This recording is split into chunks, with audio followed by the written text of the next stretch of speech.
if you're lighting up my way, I'll be yours till break of day.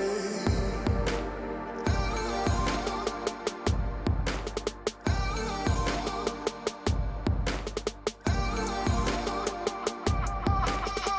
don't wanna close my eyes, wanna be a shot.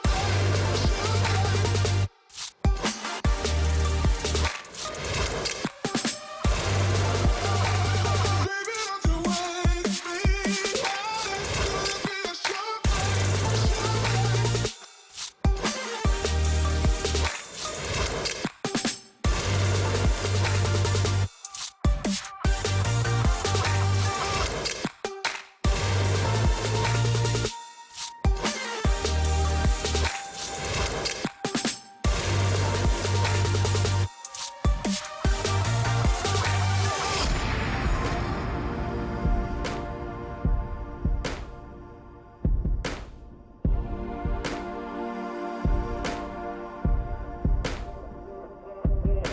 Crashing in the day, blooming in the bright nights.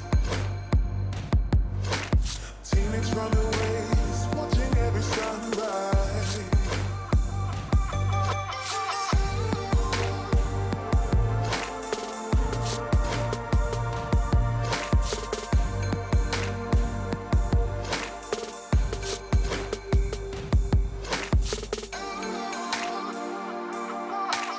I don't wanna close my eyes, wanna be a shot.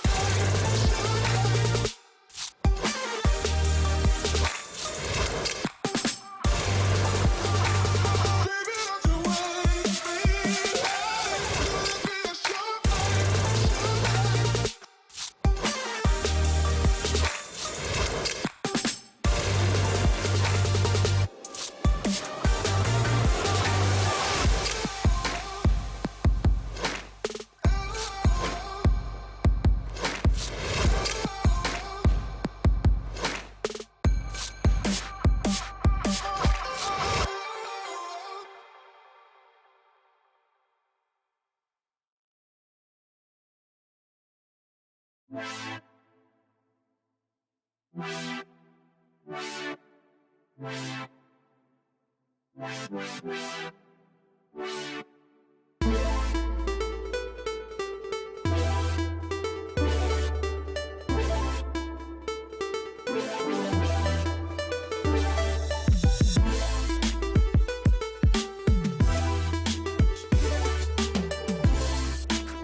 LG OLED.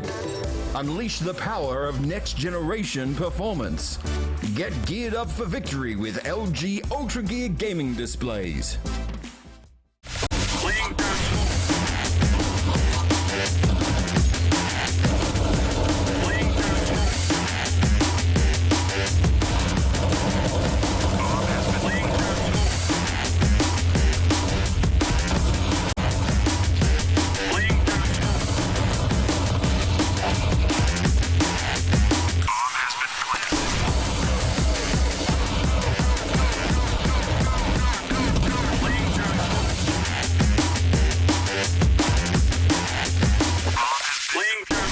Hello, welcome to LPL Pro CSGO. We're getting toward the pointy end of the season. It's starting to really tighten up a little bit as we head into the semi-finals. We've got 4 teams remaining for the competition.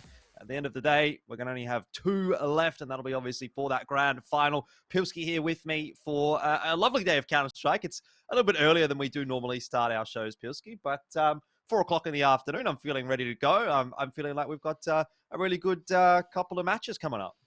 Yeah, I think for that reason, it's pretty sensible to start early. If you're expecting some good semi-finals here in the LPL Pro League, then we're going to need a little bit more time to get through some of those 3 mappers. Those Counter-Strike games can definitely take a little while. Most definitely, and we do want to ensure that that's all ready to go. And of course, in helping us do that, we do have Orcon to thank for making LPL Pro possible this year. And if they want to give a bit of love to us, that's nice. But they want to give a bit of love to you guys at home as well. If you do sign up on an 18-month plan, you can win yourself a Razer gaming package worth 1,022 bucks. So make sure you check that one out. !Orcon in the chat if you're interested in learning a little bit more about it. Obviously, they help us to make it all possible, so their support is also going to be much appreciated for us here on the event as a whole. And speaking of, we do need to sort of touch on how this has played out over the season. Having a look at the tournament explainer, we are now into stage 3 in the playoffs. So stage 1 and stage 2 are done and dusted. The double elim brackets are done away with, Pilski, and now we're looking toward a single elim bracket, which means the stakes have never been higher. Yeah, we've had a couple of very, very close BO3s, and there was definitely a couple of teams that pushed some of the teams here in the top 4 and could have potentially fought for a spot. But as we've seen over multiple leagues now, we've had the same couple of teams kind of come through in towards the playoff stage of a couple of different tournaments now. So there's no doubt really that we've got 4 of the better teams here in Oceania, obviously excluding those that are overseas and competing, in the minor and things like that. So these are kind of the teams that are knocking on the doorstep of trying to get some international qualification spots, but also in a domestic league like that, they're trying to get their hands on some prize money for sure. Indeed they are. This is where we're sitting at the moment, and now it starts to become more relevant than ever, right? This whole time, this whole season, we've been saying, you need to get into the top 4 to get yourself in the money. Well, now we are at the top 4, and now it's a question of who can hit first place, who can pick up the lion's share. 6.5k out of just over 10k is obviously quite a significant chunk, and obviously all 4 of these teams are going to be gunning for that today. Yeah, absolutely. A very top-heavy prize pool there. So obviously you do want to be trying to get that first place or make your way in towards the grand final. And we're right at the pointy end of the competition, so we're going to be finding out who's going to be doing that. Obviously, we've got the 2 semis on today, and we're going to be finding out who's going to be getting the majority of that money. Yeah, I mean, I guess it's prudent to sort of start to talk towards some of the teams that we have seen get to this point in the competition. We have Vertex, Antic, X8 Ballers, and DGG. We'll be taking a look at some of the replays of those teams as we do just have a bit of a chat here, Pilski. But I guess first one to maybe touch on, given that they are in this first part of the replay package, would be Antic Esports. They've been having a pretty decent run of things, I've thought, lately. They've definitely been a little bit up and down, not only here in the LPL Pro, but in some of the other competitions that they're playing in. But for the most part, they're winning the games that you expect them to win. They're losing the games that you expect them to lose. And the games which are supposed to be pretty close against maybe the likes of X8 Ballers, 1620 Kings, they're still sort of remaining reasonably close in those games. So decent stuff so far from Antic, I think, in the lead up to this competition. But as I've heard today, they might be having a little bit of a roster change. That could be a little less than ideal for them going up against a very strong opponent like Vertex. Obviously, you've got DGG to think about as well. And they're kind of getting to the point where now they've had a little bit of time to mesh. And hopefully today's going to be the day for them where they can really sort of stamp their mark on the scene. Yeah, I think, exactly like you said, they've had a couple of development series. They've definitely cut their teeth on some domestic competition already. So now is the chance for them to play some of these teams like Vertex, maybe even play some of the better teams once they return home, like your Renegades or you're looking for Org, and see just how far they can push them or whether they can and try to upset them and actually start to, push their way up in terms of the hierarchy of domestic teams. But obviously the first step on that road is taking out a domestic league like this one. Indeed. All right, well, let's take a look at the bracket here for the playoffs, and that'll give us a good indication of where exactly we are headed. Now, Vertex and Antic to start things off. That'll be our first match of the day, and then 8 Ballers and DGG going head-to-head. There is a third place match, but there's no world where you can come through from that lower bracket to still go on to win the tournament itself. So if you want to be in it to win it, you're going to have to pick up the win today, and obviously then to get that win in the grand final as well. There's no sort of second chances necessarily. But 8 Ballers and DGG, I guess we'll touch on that very briefly before we jump into the discussion about our first match. I feel like at the moment, 8 Ballers, they're a bit of a difficult team to read, right? They had that 2-0 against Order a couple of weeks ago. Looking in phenomenal form was Bogeyman, but will they be up to the task today against DGG? Obviously, that's a big question mark, and we'll have to wait and see when we get there at about 6 p.m., maybe a little bit later than that, depending on how this first game does end up going. But first, cab off the rank. Vertex, and Antic Esports. Now, I think looking at this one, for me, I come in and I say Vertex probably very much the favorites in this matchup. The favourites in the whole tournament, really. They have recently had the addition a couple months back or so of Malta into the team. Obviously, a player with substantial experience in both domestic and international competition. He's really going to shore up, a little bit more of that experience factor. Maybe potentially help out the boys in terms of learning how to bring that consistency in big games, and maybe give the team a little bit of that Renegades edge, I would say, because I feel like that's kind of what Vertex has missed sometimes, is they can kind of overly play in a tactical way, or be overly strategic when they can rely on their firepower and they rely on individual players to make plays. So I think it'll potentially help out Vertex with their good mix in terms of play styles, but at the same time, I'm not sure that's necessarily something that they'll need in a tournament like this. I think that, even with your B or your C game as a Vertex, you can probably still take out this tournament just because they've got superior chemistry, better strats, a better map pool, and on average, they've got better players in almost every position than their relative peers. Yeah, all right. Well, let's talk about their peers and their matchup for today against Antic. Now, we did allude to this a little bit earlier on, but Obson looks like he's no longer part of the roster for Antic Esports as of, maybe last night or the night before. So it hasn't been a very recent roster change for Antic Esports. They've brought in Guag. And part of the reason I think that was cited, based on what I saw from Obson's Twitter, was that he didn't feel maybe he was having the greatest of performances. He didn't want to primary AWP either, which is obviously what his role was in this team. He seemed to want to move toward a rifling role based on his LFT. So it looked like it maybe wasn't a great fit for Antic Esports in the end, and that does make me wonder who's going to be picking up the AWPing duties here for this Antic Esports roster. Yeah, it's a big loss for Antic, and I think that they were in much better form towards the start of 2022. We saw them actually place second at the LAN 2 Vertex in that local Melbourne LAN. They participated in a couple of tournaments, but with the drop-off, and Obson, by the way, was the MVP, I think, of that whole LAN, including the Vertex players being factored into that. So I think with the drop-off over the last couple of months of Obson's overall performance, and also just seeing him not even on the roster anymore, it kind of maybe is one of the indicative factors as to why Antic has not been in as strong form the last 2 or so months in some of the domestic leagues, and while they've had a little bit of a more difficult time. So yeah, it's really, really rough timing to have to sub a different player in, especially against a team like Vertex. I'm not sure I would have pinned Antic to be able to pick up the series anyway, but it just gets a whole lot harder now. 100%. Well, let's take a look at the player head-to-head, and maybe that can shed some light on what we are talking about. We've chosen to highlight Malta and Reckons for the grand final. That'd be a bit of a statement from me. No, from the semi-final, Reckons, in particular, we thought was probably the most consistent from Antic Esports of late. He seems to have been putting up numbers, regardless of whether there was a loss coming through for Antic on any given map or a win, he is always performing. And then in my mind, the reason we've chosen Malta, and you can tell me if you agree, is that I feel like him as an individual has been a little bit unlocked in this Vertex roster. I feel like he's playing quite well. Just as an individual. I'm not talking toward the team aspects of anything like that, but I think his individual firepower and his fragging capabilities seem to have taken a bit of an uptick. And look, to be fair, maybe that's just because Vertex is playing competition that's a little bit easier than the Renegades are for the most part, but he seems to be having a good time in this roster.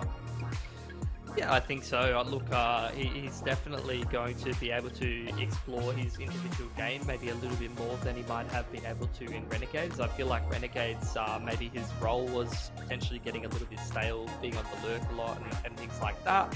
But we'll see how that develops over time.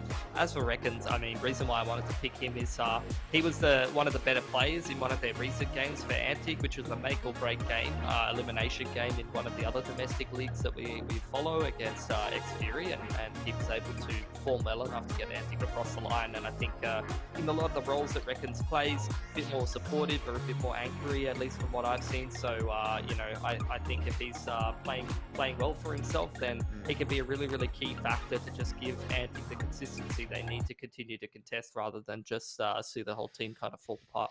Yeah, indeed. And obviously we have a lot of questions and some of them can be answered right here and now. We did have a bit of a chat with Brace a little earlier to see how things have been going for Vertex and what they think about this matchup. So let's hear from him and see what he says. But hi guys, I'm Toby, also known as Brace, and I play for Vertex in their Counter-Strike team. Now Brace has a bead on Shah as the defuse is begun. That's it. I think our team is pretty confident against Antic in general. We played them like a lot of times.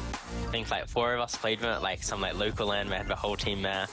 We toured them anyway with no prac. Like they try really hard, they try to play proper, but I don't think they have enough firepower or like good enough strats to like really take a map off us or like get close to touring.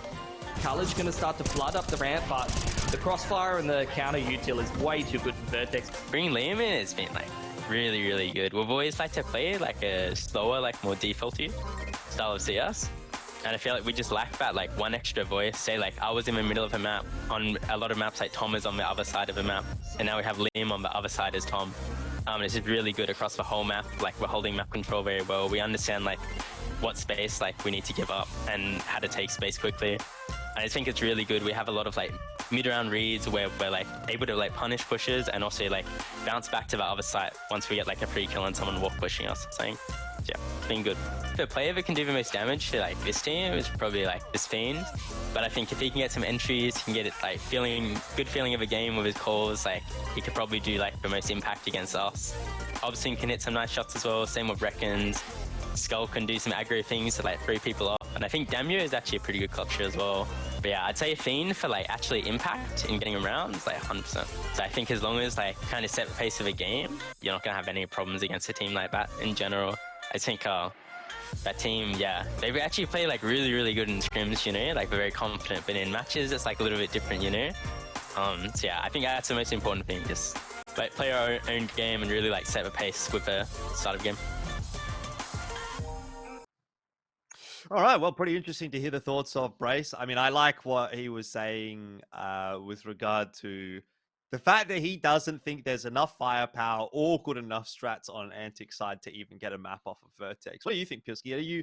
Are you leaning towards a 2-0 today? I don't want to put words in your mouth and say, you know, you should say something as grandiose as that maybe, but That's what we call polite trash talk. Like we're not outright calling the other team garbage, but we're saying, you know, their strats aren't very good, their players are not good enough, and we're the better team. Which, look, you know, at least just comparing the two teams together, you know, it's been shown over time, almost every single domestic competition that both of them have competed in, Vertex has placed better, and I think it's a reasonable thing to point out. But you know, I think for Antic, just making it into the top 4 of this tournament and even qualifying into the playoffs of the other domestic league shows how quality of a squad that they are. But at the end of the day, when you have these teams that are under the gatekeeper level teams in our domestic scene, when you have these teams that are on the come up and need a lot of improvement from the level that they're at, this is the kind of match that they realistically get to that might be a bridge too far from them unless they're in a good run of form or unless they're showing us something outstanding. And I think the realistic thing is that Antic lately has been in very inconsistent form. Their roster instability is going to affect them a lot. And I think if I'm going to compare them to the other kind of team that's in a similar position to them, like X8 Ballers, that's a team that's on an upward trajectory. Antic, unfortunately, is just not showing us that same kind of upward trajectory right now. So I think that an upset is going to be quite hard for them. All right, well, maybe they can find themselves a little bit of a cheeky map pool here, Pilski. That could potentially help them out. Nuke, Vertigo, and Inferno. I'm not sure that I'm particularly surprised by this veto, to be honest. We know that these 3 maps are 3 maps that, you know, both of these 2 teams played. I think maybe a Mirage or an Overpass could have snuck in there somewhere as well. But end of the day, it seems like, you know, maybe both teams walk away from this veto relatively happy. I will say, though, I think the Vertigo pick from Vertex is a pretty good looking one, right? They've beat some very solid teams on that map. They've taken out DGG and Paradox pretty recently on this one. So as far as I'm concerned, if they can take out Paradox, taking out Antic should be absolutely no trouble at all. Which makes me think Antic, you know, on Nuke, that's going to need to be a pretty good map for them. They need to be able to pick that one up. Otherwise, this series might be wrapped up.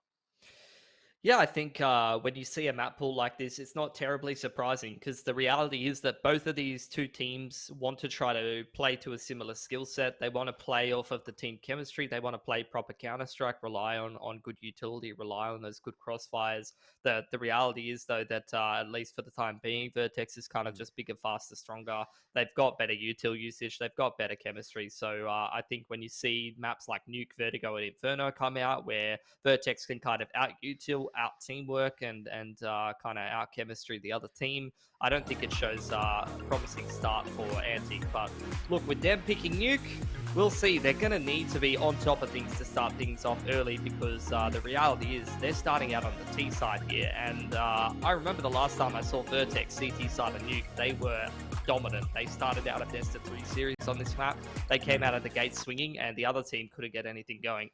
Yeah, I mean, it's a weird one for Antic, isn't it? Like, we've seen some pretty good performances on this map, and they've had some decent wins and some really close results against some good teams too. But similarly, they've, lost to teams like Lonely 5, 16-8, and just shown absolutely nothing on the map. So, a bit of a polarizing one for Antic Esports, and they're very fast out of the gates on that pistol round, getting Skull Hunter down in the vent.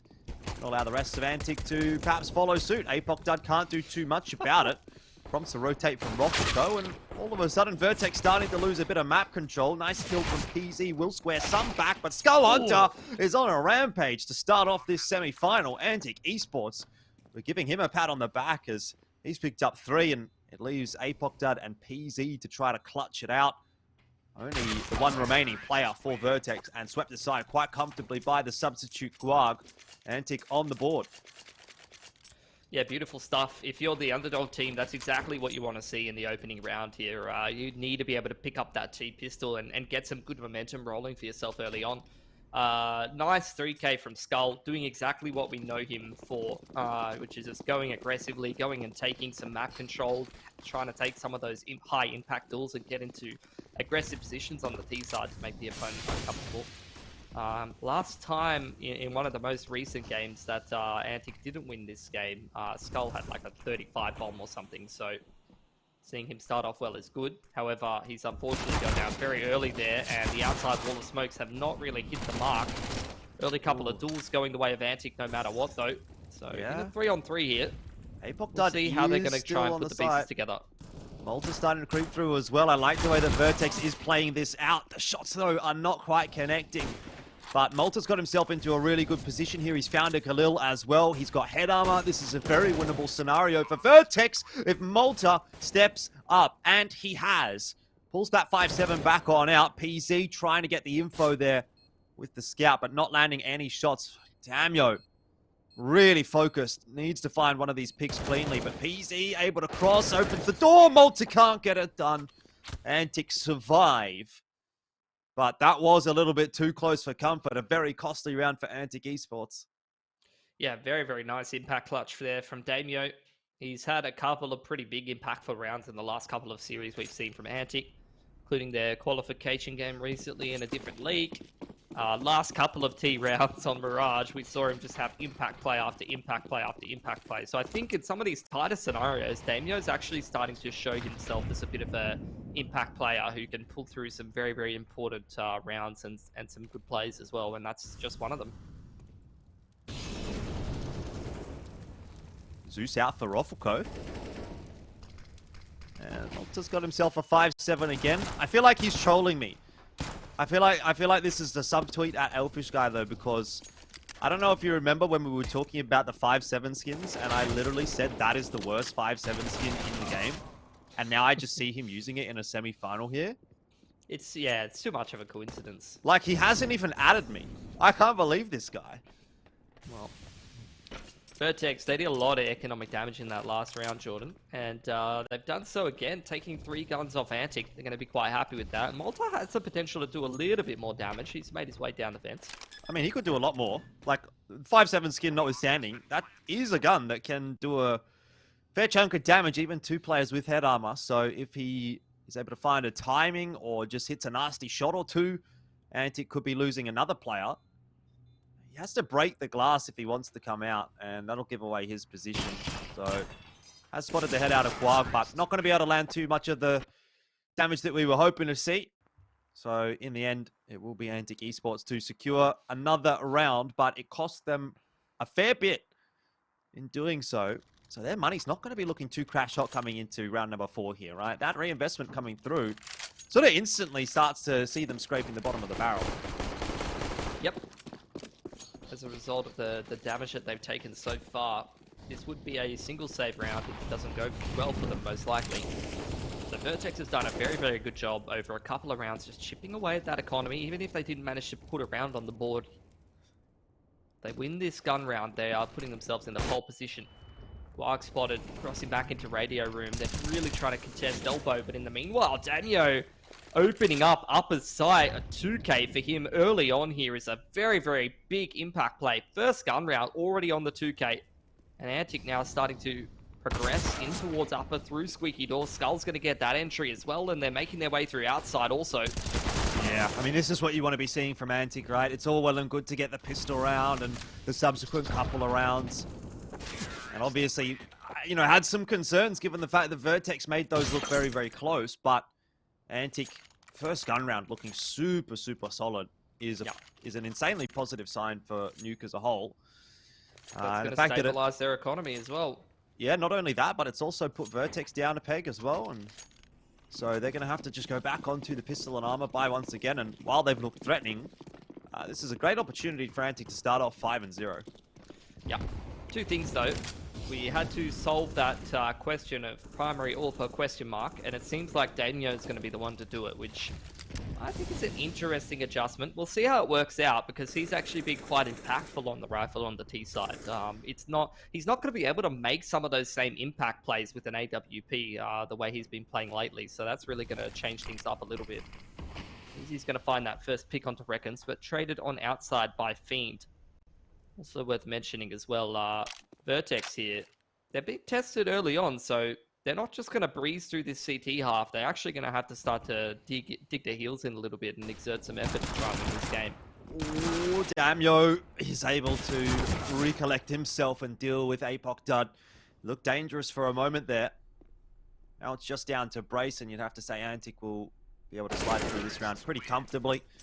Nice shot from Quag and a nice start from him as well. I remember he did sub for Antic a little bit earlier in the season here in LPL Pro and did a pretty reasonable job. At that point in time, I think we were saying, you know, if you're going to get anyone as a sub, Quag doesn't seem like a bad guy to have. Yeah, I think at least there's that element of familiarity, and at least from the limited games I've seen from Quag, I haven't seen too much of him, maybe a couple in these domestic leagues. He's never performed badly, I don't think. He's always been kind of middle of the road player, so he's not going to lose. I don't think he's going to win you the game, but he's not going to lose you the game. Very solid role player. I think the kind of player that you'd want if you're going to bring a sub in. You know, you don't. Yeah, I think it's not like for like replacement, but you know, true. And that's where you're going to have to see the role shift kick in. And look, it's a great start for Antic, but how much consistency can they bring today with that role swap inherently going on? Yeah, sure, it might be good for a half or two here, but over 3 whole maps, well, pretty good apparently. Great flash from Fiend, puts Damio onto the line, and he's going to win the AWP duel as a result. A 5-on-4 for Antic, as well as some outside control. They've still got lobby as well. But that's where Malta is going to start to take matters into his own hands a little.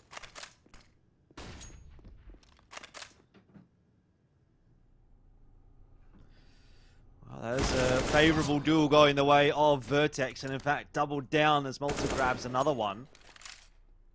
And this is now the point at which it starts to perhaps turn on its head. Vertex getting a little bit of an inkling that Fiend is perhaps around behind them. Malta was sort of watching, and he got a decent amount of damage done before he did falter. There's space on lower here, actually. Brace is all the way in secret, so there is some time for Antic to get onto this lower site and get themselves into a post plant. Vertex happy to give them all of that space for the time being as the bomb goes down. They want to just try to play that retake slowly and try to use their numbers advantage. I feel like this is a must-win for Vertex. You don't want to be dropping a 3-on-2 retake here when you're down 0-5. You need to get that scoreboard ticking over, and this is their best chance they've had.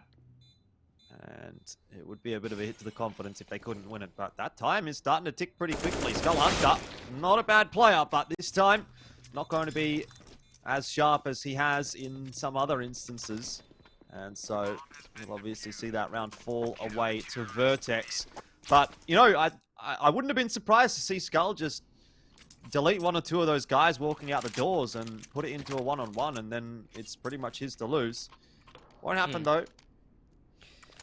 Well, it's good stuff from Apoc Dud, spamming straight through Decon to that player on Catwalk. That got them a cheeky little frag on the re-entry there. Interesting to see Damio really committing to this AWP early on here. Brace going to spam through and actually gets taken out by a combination of the spam from Skull Hunter and Damio. You got that one player already crossing down into Secret. Potentially going to find an Apoc Dud down here in a second who's going to win that duel. And it's actually happened consecutive rounds now where Antic have been able to find man advantages, but then you've seen Vertex given opportunities to be able to get back into the round from there. Not a bad flash out onto the A bomb side. It's actually going to allow Skull to just tuck himself behind the vent. He is hidden behind a smoke for the moment as well. But not for very long. A 1-for-1. Reasonable enough trade. Keeps Vertex in the fight. Once again, Antic will turn their attention down towards B bomb site, and Vertex are very quick on the rotate here. It's going to make it quite difficult to get that bomb plant down comfortably with Roffelko already in decon. Apoc Dud trying to clear out control room. That molly's gone a little bit too deep to be a problem for Apoc Dud, and I do wonder if he's going to end up being cleared. Damio will get the info for all the wrong reasons, but Guar comes up huge with a 2K and puts Malta into a 1-on-2. Perhaps some false info there for Reckons as he didn't quite find the timing. Malta around the corner, but he's going to continue with that push, and now Malta is flanked on both sides. Guav will take the peak, sees him, and Reckons with an easy frag. Antic up to 6. Very nice stuff, playing off of each other pretty excellently in that 2-on-1. So, good stuff from Antic. Guag in particular had the big impact frags from window room there. That 2K in the mid-round kind of locked it down for Antic, and all of a sudden they're up 6-1 now. Get a bit of a weird money situation from Vertex. They're going to take a bit of a tactical timeout to have a bit of a think about what they want to be doing, because this could be the kind of round where you could go for a purchase, you could buy up, or you could just even up your money, maybe invest in some hero rifles or something like that. Having a bit of a discussion about what to do. This game hasn't started well for them. They, you see a team come in, they're the underdog team, they're subbing in a player, not expected to win this series. There are worlds where you might expect that team to kind of just roll over and die and not really put up too much of a fight, but credit to Antic, that's not what's happening at all. They are really pushing Vertex right now, and Vertex is going to have to show us something better than what they've started with to lock this game down. Yeah, some big words from Brace in that interview earlier. Said he didn't think Antic had the strats or firepower to get a map. It always happens as well. Every time you give an interview like that, all of a sudden the other team is just next level. Well, it is looking pretty good for Antic at the moment, but who's to say that'll continue? This is what we want. This is what we expected of Antic, at the start of this year. This kind of performance.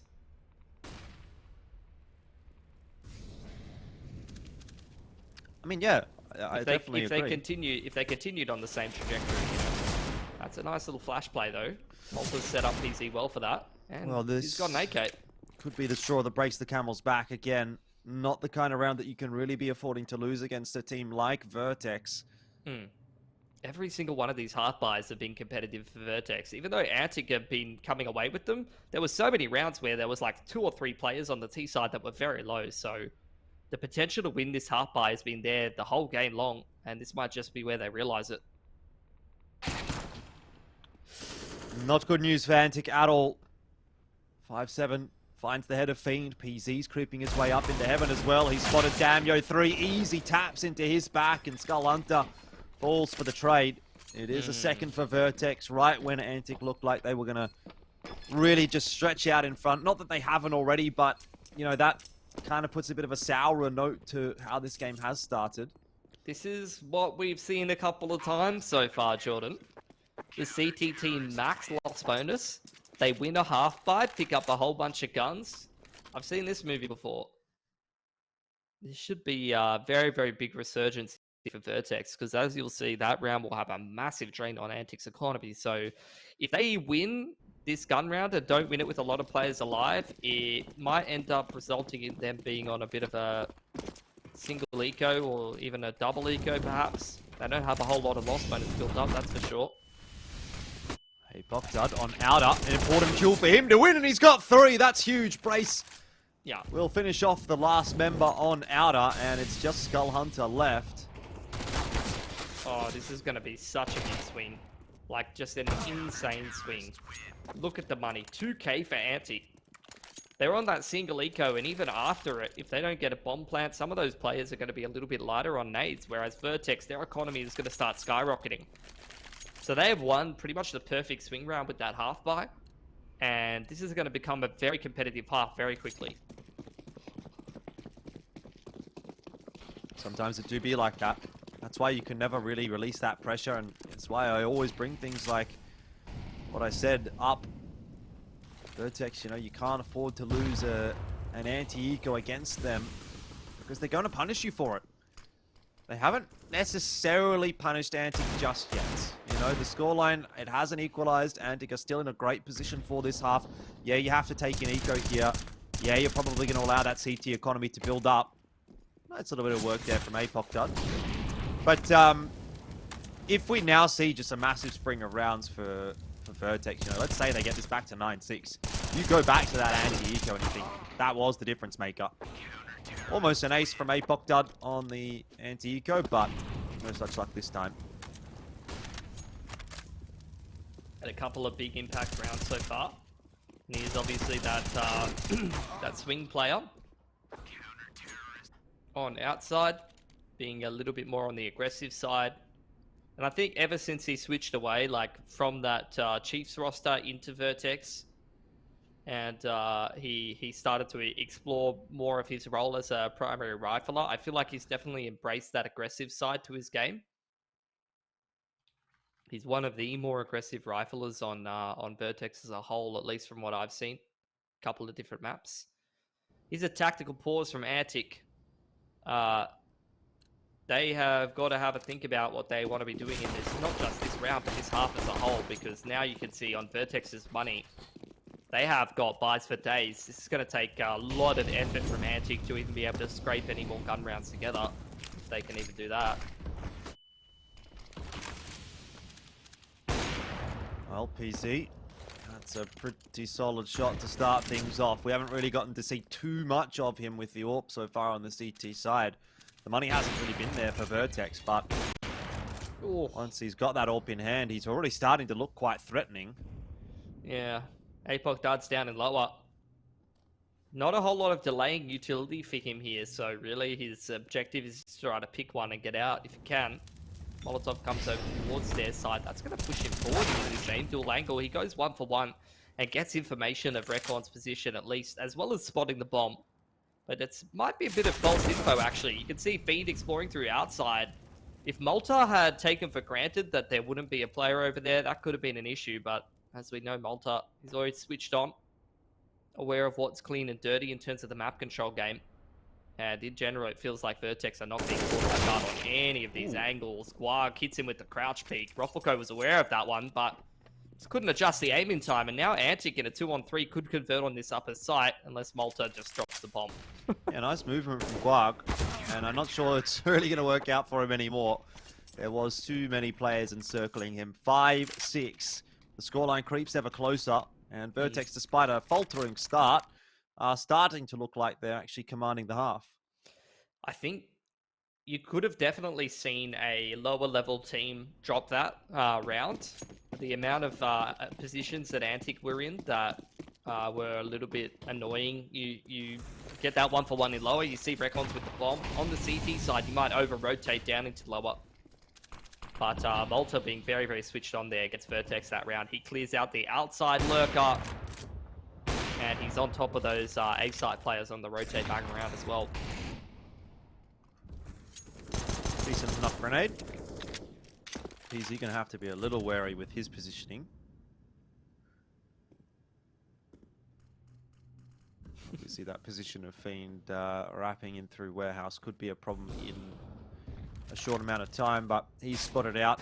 And so now PZ going to have a bit of aim crack. He's also got Brace there to help him out. Oh, it's actually Malta. I think Brace was down on the B-bomb site dealing with that extra lurker. This is going about as well as you would want it to for Vertex. Not a single gun lost. Money has gone astronomically crazy after losing, you know, what was it, 5 or 6 rounds in a row, pretty much. They're now double digits. And the scoreline 6 apiece, so they'll pretty much buy the half out. Yeah, which is just the big swings that we see time and time again. It's going to be another tactical timeout here for Antic. It was all well and good when they were getting rewarded from some of those important impact rounds and they were able to reset the economy. But as we often see in the current state of the CS economy, CT team builds up that full loss bonus, starts getting 3.4, 3.4, and then all of a sudden they win a big swing round. And it's a completely different game. Yep. Well, this will be a pretty big gun round. You know, I mean, Antic, like, they've got 6 on T side, so it's really not, it's not that bad. Even if the half gets won by Vertex, 9-6. But they'd love more. They would feel like they deserve more after the start they had, and they might just get it. Guag steps up with a 2K, and it now starts to feel as though 7 is very much achievable for Antic. It's been a good string of rounds for Vertex, but they let a little bit too much slip by the wayside in the early stages of this half, and now they've given Antic what looks like another round. Yeah, PC going to try to complete this 1-on-3.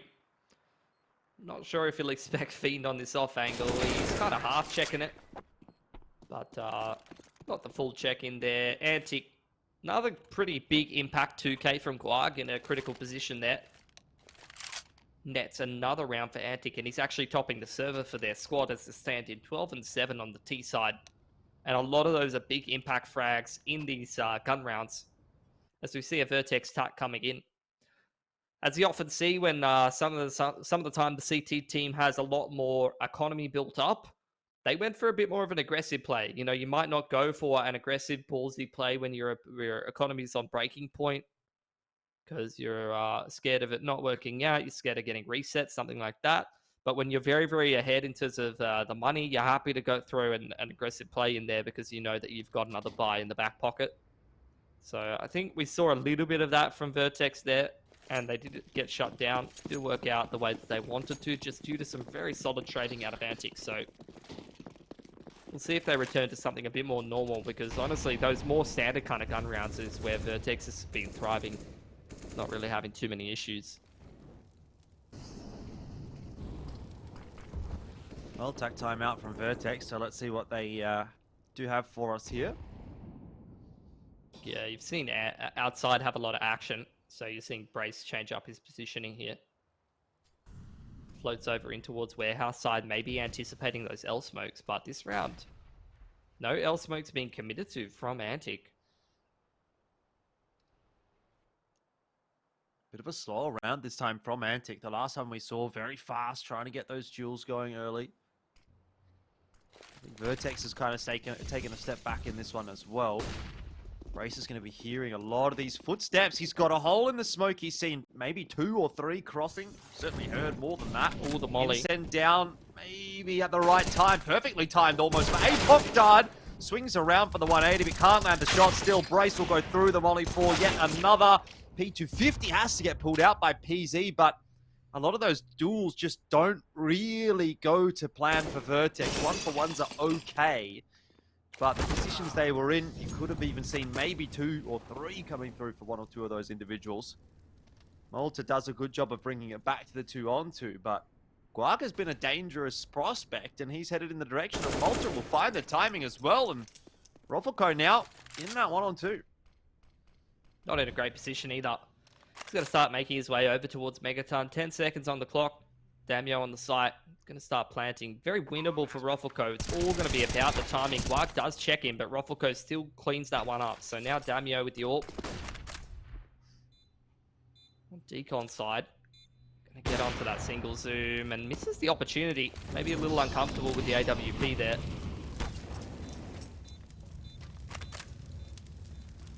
Well, still a lot of time to work with. That bomb is still ticking away. And a peek through from Damio Roffelko. He had his crosshair in the right position, but could not fire in time.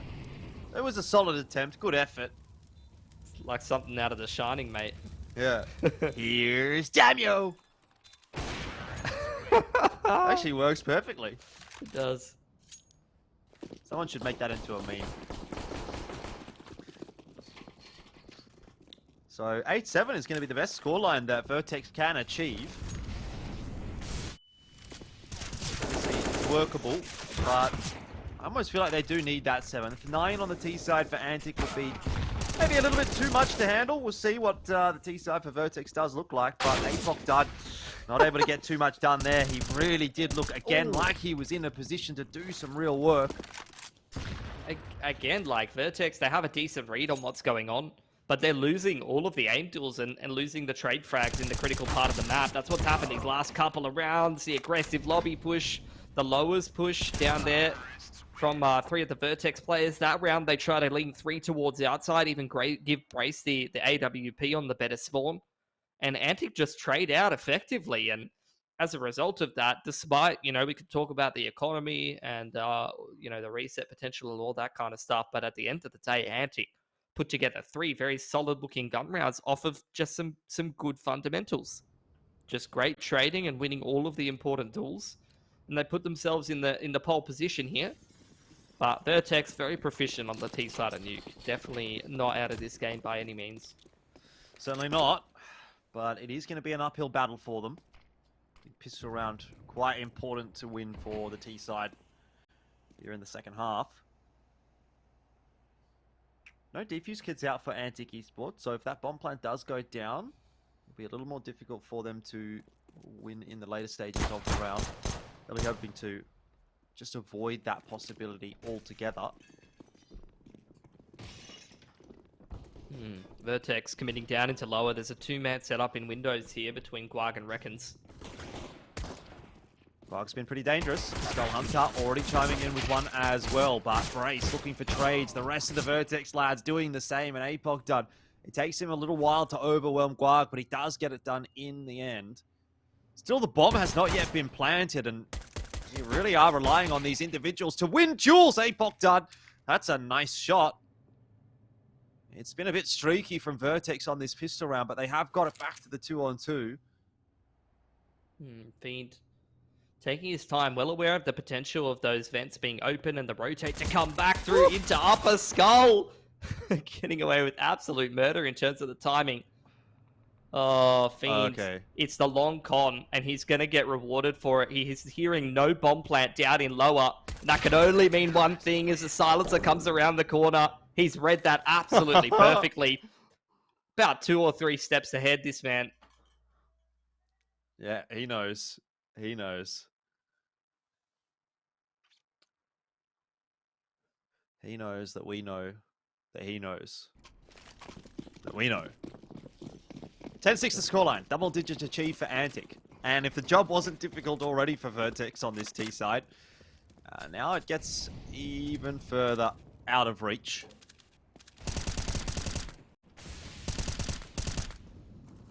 Yeah. Look, why not? Bit of a farm on outside. Boost up your numbers, get the confidence going. Yeah, we take those. Full clock eco here for Vertex. And, yeah, it's not looking like they're going to be doing any damage at all. VC's face on the player cam kind of says it all. So we go into the first buy here. It's going to be a bit of a bonus for Antic. Fiend's got 4k. He's going to buy up some nades though, but for the most part, they've got 2 to 3k plus on all of their players. And only the 1 primary rifle, so we'll see if they do a bit of a cheeky bonus strat with the MP9. Sometimes when you have a lot of SMGs like this, you might see a bit more of an aggressive play towards lobby in the early or mid round. As for Vertex, though, very, very quick L smokes on outside in this first round. I think it's the T side, when you know your opponents are a bit lackluster in terms of the weapons, you often want to play a bit more of a map controlling defaulty kind of approach. You're anticipating aggression, and sometimes you'll be rewarded for that. Well, that's definitely a good start to the gun rounds for Vertex. PZ is going to be allowed to explore the unders side of the map, but the rest of Vertex have rotated their way back toward lobby, which, to be fair, is where there's a bit of a crunch coming in. Antic, those two MP9s, now having been upgraded into an AK, gonna try and do something about it. Guag almost lines up too. Swing will come through confidently enough from Malta that the job is done pretty cleanly. Now it's just Damio. Oh dear. Knife in the back. Hasn't quite worked out. That maybe is not the time to be looking for a knife kill, to be quite frank with you, Pilski. If this one goes the way of Damio, that could be really punishing for Vertex. He's got no kids, so he's got to pick up the pace a little bit. I don't know.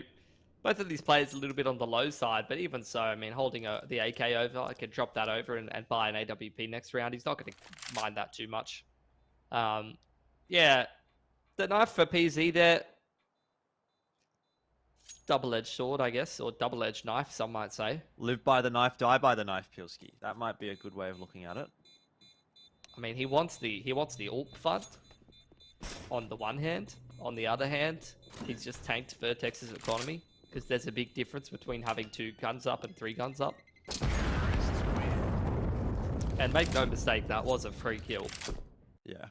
As far as kills go, that was one of the most free I've seen. And then you're just sitting in the comms like, oh man, he timed me. I thought I had a timing, guys. Yeah, I thought I had a timing. Man, why is he there? Then no one will know. Yep. End of the day, though, it is a round win for Vertex, and that's really what they're looking for at this point. I don't think the bigger picture can be worried about just yet. At least PZ's owned up to it. He's the one on the Mac 10. Yeah, that's true. That's not looking too good. Really very similar setup from Antic Esports, and this time Vertex just a bit slower out the gates. And Antic are the ones to get those shots across. They're going to get reset here. It's looking like, Jordan. Bombs down at the backside of lobby. So Vertex have got a lot of adventuring to do. Got a long way to go. They're going to start by checking out the stock take in the warehouse. I mean, I think to be fair, Apoc Dud could potentially find a timing here. He somehow got all the way down the vent and was able to creep his way out from Secret. So he's seen over 60% of the map here, but not a single CT. Yeah, but if he continues this creep, he'll almost definitely find Fiend, assuming Fiend continues to hold that angle. Yeah, so that is going to be able to swing it back to 3-on-2 at the very least. 40 seconds left here. Bomb has been retrieved, and it starts to look a little more doable for Apoc Dud and Ruffleco, but one still a very timing difficult task.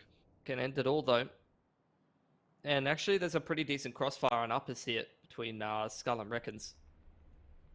Guag's in a good position and elbows to rotate, if it's even needed. Yeah, now it's just on to Ruffleco, and he's only got 15 seconds left. This timing starts to get the better of him, you'd say, and he's gone right past Skull Hunter. So while Skull Hunter is not going to see him, he does inevitably start to make some noise. That's going to be a pretty straightforward one for the CTs to pick up. 12 on the board for Antic, and they're starting to get it within striking distance of the map victory. Yeah, credit to them. Putting in a good performance right now. Again, Vertex, they haven't started either one of these halves well. They're going to go for something a little cheeky here, Jordan. Half buy with the Hero AK on Brace.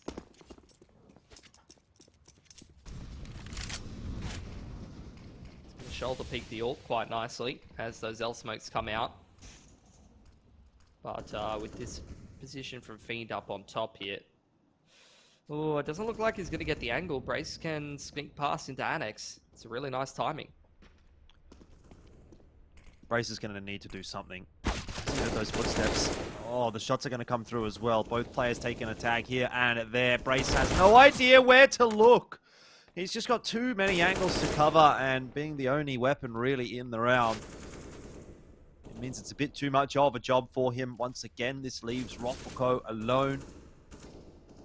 Thumbs up to the camera. I don't know if that's how he's feeling internally.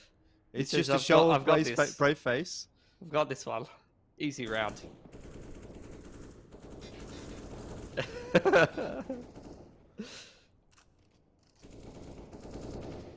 Wonder what goes on inside this man's head.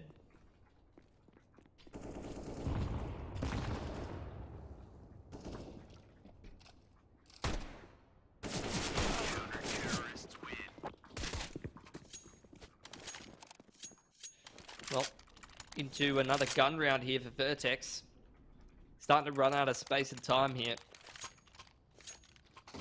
Brace has to go down to a Tech 9 with a bit of util. As for Antic, they built up enough economy to be able to reinvest in one additional gun round if they lose this one. So in a pretty solid position overall. Yep. Vertex are running out of time. Look, contrast this to the last half. If this gun round is won by Vertex, or a couple of gun rounds are won by Vertex, they can still put themselves in a good position. But and then it's going to come down to those last couple of rounds where the Antic can kind of clinch it. But if Antic picks up this gun round, then they're going to be pretty much good for the game, I would say. Late outside wall of smokes here. Committed in by Vertex. How many players will be heading over there? Absolutely zero. This is all a farce. All about info denial and trying to push and pull the rotates around the place. And now Vertex is going to kick off this upper site exec.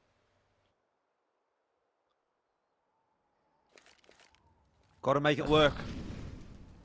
No time left for mistakes or errors. Vertex put all that util into the site, and Skull Hunter, he lines up too. Reckons was completely unnecessary, but he eventually also finds a frag for himself. Antic are on another level in this semi-final, and Vertex at the moment do not have an answer. PZ, he's grabbed one kill.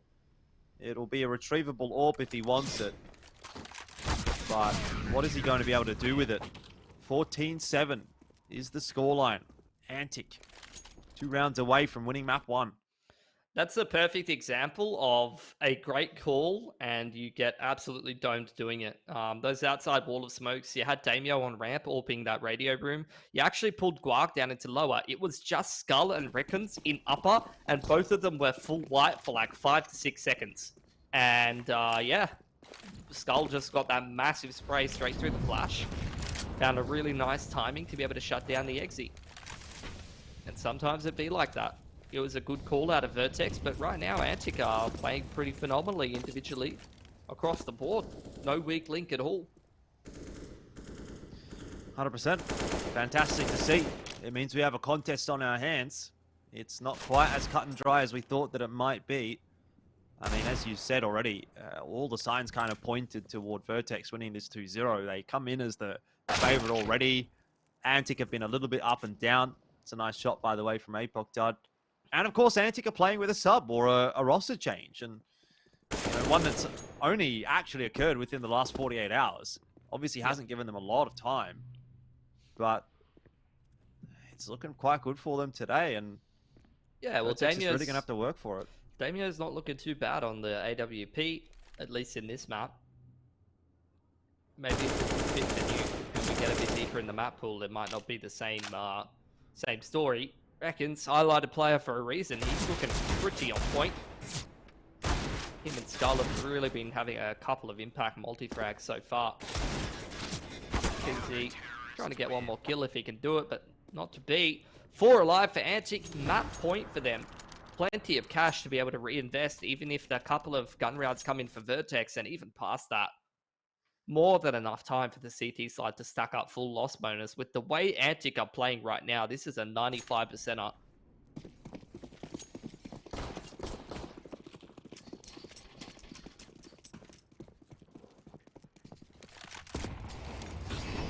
Last chance for Vertex on Nuke. Decent amount of damage done to Damio with that Molotov, and he's actually found a kill on Outer. There's an uncharacteristic miss for a CT player. It just seems like everything has been connecting for Antic on this map, but maybe they will be left wanting for another round. A couple of quick openers for Vertex. And now Skull Hunter has to do a bit of a rotation down into the vent. Guag, oh Again, dear. that's the bomb. Another double. How many multi-frags has this guy got? It's always in the mid round. Like when Antic's in a bit of a pinch, Guag is just gets an impact 2k on the multi-frag. That's the bomb dropped on outside. This forces the rotation back on outside, and Reckon steps into that space and might catch PZ here on the timing. That would be the bomb dropped again. That's going to require another T to potentially go back for that if he found the timing, but he's gone Annex. Meanwhile, Brace over towards Heaven. This round is all timings. Skull comes up the fence, spam through onto Apoc Dart, reveals his position, and Reckons capitalizes. What the hell? It just doesn't look like Vertex's day at the moment. Gonna head toward the B bomb site. I don't know whether Skull, whether that was just a guess or whether he saw something. Sometimes you see the models clipping through the vent. Well, that's another freebie for Skull. And perfectly timed, pushing out from Decon. PZ now stuck in a smoke with an AWP in the middle of the site. I can't think of anything worse. That's He's clean. too good. And I think that is really just quintessential as to how this map has played out. Just nothing going right for Vertex and everything connecting for Antic. 16-7 is the scoreline as they pick up the map victory. What a start to the semifinals here in the LPL Pro CSGO. I mean, look, at the moment, Pilski, I'm really not sure which way the rest of this series is going to go. I said I thought Vertex would win 2-0, but Antic, a bit of a showstopper on map number 1. Yeah, I'm sure there's some people out there that are like, I can't, these casters don't know what they're talking about. Yeah, look, I don't know how Antic go from losing to X Fury 16-8 on Nuke 2 days ago with their full roster, sub a different player in, and now look like absolutely impeccable across the board, beating the strongest team in the competition in a game that was not even close. Not sure how they've been able to pick that one up and how they've been able to put the pieces together so fast, but credit to them. That was their map pick. A little bit easier to prepare yourselves and coordinate the team across the board when you know what map you're going to be picking into a series. Can they keep up that consistency well enough to be able to close out the series? That's a real question for me, because Vertex are not going to let this series go past so easily, I don't think.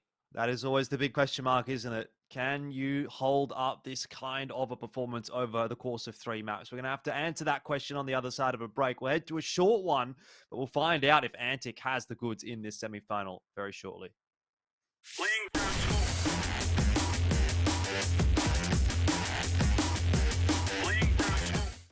Lag can be the difference between life and death. Switch to Orcon's Fiber Pro and Power on an 18-month plan and get this Razer gaming setup worth over $1,000 for free. Orcon for the win. The Tarnished will soon return.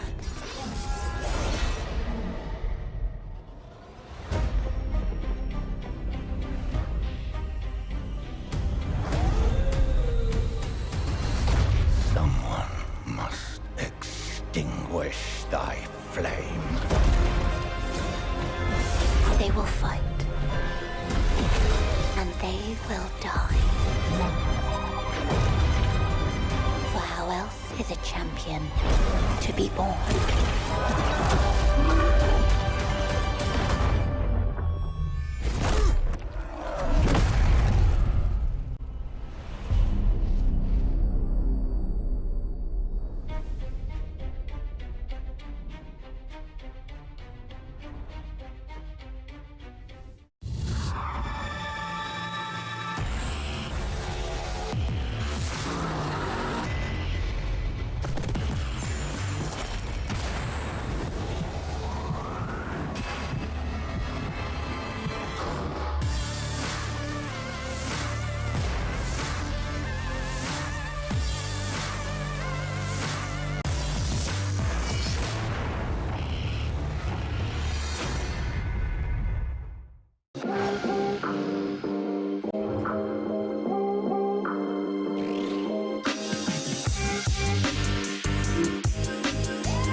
Lag can be the difference between life and death. Switch to Orcon's Fibre Pro and Power on an 18-month plan and get this Razer gaming setup worth over $1,000 for free. Orcon for the win.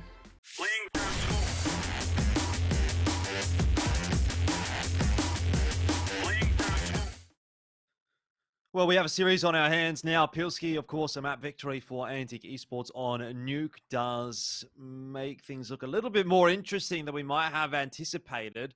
Obviously, in the back of my mind, I have the fact that we are headed on to Vertigo, which is traditionally a very good map for Vertex. So I don't know that this series is going to be an easy one for Antic to win still from this point. But we were saying during that map veto process before the match started that Nuke was going to be an important map for Antic. So it's nice to see them being able to pick it up. And obviously that gives us a pretty exciting series here ahead of us.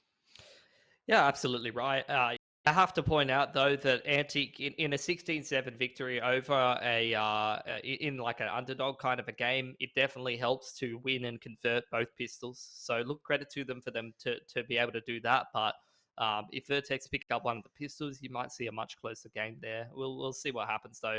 Feels like I'm kind of simping for Vertex. Yeah, I have to give credit to Antic as well. All 5 of them, not a single player underperformed at all. All 5 of them contributing within 5 frags of each other, and all 5 of them having a very, very nice game there with at least 75 plus ADR across the board. So very, very nicely done. Good team performance from them. And I'm really hoping they can keep up the consistency and keep making this a good series, because that was definitely not the class that we're used to seeing from Vertex. And I doubt, like I said, that we're going to see another quiet map from them, especially, like you said, going into a map like Vertigo, which is just their stomping ground, really, isn't it? Yeah, it was a little bit uncharacteristic from Vertex, I thought. But, you know, like I said, they have had some troubles on Nuke. It isn't exactly a map that's like right up there for them in terms of the stats. So yeah, I wouldn't say like it was an obvious thing or it was expected necessarily that Antic would be able to win on Nuke. But, you know, if we were going to see a map victory from Antic today, it was probably going to come on Nuke. So now the tables might turn a little bit. We have to wait and see what we're going to get from Vertigo, but I'm definitely expecting to see Vertex kind of step back into the swing of things and have a little bit better time on this second map. I mean, look, for me, though, if Antic can kind of keep that kind of pace up, and if they can, you know, keep those players fragging, you know, Guag obviously coming in and finding so many multi-frags. Damio seemed to be reasonably solid on the AWP after, you know, obviously shifting into that role.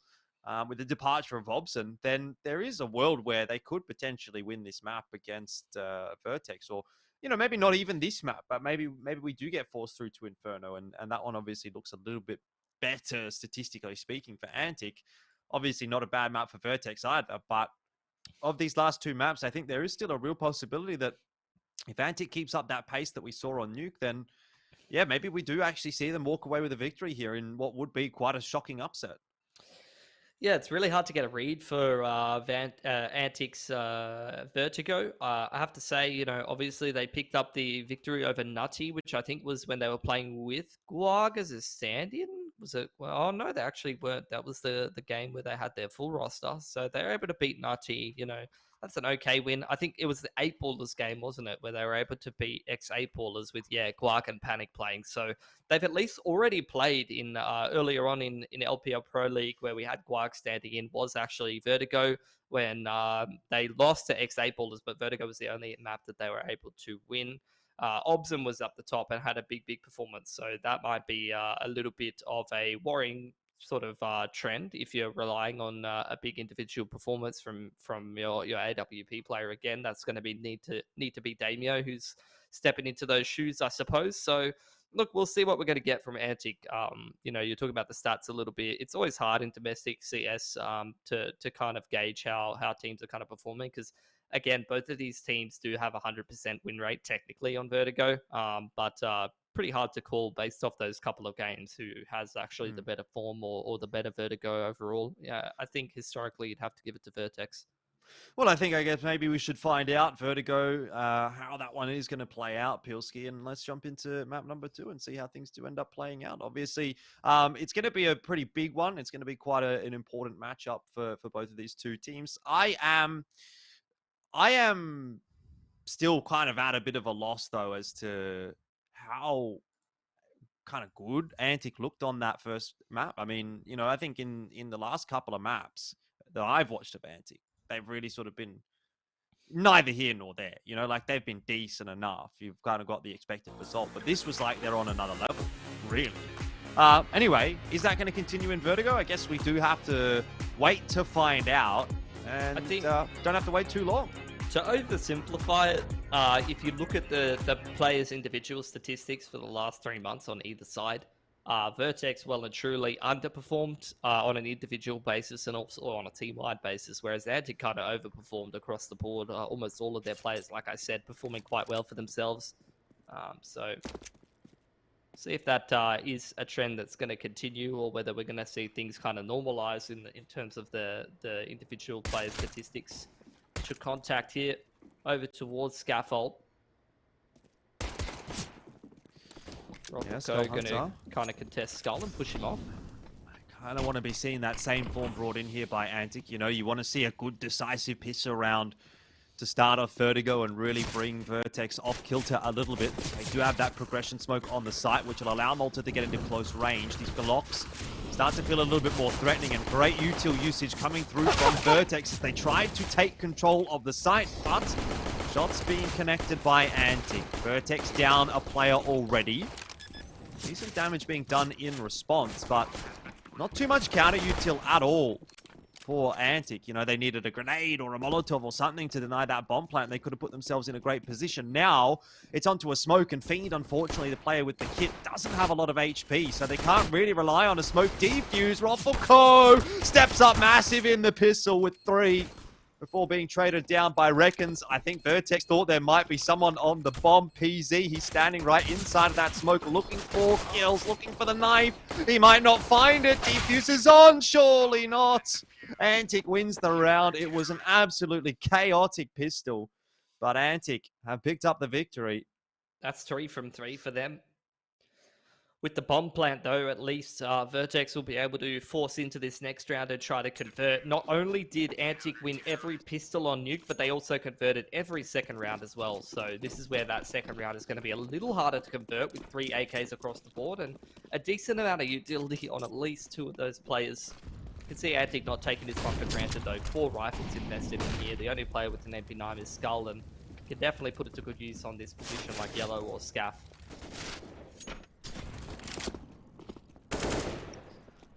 Yeah, already some good damage being done, though, to the Vertex lads. Malta's down, Apoc done, half HP. Reckons also spots out Brace, who's trying to creep up the stairs at B. Looks like Antic has a pretty good grasp of things so far on the CT side. Now they're starting to run out of utility, though. We'll see how things progress into the mid-round. Only 1 kid as well, so if we get into a post-plant scenario, that could be difficult. But a lot of damage taken off Brace here. Apoc dud quite low also. Only 2 of these players with armor. I'd say the lion's share of the work probably resting on the shoulders of Roffelco and PZ here.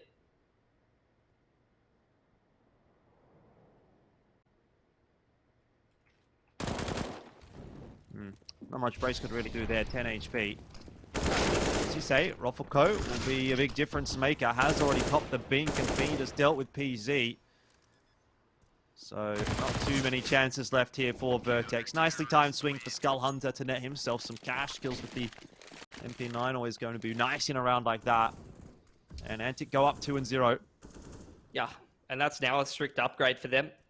And that makes it 3 from 3 pistols and conversions, even with the 4 spy there for Antic. They walk into that round with 2 Famises, 2 M4s, and an MP9, and they walk out of it with 3 premium rifles and still the Famis. So a strict upgrade in terms of firepower for them. Only losing that MP9, they're going to be happy with that. Now they go into an anti-eco, a chance for them to build up their economy, and they've already denied entrance to Scaff and Ramp, so it started very well for them.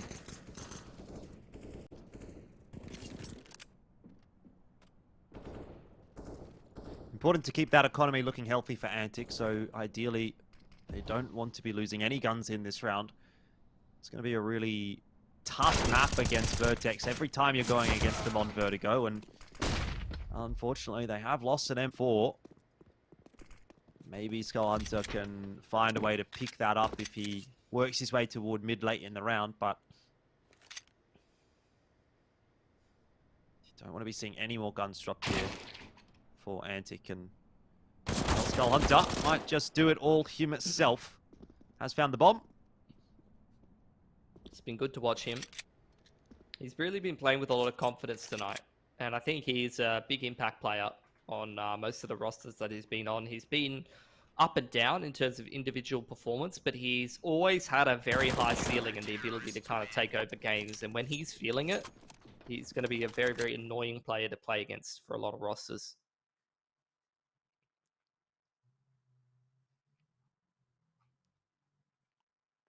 I think he's having a good day today.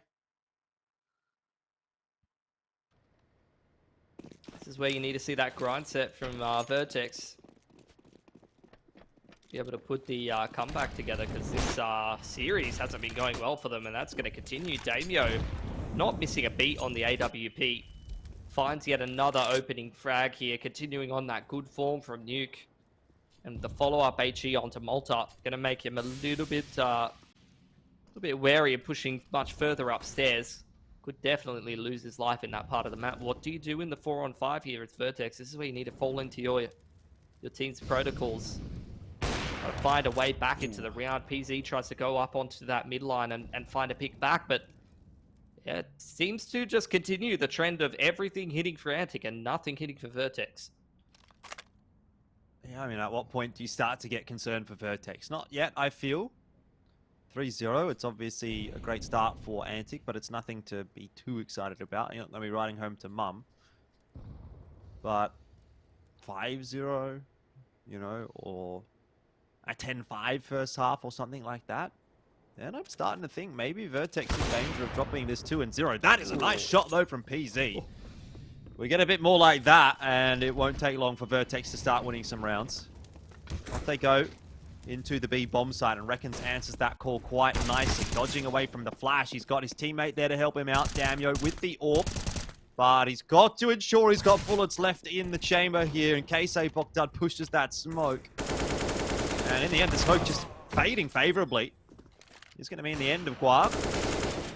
PZ will find Fiend. It's a 2-on-2 for the retake, if the retake is eventuated. Bomb has to go down first, but PZ is coming up massive in this one.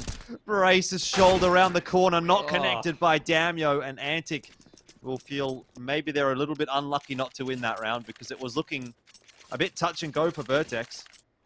Wasn't his shoulder, it was his bloody duffel bag. And that's the issue with these team models, actually, is you shoot the duffel bag on a lot of angles, it actually doesn't count for anything. I think that would be a really, really good clip to kind of illustrate just how broken some of these team models are in the newer maps. Because that was dead on, that spray on the backpack. As a result of that, though, Vertex, cute little spam up going there towards Scaff for PZ, trying to find a frag for himself. Antic have a much worse buy now, though, after dropping that round now, Jordan. They're onto the double AWP. They're going to live or die by this double AWP, I feel, in a round like this, because they don't have great util. Close range angle for Damio. There is another player on this. If he misses the shot with the AWP, the MP9 can swing. But no one watching the ramp at all. So Vertex can just walk their way up there. Starting to hear some footsteps, starting to hear some noises. Damio needs to stay poised on this location, though, in case someone walks up Scaff. And he's actually going to spot the little noggin of Brace. Gets a shot into the leg as well of PZ. And Damio just going to show that he can AWP as well. There's a 3K and a 4th as well. Damio for the ace. Can't land the shot. Oh, that would have been such a sick round. I mean, it was a sick round. But still needs to be won by Antic. Malta is on his own with 30 seconds to play with. At least he's got control of the bomb. And he might just find Fiend. Luckily, unable to do so. As Fiend ducks away, Reckons, looks for the peak and gets it. 4-1 the scoreline. I don't know, it must be the genes, Jordan, because that is the exact same position where Vexite usually 4Ks and multi-frags as well. Normally with an M4A1S, though. Yeah. So I think, yeah, if your last name's Portelli, then yeah, you go play yellow. Go play Scaff. You have a good time. Good start for Malta, though. Found that first pick with the Deeg there onto the B site player. That's going to spread the CT rotations a little thinner. It's just Fiend on this A site. You've got Damio on a very, very deep line in middle, so that's a good info line for him. Fiend rotates over. He flashes Guag onto the info line on B. Antic trying to work out what's going on the middle and B sides of the map. And in the meanwhile, Fiend, a lot of responsibility on his shoulders on A. And he realizes he can't really hold on to it reliably. He's going to fall back into con here as Vertex exits the site. Well, what's happening in mid? That's going to be the big talking point. Malta has his second with that Deagle. And even if this doesn't ultimately end up in a win for Vertex, which it very much looks like it could, it's still going to put a lot of economic pressure on Antic, and that might even be the discussion that they're having at the moment as well. And they just say, well, we can't really afford to lose these guns. If we lose this round or win this round with only one gun alive, our money's going to be shot. So let's just save. That's an eco window for Vertex. Yeah, second one of this series. Almost nothing into that round. Couple of upgraded Deegs, that's it. 2k from Malta is good enough to win the round. Race now looking for weapons. They've all been juggled off the map.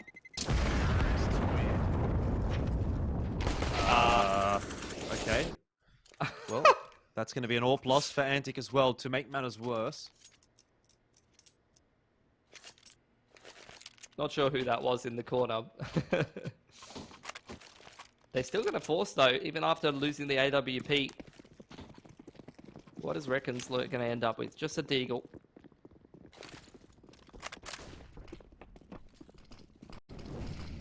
Just not quite coming together for Antic on the CT side. While they're winning some rounds and there's been some good plays, you do get the sense that Vertex is posting a relatively threatening T side. Oh, Reckons. Very good He start found that from AK. Reckons and Damio though. And this will, you know, start to restore some confidence in the Antic side. Brace. Trying to bring Vertex back from the brink if he can.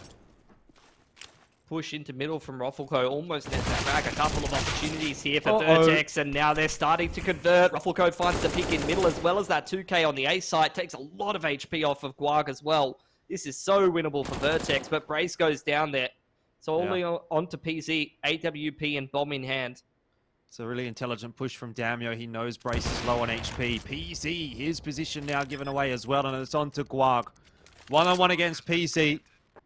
I don't know that the HP really matters because there's an AWP in play. Guag's got himself a smoke, but that's the only piece of util that's going to help him out. He's afforded the extra time from the defuse kit as well, but end of the day, he's going to have to hit a pretty stellar shot as well to deal with PZ. Pete comes through, but PZ not missing a beat right now for Vertex. He's going to convert the round in the end. It was a close thing. It looked like maybe even Antic should win it at one point. And I have to say, I think the 2k from Brace is where that round actually really does get opened up. And this is where you need to keep an eye on Antic. It's all good and well for them to cause an upset on their map pick. On a game where they won both pistols and converted. They were winning these impact gun rounds back to back to back. What about in your opponent's map pick? What about in the game where your opponent starts to win some important rounds? Your opponent ecos you. How do they respond when they're not front running the whole game?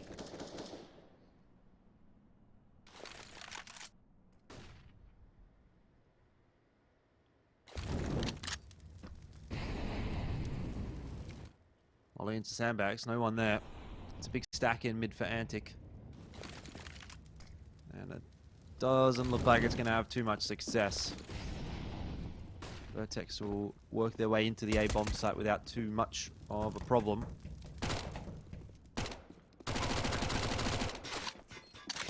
So a bit of a nothing round in the end.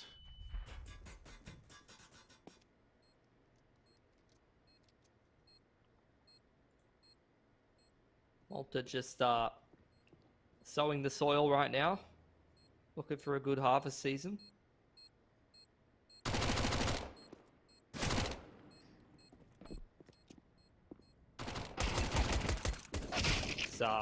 turned out to be a very dry one.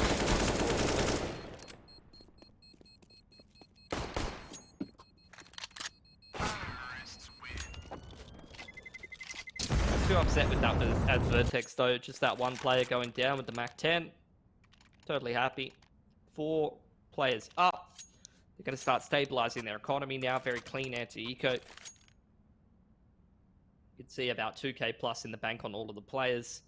Now it's on Antic to reinvest in the gun round. So we get attack pause from Antic to decide what they want to be doing in this next gun round. They need to slow down this momentum for Vertex because it's very, very clear that Vertex is starting to get the train rolling now.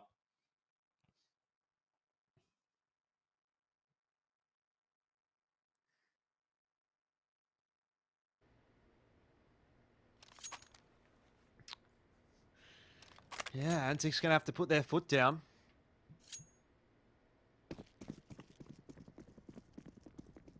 Four apiece. Someone's going to have to step up for that CT side if they want to continue to retain control of this map. Until getting tossed on out at ramp. Spam through, and it's pretty nicely timed flash that's going to catch Skull Hunter. Deep across from Fiend, tries to get back to safety, but Vertex just finding anything and everything. It's a complete flip from what we saw on Nuke.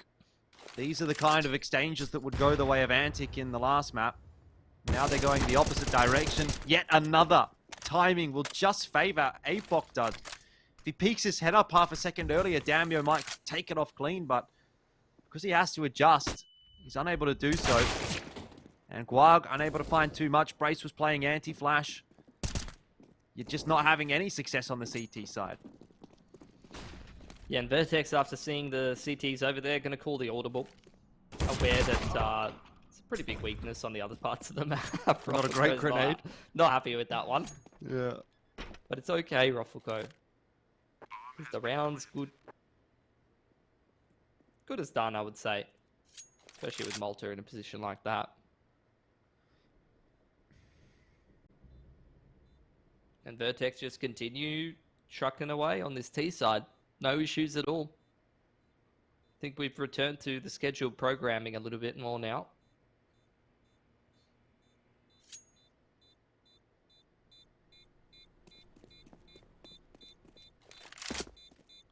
Be another save out from Antic. Malta had the Molotov ready just in case, you know.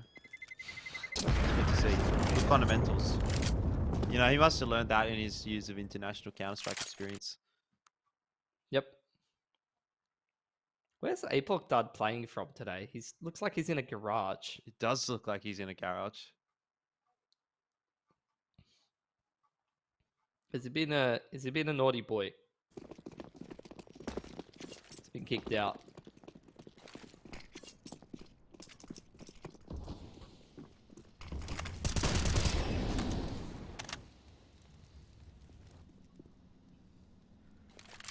Might have to chat to him.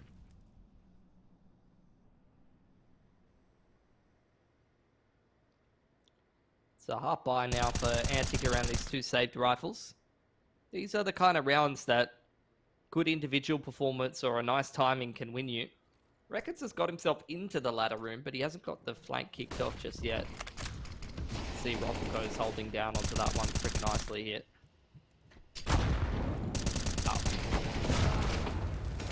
Yeah, well, Daniel just doesn't get to play Counter-Strike this round. Unfortunate.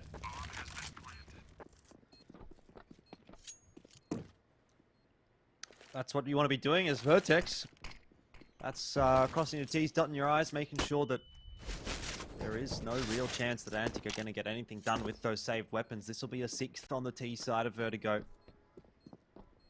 And it's starting to creep into awkward territory now for Antic. Tap that defense, but it's an ambitious play at best. Where did Feed go? Just his ragdoll just got sent.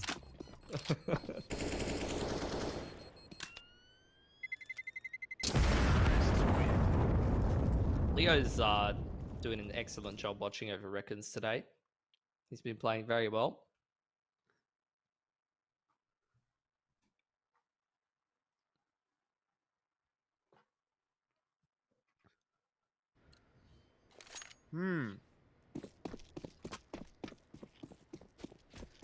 Back down to $0 for most of the Antic players. Well, not quite $0, but about as much. They're maxing out the loss bonus.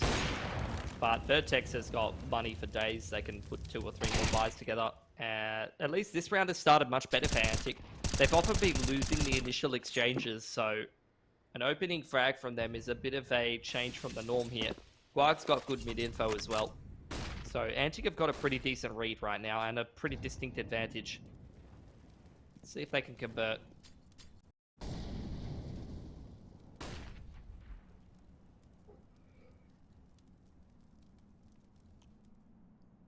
Gonna have to convert Pilski. They're gonna have to get more work done on the CT side here, I feel. Don't know how easy it's gonna be to pick up on the T side. I know, you know, looking at the stats and whatever, Antic have had some success on this map, but it's not against a team like Vertex. It's against Nutty, it's against 8-ballers, and look, again, 8-ballers have been pretty good lately, but I still don't know if they're in that same tier as Vertex are. The one thing I will say is that historically Vertex will look at this and see that Antic are actually a little bit better on the T side than the CT side. So maybe there's something in that one, but you still don't want to be making it any more difficult for yourself than you have to. And that is actually a phenomenal hold on B. 5 guns alive. Yeah, and Antic is back into the swing of things. Reckons has done well for himself. Him and Guark combined for 4. Oh, well, Fiend chipped in as well. Worth mentioning. Skull started off beautifully with the opening frag towards ramp side. And a clean round like that is going to really stabilize Antic's economy here. So that's the exact kind of round that you wanted to see from them. Oh, nice opening from Damio. That's 2 rounds in a row where Antic have found the first pick on ramp side. And again, it's just a matter of converting now.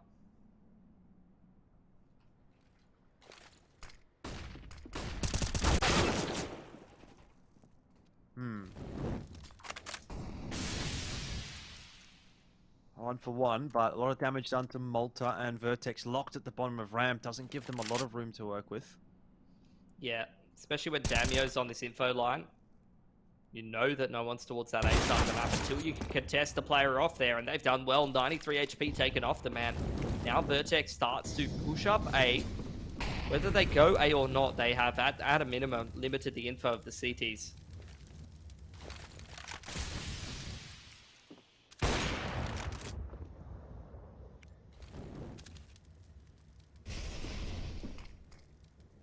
Slow and steady wins the race right now for Vertex, but time is starting to filter away.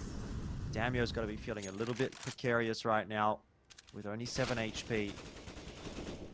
Has to play that tight angle. Malta gets 1 kill, but is traded down. I'm worried still about Damio, but Fiend is doing a great job. Looks to lock down the bomb and does. That's a triple kill for him. Here's the info as well as to where Apoc Dud is and just backs his way off. Tosses a grenade out for good measure, just in case Apoc Dud was trying to pick the bomb plan up. But as you can see, the peak comes through. Time factor. 4 seconds. I think Apoc Dud can get that bomb plant down, and Fiend is going to have to come back for another crack. He'll try and win the one-on-one. Did so much work in this round, but if he loses it, it feels all for naught, as Vertex would start to run away with things. He's just going to sit that defuse, bide his time, try to win the round, but Apoc Dud has it on lock, and it is a painful, disappointing, bitterly disappointing loss for Antic, because that really should have been their round. In terms of the economy game, though, it's not terrible. Like I said last round, Antic surviving with 5 players gives them legs in this half. They can just go ahead and reinvest. They can even double up if they want to. Whereas with only 1 player surviving there for Vertex, that's going to take a reasonable toll on their economy. They don't have a whole lot of loss bonus behind them. At least they've still got 2k in the bank across the board. But Antic, they've been doing well to find first pick time and time again. Not going to be the case this time. You did see that double AWP setup come out from Antic this time. But Damio lost one of those aggressive duels. Brace rips the head off Fiend, and surely this is a B exec into a save. Yeah. We do have a couple of the Antic players still sort of milling around. They were thinking about it, but just how many Molotovs got tossed onto the B site. Oh, what a different half this could have been had, you know, one or two of these rounds actually gone the way of Antic. Vertex are showing their X factor though.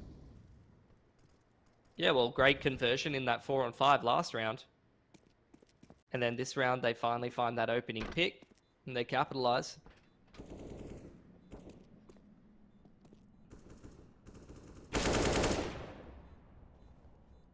Need to make sure they can hold on to these guns though if they want a chance of salvaging anything in the half. Not going to be easy when you've got multiple players heading in your direction. Off angle for Skull Hunter will work out. But, I mean, Vertex can really just throw bodies at them. Oh, Skull. Spam straight through. Oh, Reckon's getting spammed as well. But Guag and Reckons live on a sliver of HP. And with the loss bonus as well, that's going to be more than good enough to still put a buy together here with those two guns saved over. Vertex building up even more cash though. They're set for the rest of the half. They are. And it can set themselves up for the rest of the half if they win this round. But if they don't, trouble abound. Could be double digits for Vertex.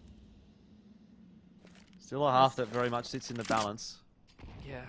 Look, Antic will be able to put together something next round. I think they're still pretty close to full loss bonus, but it won't be a buy like the one you're seeing here. It probably won't be an AWP. Might have to go down to some Famises. Yeah. Seen a lot of opening kills in the first 30 seconds these last few rounds. Neither one of these teams capitalizing early. Vertex now investing a lot of util in the B site here, and it's got to be reckoned to hold. Well, again, Mr. Consistent does have the assistance of Guag. Big spray will eventually get the better of PZ, and he continues to hold the line. He knows there's going to be players on his right, but he just has to focus on that cross. Reckon's doing a great job.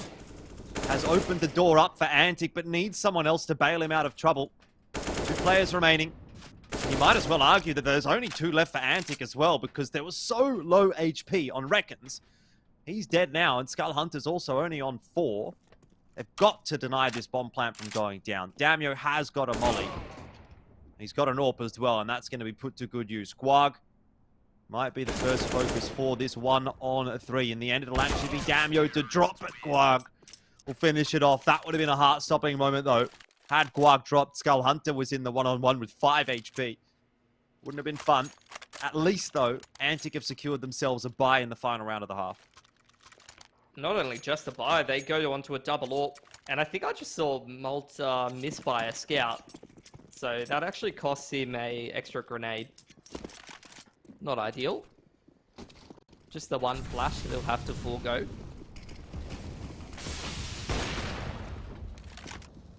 Very back and forth half. Again, it's going to be decided at A ramp on the contest, I'm feeling.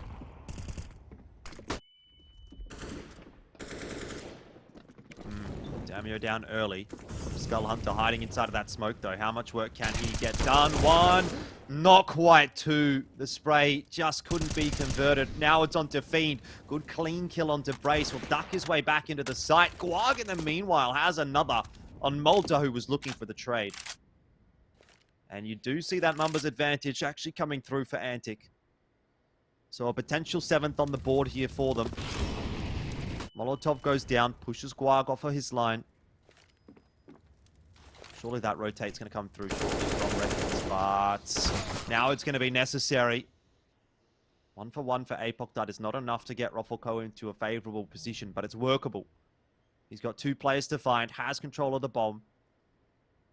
He's working his way into the site. And Antic will be hoping that they don't drop another 1-on-2 here on A. It's already happened once or twice. Ooh. Fiend goes down, but he does at least get the headshot. Now Reckons feels as though he can win it cleanly and does. 16-6 for the half when you've dropped it 7-8. I have to say is a pretty damn respectable scoreline for Reckons, though obviously he's been doing a lot of saving. Antic Esports, you know, I think that's a reasonable enough result, to be honest, in the first half for them. Because it did look like it really could have run away with things for Vertex. But Antic have kind of kept it competitive. Yeah, they've done well for themselves. Now, moving over onto that T side, though, we'll see what they can fashion.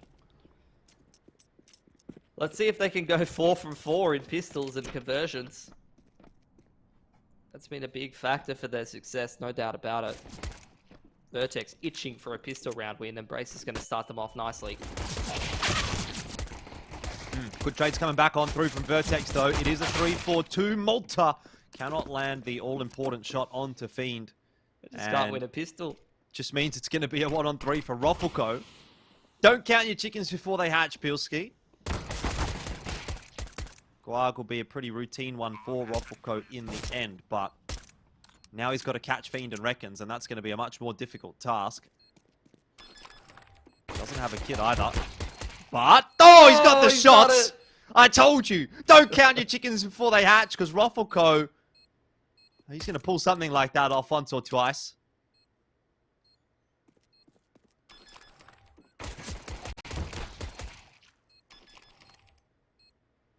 They've won a pistol, they've done it. Yeah. I mean, these X3X situations are a big problem, though, for Vertex. For Antic, I should say.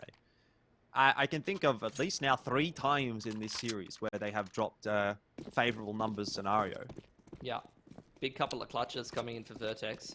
No doubt about it. That bomb plant and a lot of kills going over to the T side means exactly this.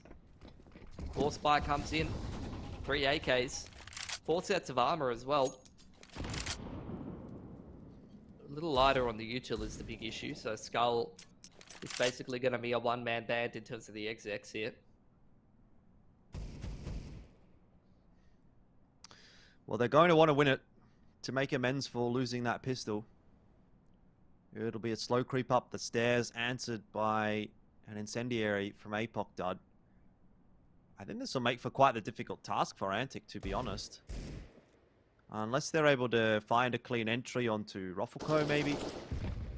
He can swing on the left side of the pillar, and Reckons is all over that one. A 1-for-1 thus far. The incend came down a little bit late for Apoc Dud. Antic's already into the bomb site, and now they're getting their own util out. PZ, once again, just round the corner, jumping all over the place. Can't land the shots onto Reckons, who, again, is going to come up with a big, impactful frag. Brace won't be able to deny the bomb plant, but does get it down into the one-on-one. Damio now has to get it done for Antic. A must-win round that goes their way. That's a huge pickup. It cost them a lot, but it cost Vertex even more. He's had a couple of impact plays the last few days, particularly T-side rifling. That's just another one of them. Both him and Reckons. Really, really big impact. That's going to put Vertex on the force. No util behind this force either, just the 3 smokes. So basically for Vertex, you're hitting scout and deke shots, or you're going to be taking a save next round. As for Antic, they need to make sure they're utilizing this utility to minimize risk as much as possible. Work the map properly, and you'll be rewarded in rounds like these. Looks like they're just going to apply a little bit of util pressure to A, hold mid for the first 15. See if there's any initial pushes. Sometimes those are the kind of plays that you get out of a half buy, and now they're going to start working towards B. No luck for Ruffleco this time. Pistol not quite as successful as the USP was.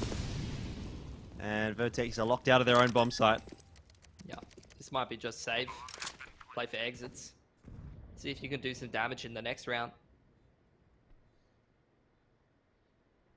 That's an impactful turn of events. No doubt about it, Jordan. Antic. Let's make sure they're not losing too many kills on the exit, and if they can keep things as clean in the next round, then they're setting themselves up quite nicely for this T side here. They're going to even up the scoreline 9 apiece. This upset is within touching distance. Yeah, look, I don't want to get too far ahead of myself, but I am feeling it's a realistic possibility.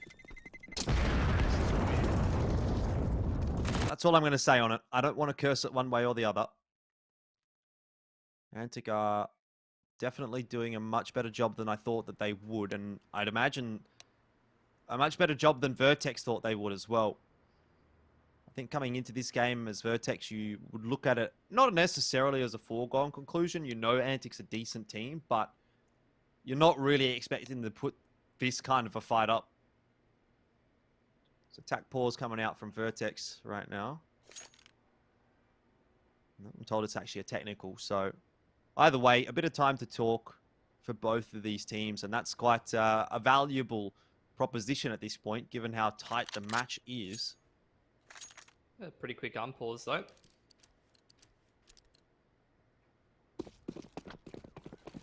So saved weaponries from last round mean that this is still a dangerous round. It's just Ruffleco who only has that USP, but still basically the same situation repeated. Brace on the line here with the Scout, going to get a nice early tag off, and those Scout tags are worth their weight in gold in a round like this, because now just a body shot is good enough to finish off Skull.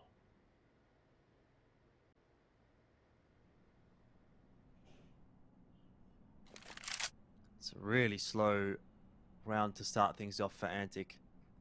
They know how important this kind of a round can be, and they have lost to this kind of a buy from Vertex in this series already. It would make their game so much more difficult to win. And it might start to rear its ugly head once again. Malta and Apoc Dud finding a kill apiece. Numbers are there for Vertex on the A-bomb site. Fiend, though, looks like he should find a timing to just creep out and start to clear it. Oh, he hasn't seen Apoc Dud on that cross, and now it all of a sudden gets what worse. is that? That is disgusting. That is disgusting. And Antic, surely they can't lose another one. Let's have a look at that quickly on the replay from Apoc Dud's perspective. Oh. Deleted him. Just deleted. Look, at least they're going to be allowed to bomb plant. This is so weird. Antic's It just is. been given control. They got no time to flank B though. So it's got to be a plant for connector. Bit of a role reversal now. Well, Pick for Guag in spawn. He sees PZ as well. He's got a lot of util to delay on that part of the map. It's got to be Apoc Dud. Reckons needs to win this duel and does. Now it starts to shift back in the favor of Antic, despite the fact that they had some substandard weaponry in the 2-on-2. Well, 2-on-4. They're actually making it happen. Malta. Oh, he's actually going to find that timing onto Guag, and now it's down to Reckons. Molotov onto the bomb. Is it going to be enough to win the round? Big spray from Reckons. No time. They don't have a defuse kit. So it'll be an AK that's the prize for PZ. But the round for Antic, really touch and go though. You got to say, Pilsky, it's an expensive one for the T side, given there was not a sizable investment from Vertex. That AK save though for PZ. Either you could drop a rifle to Brace, which is going to assist him with buying util, or he could probably just save the extra money for the AWP fund. We'll see what he ends up doing. Good save in that second round. PZ's copped a backstab, so he's down to 20, down about 20 health. Not ideal, but good save on those force buy weapons. Takes all of those guns outside of the hands of Antic, so that's effectively Vertex shutting down one additional buy round in the future with the damage they do. Well done. First gun round here. Mid-contest going to be everything. Two players looking to contest in middle. It's a 1-for-1, which is not too bad for Antic, to be honest. Seeing they've still got presence in middle. Yeah, some taps here from Reckons. They know that that player is isolated on the bomb site, but haven't found a way to dig him out just yet. Ruffleco's up above the smoke. Reckons, again, just looking to challenge, but Antic are at a bit of a stalemate. And creep back towards the A ramp. Malta's playing retake on A right now, just from those crates. This duel in middle, going to be all too important. Apoc Dud's got the better of it in terms of the timing. Picks himself up an AK as well, and now Antic, things get a little bit more one-dimensional. They don't have that contingency plan at the mid-lurk anymore, and they've only got a smoke and a flash to get into A now. Gonna have to hit some banger shots, aren't they? Malta is keeping a pretty reserved approach to this defense so far, taking a little bit of a peek, but Really a bit more interested in that angle that Reckons is on, and that is a very sharp shot indeed. Flashes coming across. Guag fully connected by that one, and now it's on to Damio. 1-on-3 he needs. He's got one of the players down already, and the bomb plant on the floor. He knows where Brace is. He spotted that gun out, so just going to take that swing, but maybe wasn't expecting him to be untucked from the corner. And Vertex will get 10. But bomb plant's gone down. Antic should have enough money to buy into this next round. Yeah. And keep that pressure on. They can even get an AWP here if they want it. Not sure Vertex will have that luxury. See if they back themselves with that, though. Instead, it's just going to be investment across the board. Rifles. This is the swing round here. Only 3 guns saved over from Vertex. Makes them a little poorer, a little worse for wear. So at 10 apiece, this round's really going to dictate who's going to start front running this second half. Stairs control contested early once again by Antic. That's not really too much of a tell. For some teams who go heavy A time and time again, that might be a bit more of a tell. But these last couple of rounds, time and time again, Antic have always been contesting stairs. Damio trying to keep the A side of the map honest. A bit of util pressure from Skull, I think it is, in middle as well. Antic just really playing that info denial right now.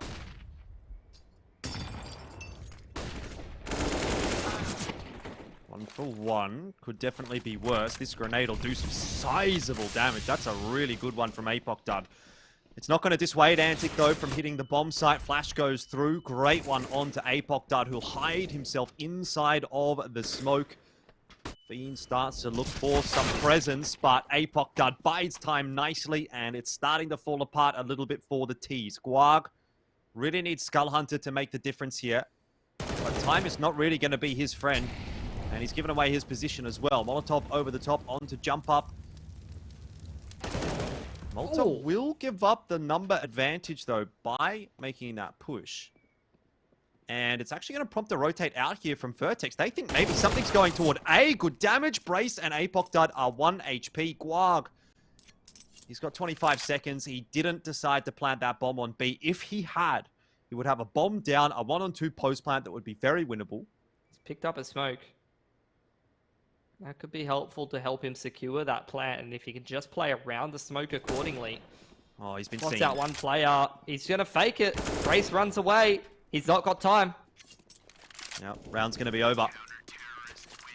Very wisely played by Vertex.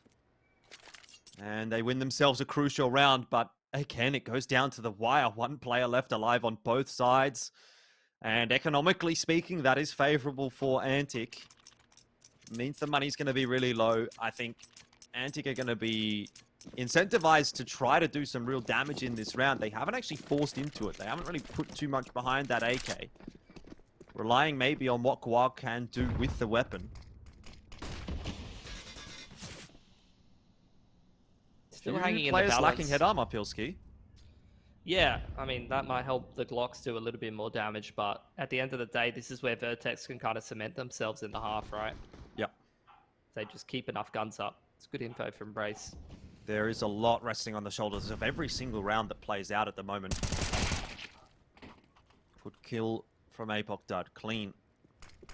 Brace going to be flashed out as well. Shots coming out across from both sides. It's a 1-for-1. Guag able to strike with the AK. But he'll need more to make this a valuable round for Antic.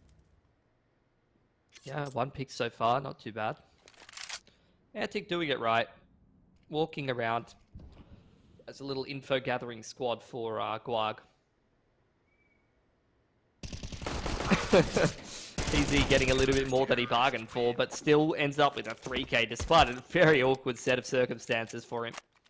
Which is actually pretty important. That could have very realistically been a timing where PZ goes down without even getting 1 there.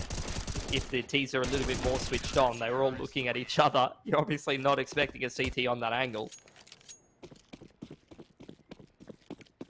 But a After 2-round all said gap. and done, though, I mean, four guns up, yeah, 2-round gap. That's Vertex putting themselves in pole position here to continue front running this half. But it's not unrealistic that Antic can start to make a bit more of a run back into it. That's a nice early position for Apoc Dud. I was talking earlier actually about how much Antic have been contesting B stairs. So to see Apocdud get all the way down there and get onto an info line early on like that is a big, big boost for Vertex. I mean, that 2-round gap is about as good as it's been so far in this half for either team. Malta spots Fiend through the pixel gap. That's the end of an Antic player. Skull Hunter is going to sit himself inside that smoke and hope it fades favorably. It looks like it will. Malta a little preoccupied by the gap in the tarps. Well, Skull loses a lot of HP to that molly. Smoke on towards that side hole position as well. Vertex trying to invest util to just slow down this T-side push before it can snowball into a post plan on A. Look where Apocdud is. He's got full info on the rest of the map, so really it's a 3-man stack on A. Race once again going to be flashed out onto ramp, and this time can't find too much. PZ has found a trade with a molly somehow. Antic are really fighting hard to try to get into this bomb site, but they've only got 20 seconds left, Pilsky, and they've got a player wrapping in behind. Damio should be able to have that one on lockdown from the sandbags position. A peek in here from Guav. Damio will pop his head up, and that's a huge double from Apocdud. Skull Hunter now has to get it done alone. Not a position he thought he would have to find himself in, but again, this could be a 3-2 that goes by the wayside for Antic. Skull Hunter, he gets far forward, but spotted as he tries to slide in the smoke. And Pilsky, you have to say, Antic are not getting it done in the rounds they need to win. The rounds they should win. They have numbers advantages. They're putting in the hard work early in rounds, but they're not converting them. And that, again, is another example of it. Yeah, Apocdud's robbing them blind right now. He's had so many impact clutches so far. It's always a big, big boon. He had so much impact in that round. When you can, like, a certain team has been working a part of the map. If you get an info line on that part of the map, then it can really, really help you out. So Apocdud, he gets on that B stairs line, and he also clutches out the round. He's as good as gold for Vertex there. Antic take another tack. We're going to have a chat about how they can potentially win a round like this. You can see Vertex's money still very, very bruised as that came down to just the 2 players surviving. So there is a reset window here for Antic, but they have to be creative about how they approach a round like this when they have very limited util.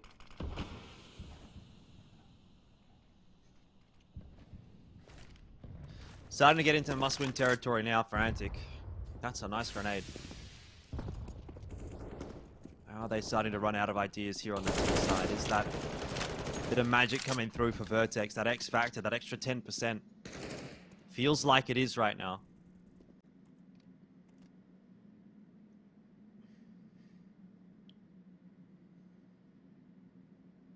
Malta again, same smoke, looking to contest that pixel line and find the opening pick. Sprays the smoke for good measure this time. Very tense opening to this round. Antic, absolutely no utility to execute a site or contest map control anymore. They're going to again have to rely on a contact play, and that often means it's going to be a lean towards B. And again, that's going to be the case for Antic in the late round here. Or is it? I thought it was. They're starting to make some footsteps like they're running away off of the B site, but then they're going to recommit. So limited util again. They're going to try to go back into the small site here. Lots of spam coming through from Vertex, but I haven't spotted anyone just yet. 3 players working their way up the stairs. Skull Hunter has cleared out the right side. They're getting very close, Pilsky. Util coming across. Roppelko gets himself a double, and Skull Hunter was team killed. It's gone all wrong for Antic. Wag is the last man standing, and Vertex really stepping up late in the half. Yeah. That now puts them at 14-10. It was so tight, so close for such a long time, but now Vertex are streaming away with rounds. Very heads-up call from Vertex. You could see how telegraphed that was. Like, when a team is on a low buy like that, on a map like Vertigo, if you have light util, if you've invested in the round, you just do not have the util to be able to contest the map in the late round. You have to rely on more sort of contact plays. So a late B is like a very, very obvious play. And you can see Vertex, even with the util in place, to be able to deal with it. Roppelko in that position to stop the T's before they can scale into the site. It's looking pretty dunzo now for Antic, isn't it? Need to pull off something pretty special in this kind of a round. Hunter and Damia were doing their best, but Apoc Dud has just been supreme here on Vertigo. And Quag on 4 HP with a Mac 10. Unfortunately, I do not back him.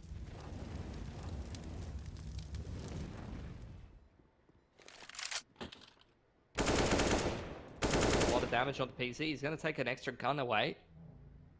The that crossfire matters. between sandbags and connector should get done. And indeed it will. Apoc Dud. Not a huge round from him. A 4K. Shutting down that half buy. That actually did get a little bit spicy. He's almost on for the 30. He's had a lot of impact this game. I think Apoc Dud, he's definitely a player that can be a bit up and down. But when he's having a big performance, I even remember back to that Chiefs roster, like he is a hard carry player. Yep. If he's playing well, you are winning the game.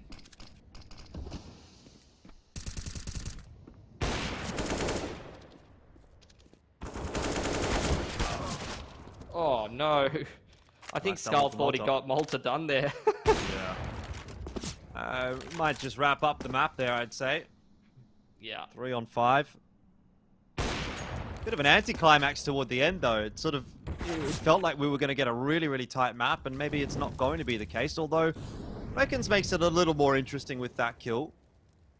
Brace not quite going to catch the timing as they do exit their way out of mid.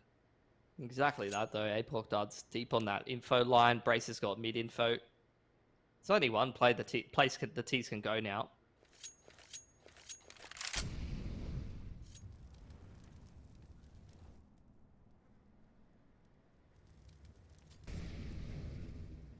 He's got a gun or two. And now a player as well. Apoc Dud. Well, he won't get his 30 unless he doesn't win the round right here. But 29 is good enough. 16 and 10 for Vertex on map number 2. They do make amends for dropping Nuke. And they force us through to a third map. There was a couple of touch and go moments there for a little while. But Antic ultimately just falling to the superior Vertex on the second map. Absolutely. And I think Apoc Dud goes into, after those last couple of rounds, double digits in terms of the multi-frags. He had, I think, 10 or 11 2+ kill rounds on that game. He was having a whole lot of impact, and he's definitely put Vertex on his back a little bit. Antic there, you know, if they couldn't quite get that pistol conversion as smooth as they wanted, then obviously they just haven't had the legs there and haven't had the consistency they need to shut down Vertigo at least. But Inferno is definitely a map that they might be a little bit more comfortable with, I would say. It gets played a lot at the level that they're competing at, where, you know, you're playing X8 ballers and some of the 16-20 Kings teams. Nutty, a lot of these teams have been playing a lot of Inferno in those series. So I think this is where Antic might be a little bit more in their comfort zone, and I'm hoping they can put up a good fight on the third map. Well, that is a discussion that we can have in just a moment. It's time for us to take a short break. Don't go too far away. Third map in the series is coming up next.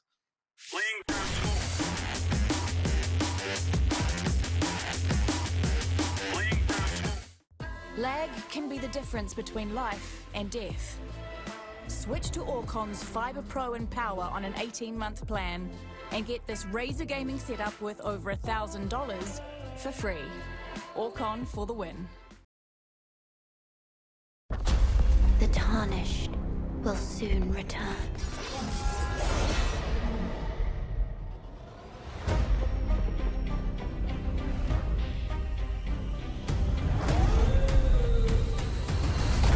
Someone must extinguish thy flame.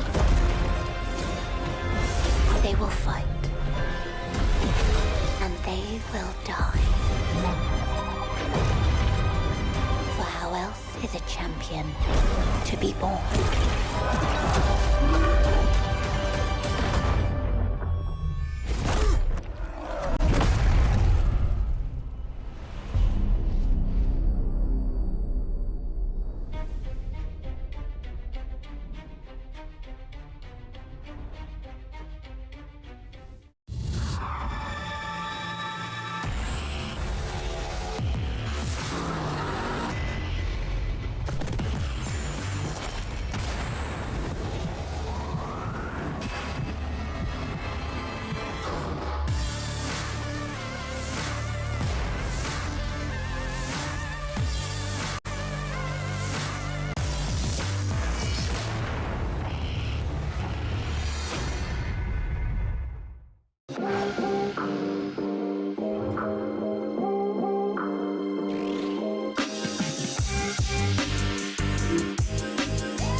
Lag can be the difference between life and death. Switch to Orcon's Fibre Pro and Power on an 18-month plan and get this Razer gaming setup worth over $1,000 for free. Orcon for the win.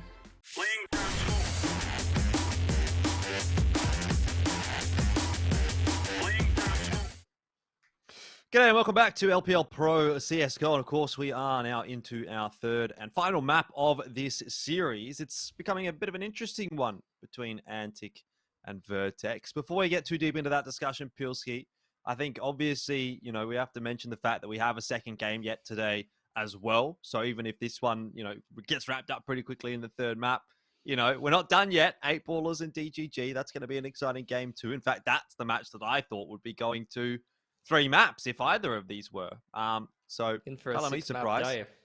I think so. I'm sure the production team in New Zealand is really keen to go home at 4 a.m. That's going to be fun. Whatever. They'll be fine. They'll be fine. You know what? I'll tell you why they'll be fine. Because they actually do have the opportunity to pick themselves up a Razer gaming package worth $1,022 from Orcon Fiverr if they sign up on an 18-month plan. !Orcon in the chat for those of you in the production team that are interested in that one. And of course, for you guys at home in Twitch chat. But yes, it is for New Zealanders only. So there is that little caveat there. But that at least makes you feel better if you're from New Zealand and you're going home at 4 a.m. That said, we've got Inferno coming up, and this is going to be a bit more of an interesting map, I feel like, than maybe the first two. I look at this one on paper, and I think actually this one is right in the wheelhouse of both teams. Whereas for map one, you would have said, Antic maybe a little bit more favorable on that, and on Vertigo, Vertex maybe a little bit more favorable on that one. But Inferno, definitely a map that both of these two teams really play quite a lot. They both play reasonably well. We've seen already this is going to be quite a competitive series, and I can't imagine a lot is going to change as we move into our third map.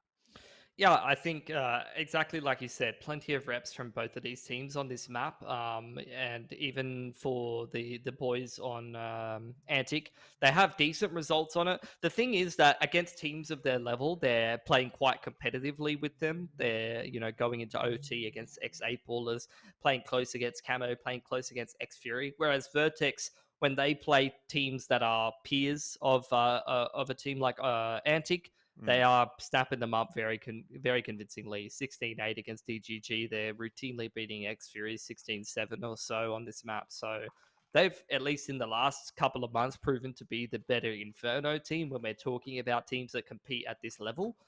Just kind of cutting off the top couple of teams domestically in Oceania. But we've already seen Antic have the ability to be able to step up to the level of Vertex and play at an extremely high level. So far, you've seen some pretty standout players in this series as well. You have to say Reckons and Apok Dud kind of sitting head and shoulders above the rest of the players. And I think in general, Vertex, it seems like playing a little bit kind of subpar tonight individually. Outside of Apoc Dad, in fact, almost everybody kind of having a bit of an average night. So some more bigger individual performances across the board for Vertex could probably put them over the top here.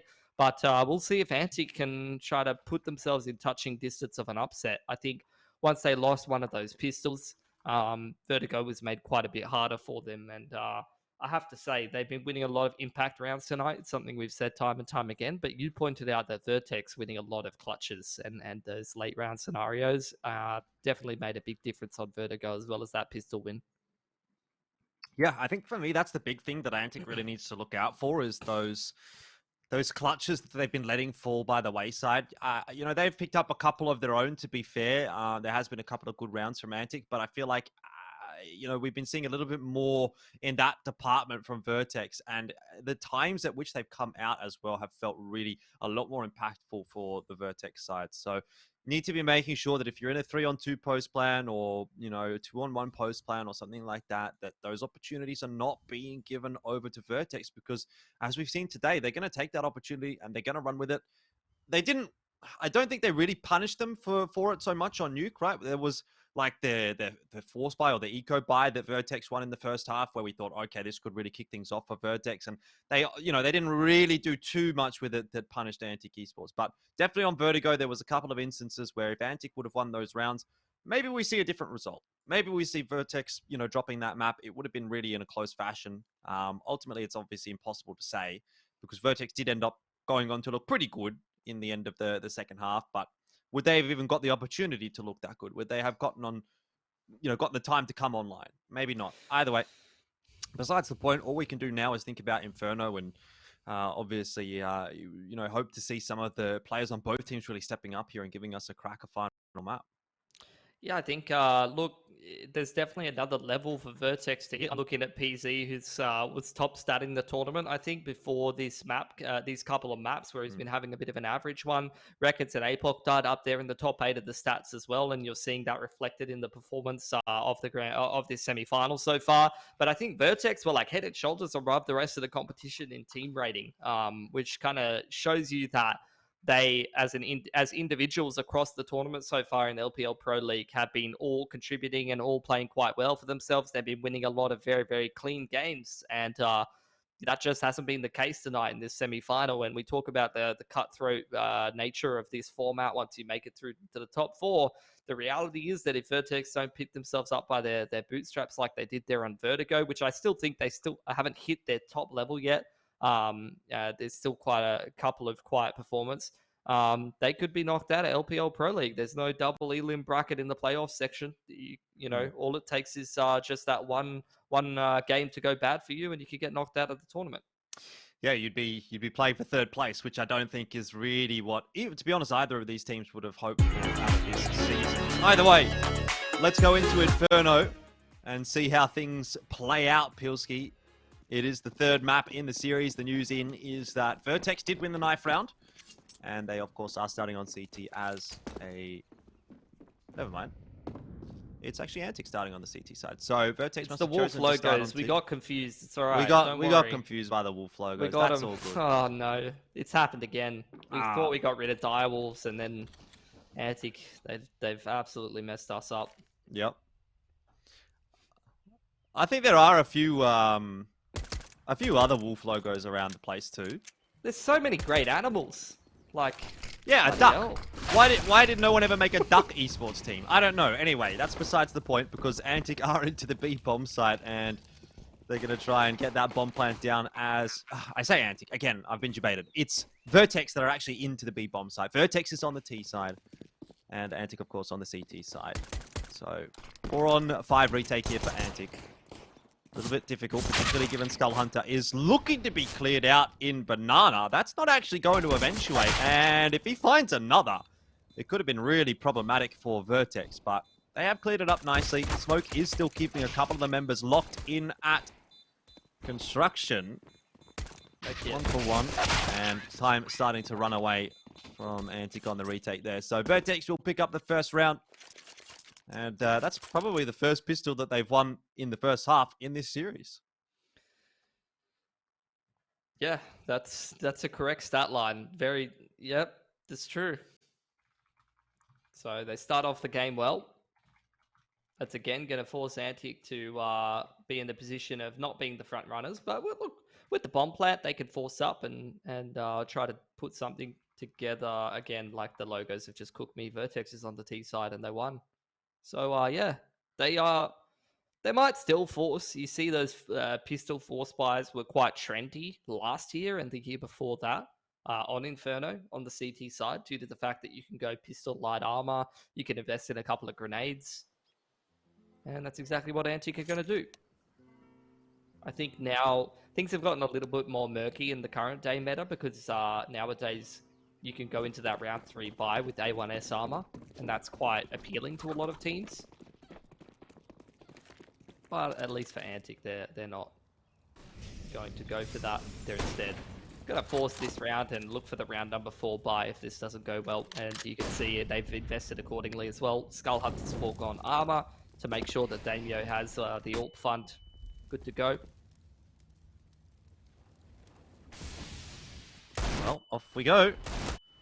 Vertex not suffering any losses on the way in. Look at all those smokes on the ground in main for Skull Hunter. He wanted to delay the B hit indefinitely, but never got the opportunity to do so. Yeah, Vertex might have cottoned onto that pretty quickly. Fiend, though, has caught APOC done, so it is a 5-on-4, and to have that small advantage. No defuse kit to play with, though. If they want to actually make this happen, they're going to have to go fast. They are going to go fast, Jordan. Straight in there. Yeah, smoke's coming down for the CT side, trying to cut off some angles. Shots need to be hit. There's a good trade from Skull, but Rofoko looks like he might have this one on lockdown with the Galil. A double reckons. He's run out of time now. And he's got a scout in the middle of a smoke, which is never a fun time. So 2-0 the scoreline. All of those smokes, I've never seen a sadder thing in my life. And all of the smokes in main there, just sitting there useless. Credit to Vertex, recognizing how teams like to play these days. I mean, that was the first thing that people theory crafted, right? When Valve came out with the update that was like, you can drop utility now. Everyone's like, this is so dumb. You can just drop 5 smokes on B Inferno and hold it forever. That's Well, what it's Reddit true. users sound like. Is it? Yeah, exactly like that.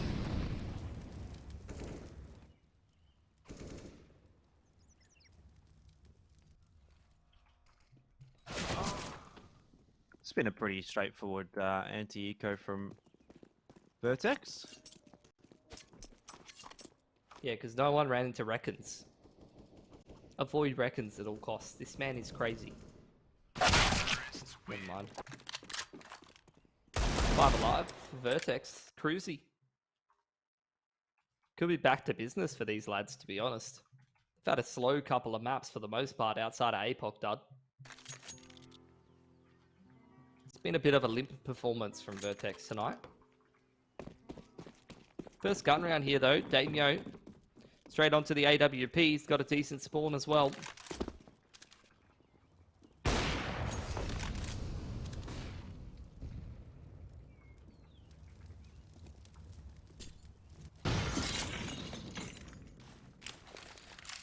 Bolters in apartments. Never seen this before. Ooh, Reckons might just get bailed out of trouble by that Molotov. It has actually isolated PZ, who is the bomb carrier. Smoke's coming through, and Reckons has made a lot of noise, which actually ends up baiting PZ to look in that direction. It's gone perfectly for Antic. The retake smokes and util into Banana. And they retake it indeed. Rofoko trying to get on the little doorbell speakerphone thing. See if he can find some help. No one responds, except for Malta, who rocks up a little bit late from the apartment's inspection, seeing what's going on over here. It's a complete massacre.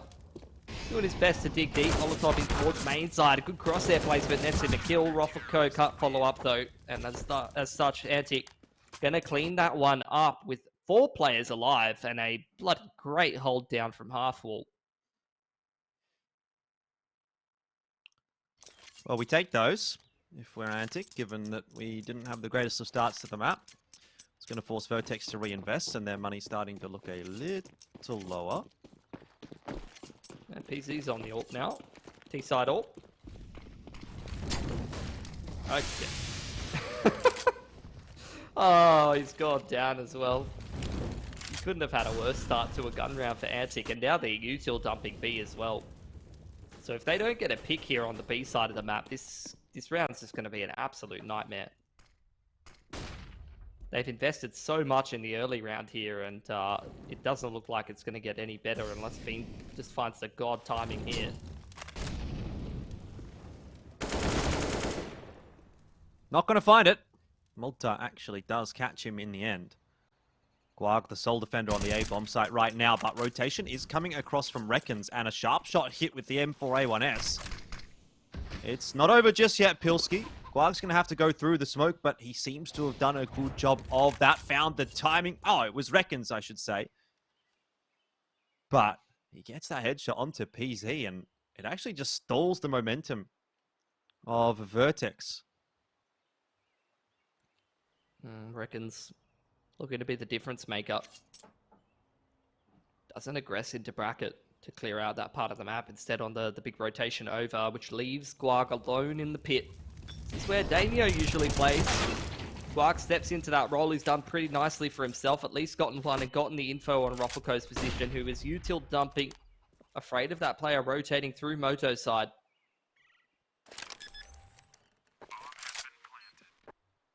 Still a very winnable round for Reckons if he gets his timing, and has been able to have a chance, but Reckons just gets it done. It looked like he was aiming in Narnia, mate. Might have been a quick flip. Yeah, quick flick. That's it. Well, a couple of good solid rounds on the CT side for Antic. I guess that one wasn't super solid, but 2 guns alive, you know, resets the economy of Vertex. The job is done there for Antic. Yeah, at least in the early stages of the half, and now we're kind of getting into the mid stages where Antic is now not so much looking to build themselves a platform, but they're actually looking to work their way into the half itself. Fair bit of investment here for Vertex, though. A lot of grenades in. Potential for damage is well and truly there with the hero AK on Malta. This is his comfort zone position. Malta has spent more time in apartments than I probably spent playing Counter-Strike Global Offensive.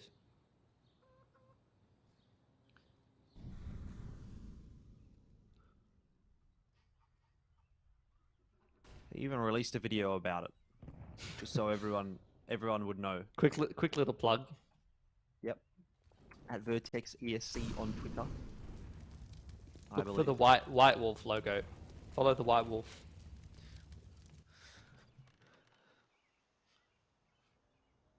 What are Vertex going to do? They're having a bit of a powwow in mid right now.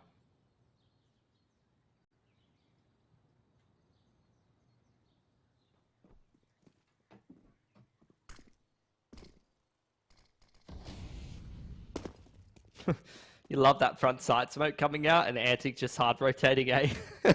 Skull's just made the info plate.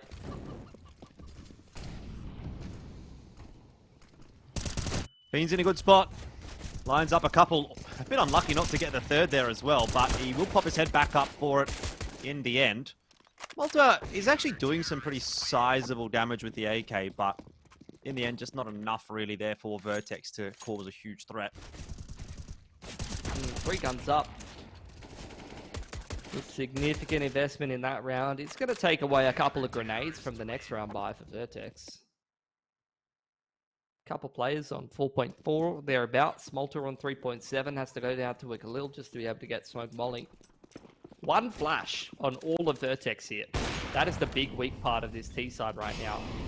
Their ability to contest map control with util is going to be great. But how does their late round look when they have no flashes? How do you exec the B site when you cannot flash anybody?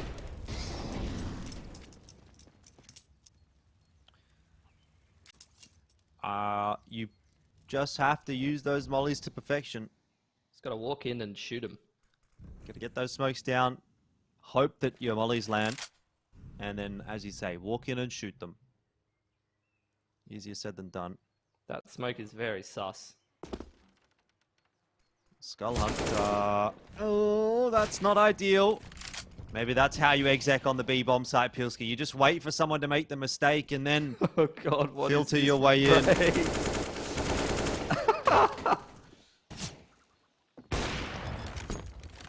Amio is still hiding behind that smoke, attempting to deny the bomb plant. We'll have a bit of luck actually in that respect. And Fiend's also found Brace. There's a hole in the smoke, by the way. Uh-oh. Fiend is going to go through it, but that's covered off by Roppelcoat. He wanted to deny the bomb plant. It could have been a round-winning play. It won't be. Guag's watched Malta's video. It's not going to help him win the round, though, Pilski.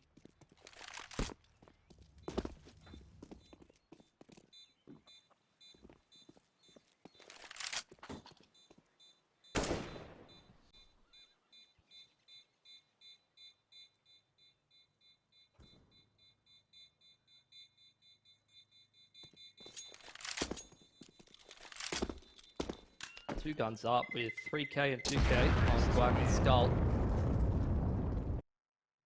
Fiend's got a little bit of cash too, so this can be a reinvest here for Antic. Pretty back and forth half so far, to be honest.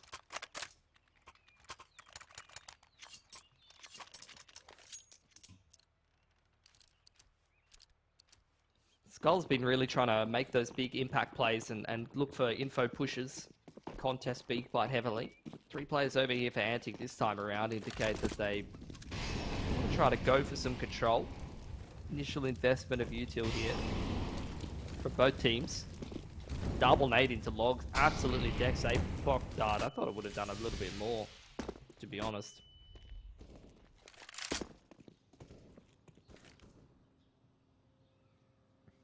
Nice little switch up there. Apoc gets very low, so he's going to send Brace in instead, and Brace doesn't have a flash to set up his teammate anyway, so it's better for Apoc Dud to be that player at bottom Nana. You have a lot of players contesting Banana here for Antic, and it seems to be working out pretty well for them. The grenade! Oh, it doesn't quite catch Apoc Dud. It does 1 damage. 1 damage, yeah. But 1 damage is not enough to finish him off when he's got 4 hit points. Gets Spy on the skin of his teeth, but... Credit to Fiend again. He's been great on this dig anchor position in Antic's recent Inferno games. Him and Damio have been really, really solid holding down A on that pit site crossfire, so gonna need to continue that synergy with Guag if possible. This one's kind of falling apart though. 30 seconds, they need to get into A. Fiend's deep on the site. Guag's still in pit with a smoke to delay. I think they're going B. PC's backing off. They're going to go B here, Pilski. Got a flash and a molly. That's some quick thinking from Vertex, but low HP numbers on Malta and Apoc Dud is going to give Damio a chance. Yeah, they can't block him off. They can't block off his sight line. They can molly him off. Oh, he's actually going to go in front of it, the madman. But he gets a 1-for-1, which is not too bad. Apoc Dud on 3 HP picks up that AWP as well, which is a better weapon for him to have in this situation. Definitely.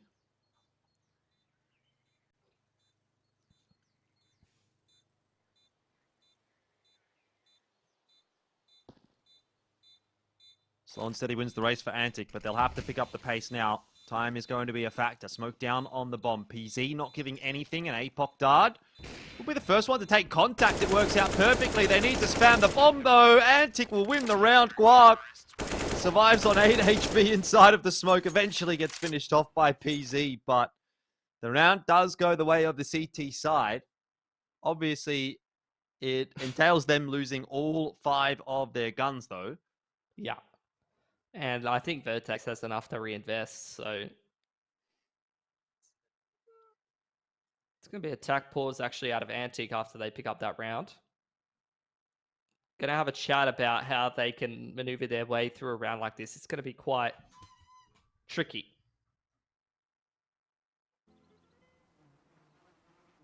Having a big think about what to buy. And actually, very, very rare that this happens in CSGO. This is more of actually a Valorant thing at the moment.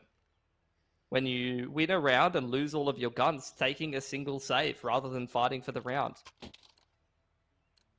Very interesting approach. Really indicates that Antic values having full util, values having an AWP on this CT side. And actually, a lot of people would probably not vibe with this approach. They'd probably say you would never eco after you win a round, but Antic, little unconventional decision making. It's not flat out a bad thing to do, especially if they can take a couple guns off Vertex here. Yeah.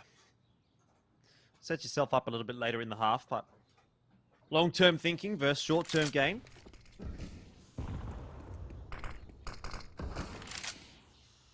Decent amount of util to play with. I mean, they've still got a couple of smokes here. I say decent. It's obviously not, but it's decent, all things considered. If they get the timing right. I think still got one more over here toward A.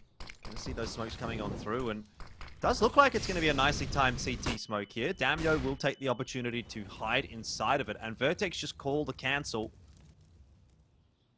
So just forcing out some of that counter util from the CT side before they actually do execute into the site.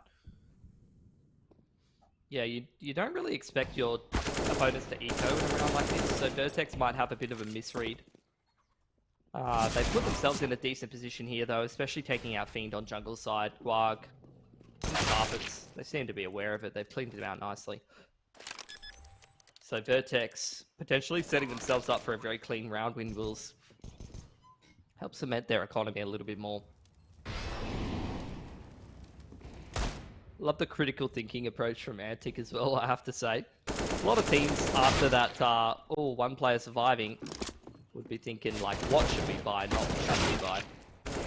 And these kills, I mean, are definitely helping out. A couple of kills come over towards the end of the round, take a little bit more of a toll onto Vertex's money.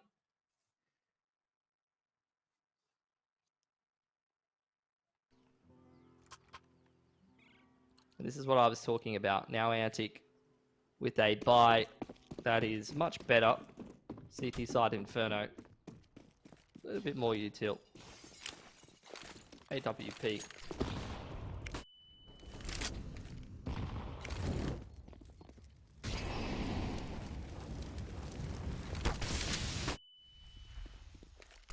Good contest into Banana again from Skull Hunter. Gets a lot of control. Yeah. Gets the molly down. I mean, you've seen this time and time again from Antic. They've really wanted to play a bit more aggressively on the CT side, especially over towards Banana. But the issue with this playstyle is now you're leaving yourself no util for the late round. So if they fall back to site here, this is actually a really bad position for the CTs. Reckons has one smoke at 1 minute 10 to hold the site down, and that's it. You can see this is where Vertex, they commit that CT smoke, and they don't exec with it because they're expecting the counter smoke to come out. This is all just Vertex trading down utility after that initial util was invested in Banana. They know they're in a pretty solid position, but this smoke might have just bought enough time for Fiend to get in here on the rotate. There is a nice little hole in the smoke there for Reckons to look through, but seems Vertex is aware of it. Not going to be peeking. Rotation, as you say, has come across from Fiend. Skull Hunter up on the high ground. Isn't going to be able to find too much, but the M4s are putting in the work. Reckons a double kill from the back of sight. Leaves Malta and PZ alone to get this done as a duo. Almost a nice spray transfer. PZ's only got 19 seconds left here, tapping away. Will catch Reckons in the end. Has to get that bomb plant down before the smoke fades, but still an achievable round now for him. Only difficulty is he can't really get off the back of sight, so... That off angle is the play, though. That is definitely a position where you can get one of these kills for free on a player coming through main or pop up off the top over towards Coffin's side. He hasn't timed it very well, though. He's dropped off and given the info over, and Damio will put that round to rest. That was a pretty cool round. Actually, these last couple of rounds have been pretty nice to watch. I think Antic are a little bit one-dimensional on this B side of the map, though, with how aggressive they've been. Be good to see them change things up a little bit and maybe go for a bit of a greedier round where they're holding their util. just give a little bit of a different look to Vertex, who have now started to run out of cash here, Jordan. Is there a... They didn't leave an AK in spawn, I don't think. I was a bit confused for a sec. I saw PZ drop an AK and I didn't know, didn't see quite if anyone picked it up. Presumably.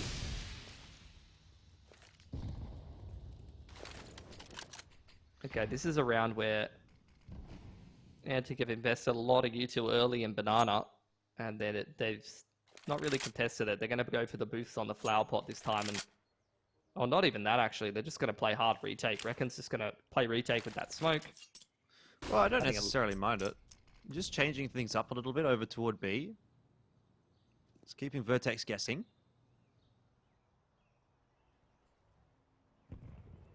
Malta's up to his usual tricks. I don't know if Guards actually spotted him there. Guards definitely watched the video. He knows. He's had a couple of these rounds where he's been like, I think Malta's doing this round. Obviously not, but...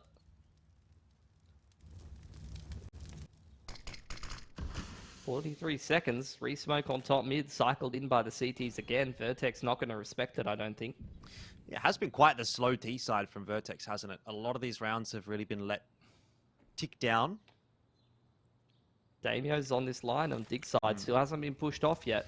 Yeah, but with got a that counter said, flash. Fiend's on the rotate back over to B, so he's going to take a little while to have an impact at A. That's a T molly on Porch, I think.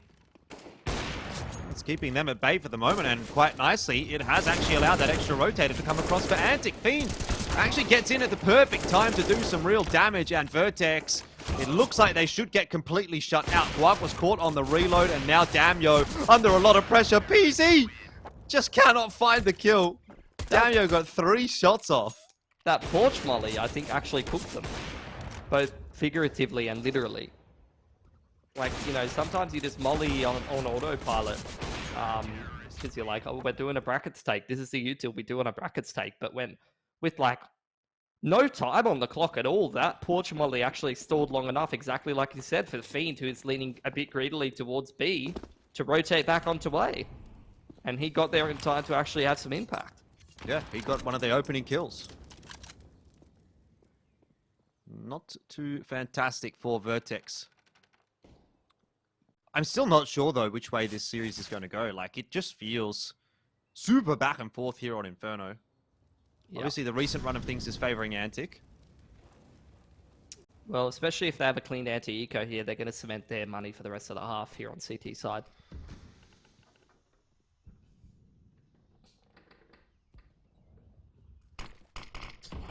Very creaky house. It's like my house. I'm in literally a grandma house. Lots of wood everywhere.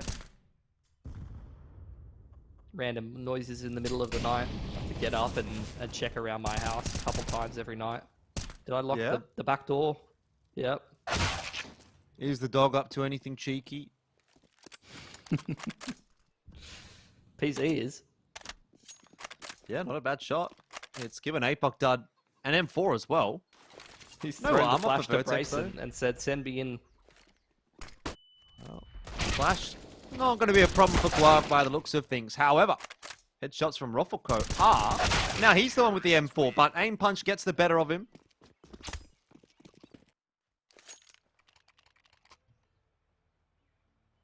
Okay, Antic, 2 guns taken off of them. It will make their last buy not good if they lose this round, or they might have to take a single save. So decent damage done there by Vertex might end up being impactful. Had a lot of kind of the same utility in the early to mid round. I think Vertex will have had enough time to realize where the potential gaps are for them to find a play in the mid to late round. Because I feel like they've been getting timed out of these rounds sometimes.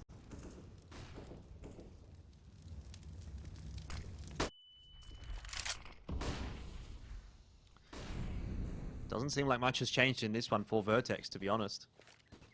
Not a very fast pace being put through from them.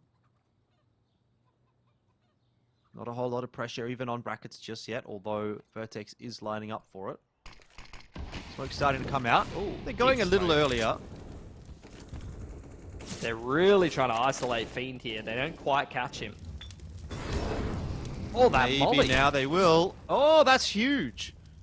Records Fiend's found the gone pick on down. B in the meanwhile. Yeah. But with that said, Antic, they still are able to trade effectively. And Brace was caught out. So maybe that creep out of carpets is going to have to be the difference maker. That chicken is making a godlike Oh amount of no, noise. the chicken's giving him away. Yeah. Gobble, gobble, gobble. I know that's the turkey sound, but I feel like the chickens actually do make a bit of a gobbling sound right now on Inferno. Anyway, Malta's going to try and get the bomb plant down, but I don't think he expects Skull Hunter so progressed. And in the end, that's an 8th up for Antic. CT side is starting to pull ahead, and it might be getting a little bit out of hand now for Vertex. Yeah, Antic are looking great. Vertex are actually looking a little bit disjointed, to be honest. Bit uncharacteristic. No bomb plant's going to make a buy like this not as nice. But Vertex, I can't blame them for buying into a round like this.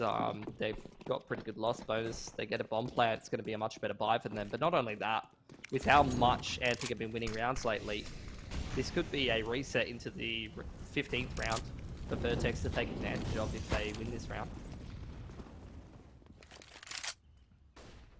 Vertex looking to hit a B timing here. There's 3 players over here. That's a monstrous entry for Brace. But they haven't got past Reckons yet. Nope. And they also haven't got past Skull Hunter. These two, a dynamic duo in their own right. Flashes coming out on both sides. Skull Hunter, he can't get much done. Vertex just had the better run of it as far as the flashes were concerned. Much better timing. Could have gone either way. A lot of low Ts there. Could have been another one of those spray downs at half wall. Vertex get it done though, and that's going to make it a very tight half here for multiple reasons. Not only is that going to be at minimum a 6 for Vertex, but also you can see the save coming through here for Antic. That's going to shore up their buy a little bit, but still.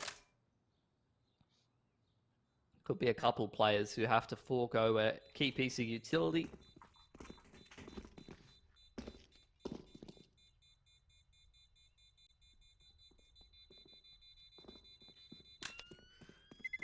Okay. 6 achieved, at least for Vertex. Can they get 7? This buy Money's going not to be great. looking very scuffed.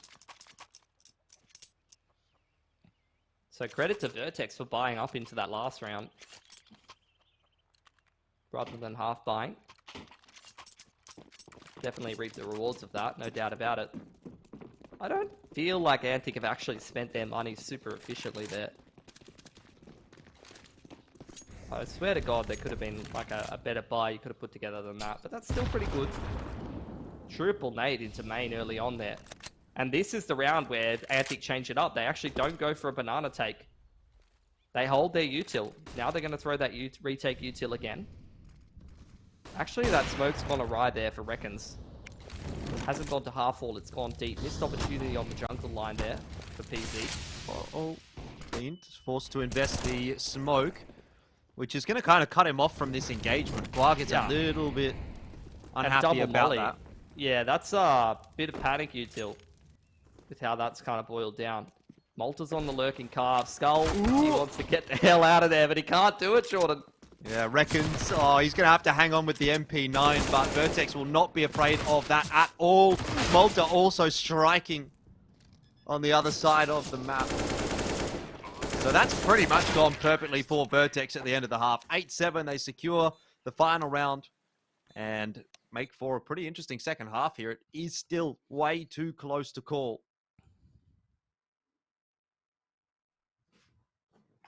This is going to force Antic onto their T side to show that T side proficiency.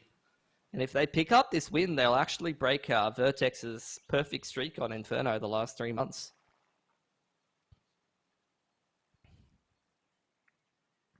I mean, and that streak has been against some good teams too, hasn't it? Not really. What? For Vertex? Wait, oh, you know, what? You don't think Paradox and DGG are good teams? They haven't played Paradox. On Inferno? Oh, I was looking at Vertigo. Don't lie My to me, bad. Jordan. Well, okay. What, you don't think DGG's a good team? You're a toxic. Toxic caster. Yeah, Zeph's not good enough. He's only third stat in the tournament. He needs to lift a little bit. Versus only first stat in the tournament. If Versa could just get to number 0 in terms of statistics in this tournament, then maybe DGG would be a good team. But if you're only first in the tournament, then yeah, I don't know if that's going to cut it, honestly. Maybe I'm being a bit harsh, but I don't know.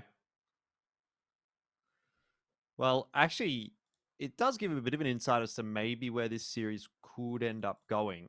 If we look back at that result in the insanely awesome CSGO tournament.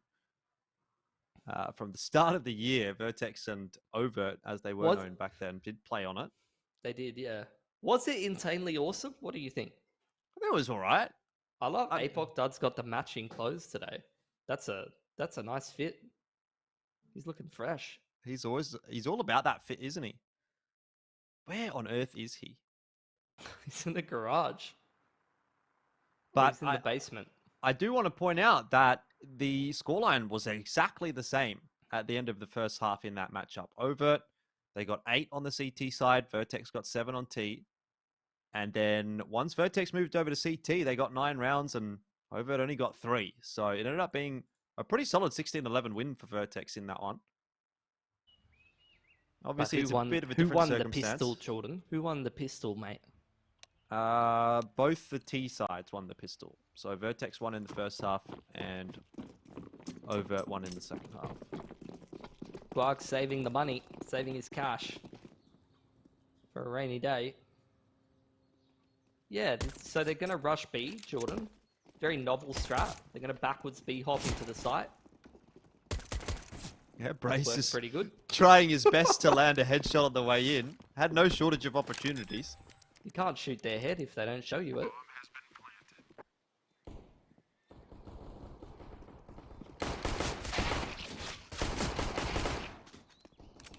Okay. Yeah. That all of a sudden has just picked up the pace pretty substantially. Apoc Dud is now in a 1-on-2, and he's in a real chance from the 1-on-2 as well. Gets a very quick kill onto Fiend. Just has to now locate Guarg. He's got a defuse kit too, so that's an extra 5 seconds to play with, and taps onto the bomb. Guarg will take the peek, but almost doesn't land the shot. That was close. So many players just abusing the hitbox. This game is absurd. Even Apoc Dud trying to abuse the hitbox. That's spooky though, Jordan. It's deja vu. The T side won the pistol again. That's right. It is actually going exactly to plan. So who wins this round? Let me consult the Magic 8 Ball. Okay. Just get on to 8 ballers. And it's going to go the way of Antic. Oh, they've got banana control. Got a bit of damage onto Malta. Gets finished off by an 8. This guy is on something. I found the script, and here's what's going to happen. Antic is going to secure the 3 off the pistol, and then they're going to lose 9 in a row. And then the scoreline's going to be 16-11. That's the prediction. But what if Braze plays in front of the Nana smoke there on towards main? The counter flash as well is beautiful. Okay. I mean, I wasn't expecting to be wrong in this round, to be honest with you. I did think this one was going to go the way of Antic, but hey, it looks like Vertex want to pick the pace up. And they have done so. Was this like a Doctor Strange moment?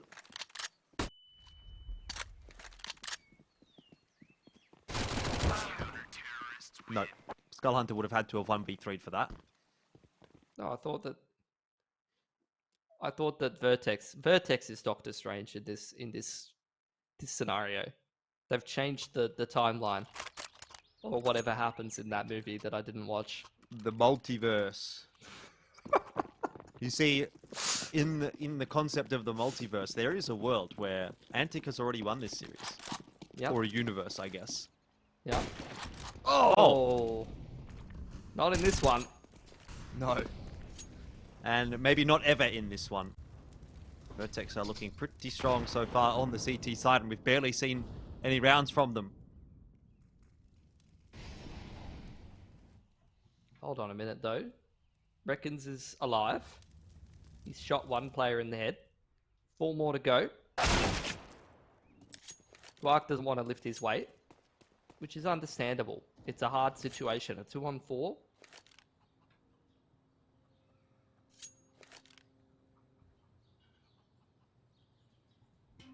Reckons looking to make his Chihuahua Leo very proud in this round. You can see it above him on the wall there. It's watching Let's go, over Leo. him. Let's go, Leo. Can I get a bork Yeah, from we get a Leo bork in the chat. to fire people up? Write bork in the chat if you're even listening to what we're saying. So I think there's probably a lot of people not listening.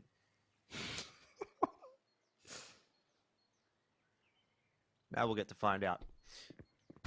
All right, that wraps that up. 9 apiece the scoreline. Vertex equalizing. This caster is cringe. Shut up. Okay, all right, I will. Okay. I mean, this isn't an important round for you to talk anyway. Antic's just going to take a full Glock eco. So Damio can afford an AWP and the rest of the boys can afford 8k and some util. But with Vertex already about 2k plus on almost all of their players and going up against the Glock eco, I dare say that this is going to very quickly go downhill for Antic. I think you'd be right. That's all right, Jordan. You could have you took that round off, and you've got a great break in the second half there. That's a good old second half break when it's at a 12-3 scoreline. Yeah. You took your 1 round break. That's not very fair. I didn't even get to choose. You just made me take it. Damio's really committing to buying an AWP, even where it's not necessary to buy it. I think in a round like this, you don't mind a bit of extra util on your T side low buys. They've actually had to go down to 2 players without head armor to buy extra grenades. They've invested a lot of that into a Nana contest, which has not bared any fruit.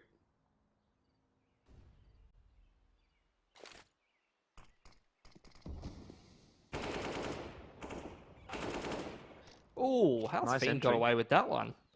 Well, Brace might get away with it a little bit. There's a hole in the smoke. He's only got like a lil though, which is not the ideal weaponry.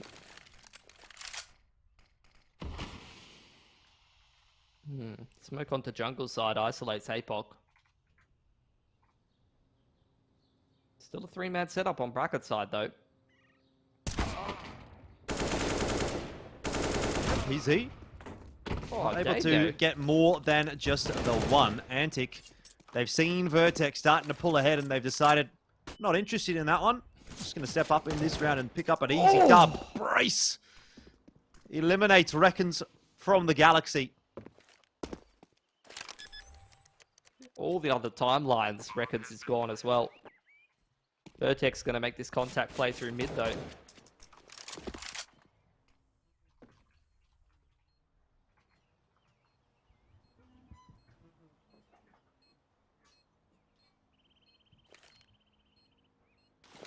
This is a nice Molotov. Oh, and Guark just gets decapitated. Vertex are looking super sharp in this round. Antic, they'll be disappointed to drop that one. That was another situation like what I was talking about on Vertigo. Numbers advantage, not converted.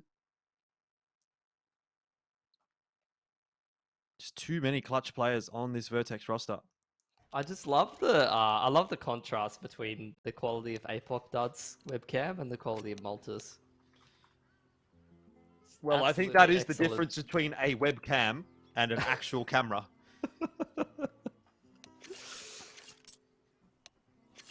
Just literally Play-Doh quality versus like modeling photos.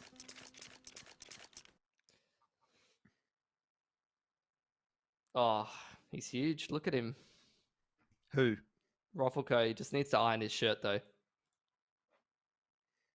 Didn't even throw on the jersey today.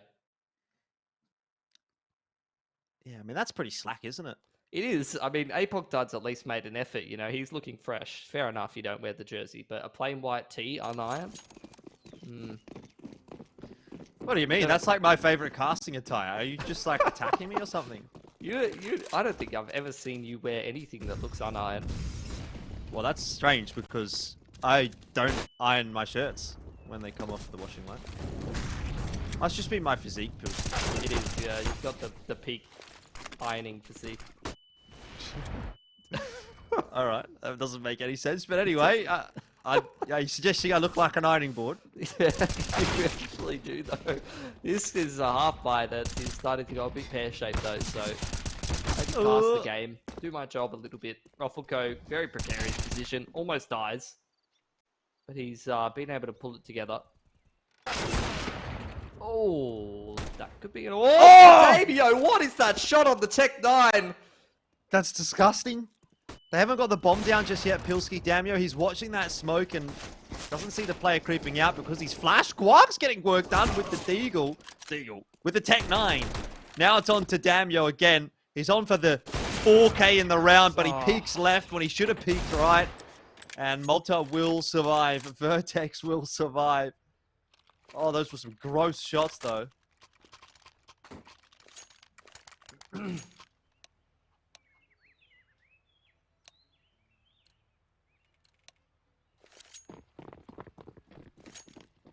I would like to say that makes a dent in Vertex's economy, but we've seen how many rounds they've been stringing together pretty consistently now. So they're good to buy. Quite a little bit yet. Falling into log side.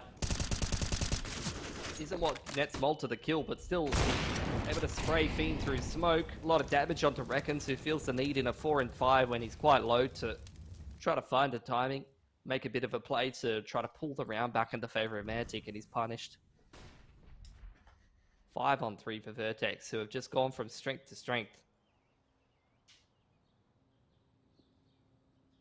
Yeah, it seems to be the way, isn't it?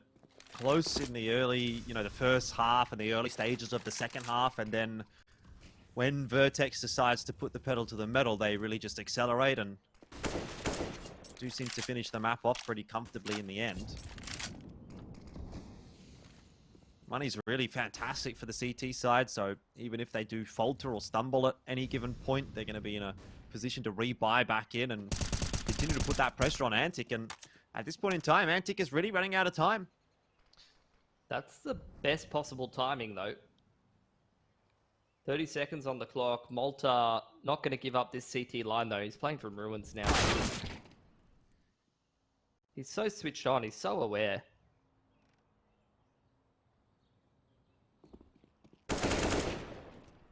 Maybe not so much for Brace, though. Do still have 2 players on this bomb site to deal with. And the player in Graveyard has not given away his position. Damio had a sneaking suspicion. Actually, it was Apocdud that got the initial kill, so he did know. Either way, 13's up for Vertex. Money is continuing to balloon out. It's another good map from Apocdud. What he lacks for in camera quality, he makes up for in frags. And that's what matters. At the end of the day, this isn't a camera quality competition, Pilsy. Don't know if anyone sent you that memo. Must have missed it.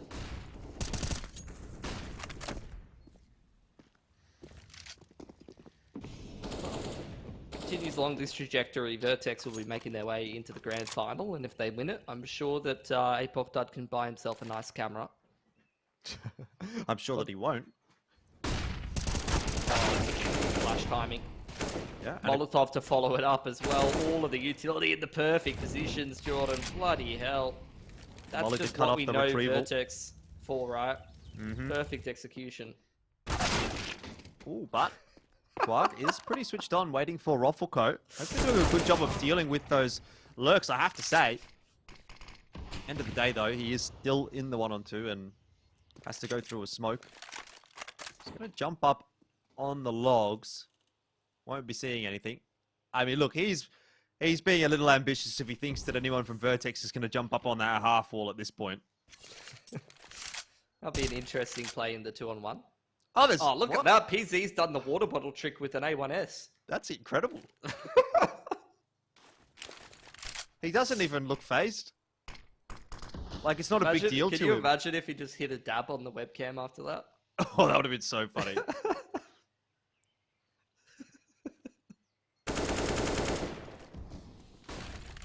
Well, time's running out now for Guag, so if he's going to do it, he's going to have to do it now. Has collected the bomb and cleaned up PZ. He'll have no idea, though, where Apoc Dud is, so he just has to gamble the plant. Apoc Dud going to bide his time nicely. He will allow the bomb plant to go down, but pretty much 100%'s the round. And that's 14 for Vertex. So while it's an expensive round, it really doesn't matter. They have so much in the cash reserves.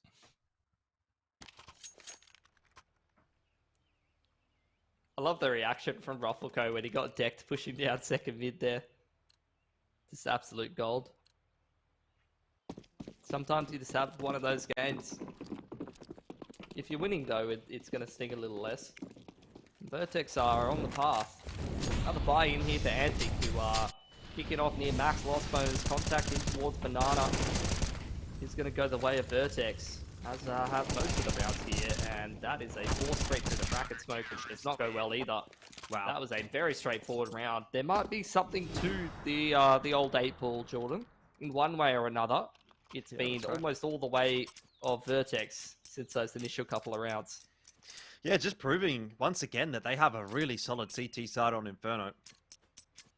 This is potentially the last round for Antic to play with. They've bought in as much as they can, but it really is lacking. Leaves a lot to be desired. They got 2 smokes, 2 flashes, 1 molly. That's it. That's all they can play with. But Reckons, through a flash and a smoke, is going to clean up PZ and take control of Banana. Oh, the one way. It's so telegraphed. Ruffleco still can't catch a break. Gets dinked for his trouble. Oh, Brace doesn't find the timing nicely either, and it's just falling apart for Vertex in this round a little bit. Ruffleco's the only defender on A. He'd have to go superhuman. He'd have to channel Dobby to win this round. And I think maybe he really did channel Dobby there, because that was not good at all. It's getting straight abused by Master. Yeah. He got kicked in the shins and then thrown into the bin. Got picked up by the rags. Dobby's had enough of being lifted.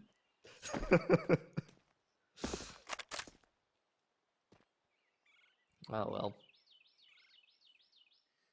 Antic, no doubt about it. They're going to need to perform a little bit of wizardry to make the comeback all the way to OT here. Good old crouch peek. But alive for Antic. Fair go. It's a good start. It's not over yet. Reckons has done rather well for himself in Banana there.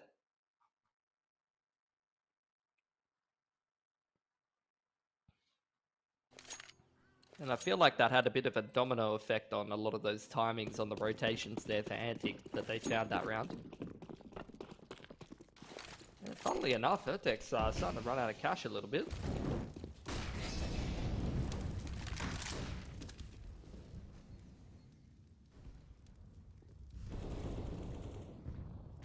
Well, they would like to get it done here and now then, I'd say.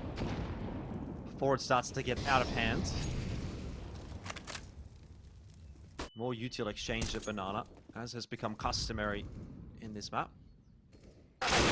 It's only polite. That's an interesting push from PZ with an AWP. It's not going to work out. Waited for the timing on that defaulting player to come carpets. When that didn't happen, he wanted to try and go for a pick into second mid. Guag has done very well for himself. Finds to pick players on the extremities, really digging deep for Antic in these last couple of rounds. Reckons has got the kill on B, so that's a insta reroute. They call the audible. This could be not a single kill in 2 rounds for Vertex. It's getting pretty close to that. Guag looks like he wants to continue to put that economic damage in onto Vertex. This could be the eco coming out for Vertex. Because there is very real incentive to hunt here for Antic. They've got strong money. They're happy to trade any number of guns to just take these couple of guns away from the CTs. An Apoc dart on 6 HP. Position known. I dare say a few more of these Ts will probably send it at him. Or maybe not. Respect being given.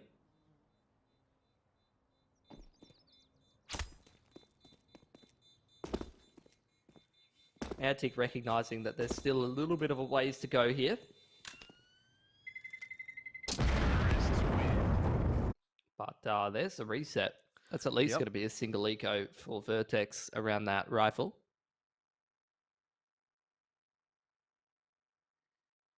Are you having a great time, Jordan? I'm having a really nice time casting this game with you. I'm glad you are. I'm having an okay time. I tell you what would make it better. An absolute highlight play from Apocdad here. 30 bomb, wins the round, hero war. He's having What a a great storyline. series for himself. Oh, and that might be the start. Oh, Mate, that was nifty-esque. Did you see that movement? This kid's insane. Not quite. He hit a hop. Need to get the hops plural. Yeah. But still, definitely not the worst of starts to the round here for Vertex. They are not going to get much done over at B. Oh, no. Oh, no, indeed. Fiend has team killed Skull Hunter. Ooh, Brace indeed. did the majority of that damage, and Damio's on 19 HP. PZ creeping up Nana. Woo! Apok done through the smokes, caught Fiend as well, and it's all falling apart. Antic, they struggled so hard on the T side to try to get back into it. They won a couple of good rounds to provide some false hope. But now a 3-on-1 for Reckons, and while he has been really good today, I think that is out of reach. Yeah. The Magic 8 Ball has spoken. 16-11 was on the cards, no matter what. Doesn't matter what kind of a buy Vertex are going to come into this round with. Yep. Shadow And spotted. he gets 30. bomb. Oh, that is huge. Right at the end of the map. Then the semi-final goes the way of Vertex. 2-1 the scoreline. They secure their spot in the grand final of LPL Pro. It did take some work, though, Pilski. It has to be said. Credit to Antic, because that was a much closer series than I expected. Absolutely. They played their hearts out. They gave it a really big crack despite some difficult circumstances. I have to say, Guag as well, hopping into the team on last minute notice, played very, very well that series. So very, very nice performance from Antic. And I think overall, regardless of stand-in or not stand-in or what kind of form their roster was in, I think that's what you would have expected. You're saying Antic goes up against Vertex in the semi-finals. I'm saying, look, nice try. You had a great run in the tournament, but Vertex is probably one of the better teams in this comp. And I think that's the way that it's gone. But it's great to see a very, very competitive series being put on there by Antic. And I'm hoping, we've seen a bit of roster instability from them. They've obviously still got the playoffs of another league to look forward to. I'm hoping that they're going to be able to continue the promise of the roster and just chuck Guak in there or whoever they're going to chuck in their roster and maybe have a little bit more time to get those roles going and keep putting on some good performances.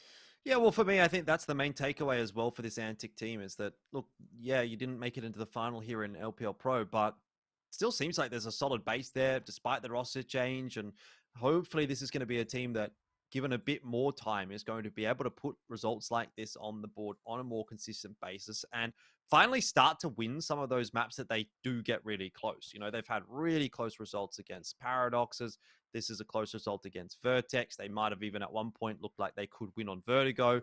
And at a certain point, you want to be seeing those kinds of results getting converted. But at a certain point, you also want to talk to Roffelco. And that's what I want to do in just a second. I think he's getting ready for the interview. So that's what I'm being told. And, it's always a fun time when we do get to chat with him. So it'll be interesting to hear his thoughts on how things do play on out here, Pilski. But obviously, a good win today for Vertex. End of the day, though, Roffelco, we do have you ready to chat, mate. Sorry, I was talking to my grandma. That's She all right. was I giving me some understand. dap, yeah. Some dap? What's dap? Yeah, some dap. You know what it is? It's like, give me some dap, some of that, A bit of a butt slap. I went like up top, and we went like the lower one. We're homies, I guess I'm not cool enough on the lingo to it's keep all up right, with it's the all kids these days. But Vexite that's what told me happens that. when you're 27 and you're talking to 20-year-olds or whatever. I don't know I'm how old you are, 18. mate, but I'm there you 18. go. That makes me feel even worse. But thank you very much for that one. I'm looking a bit like Dobby these days. Anyway, tell us about that series. It was harder than expected. Or... No, that went exactly as planned. Oh, really? So yeah, you chose that went, you would lose Nuke. yeah. Auto are Okay. going to pick it against us in a game that matters, and we're going to beat them on it. So You know how it I is. see. You gotta. It's all about the brain. Some people take things at face value too often, and that explains why the world's in its current state. People are foolish and you know crazy behaviors. Any other Right. questions? You're Uh, wise beyond your years. don't That's all I'm going to don't say. ask about nuke. Like that's don't ask about Oh, nuke. that's the trigger word. Okay. Yeah, just don't. Thanks. All Yeah, I think we got a lot of those great theories as well from a lot of the betters often in the comments on Yeah. HLTV forums as well. They really know what's going on, so those are some great things to explore. Yep. I wanted to ask you how the boys are feeling. Obviously, you've had a little bit of time to bet in Malta and stuff like that. And look, a league like this is some good practice for you guys playing some teams like Antique. And I mean, maybe you'll get a DGG or an X8 Ballers in the grand final. Yep. But how are you guys We're the feeling on best your DGG in the trajectory as grand a final. But yeah, first sorry, keep going. DGG, you reckon? Yeah, 100%. But keep How are you going. guys feeling on your trajectory overall, though? Because I imagine that the goal with this roster is to try to get yourselves overseas and stuff. So how are you feeling about how the boys progressing at this current time?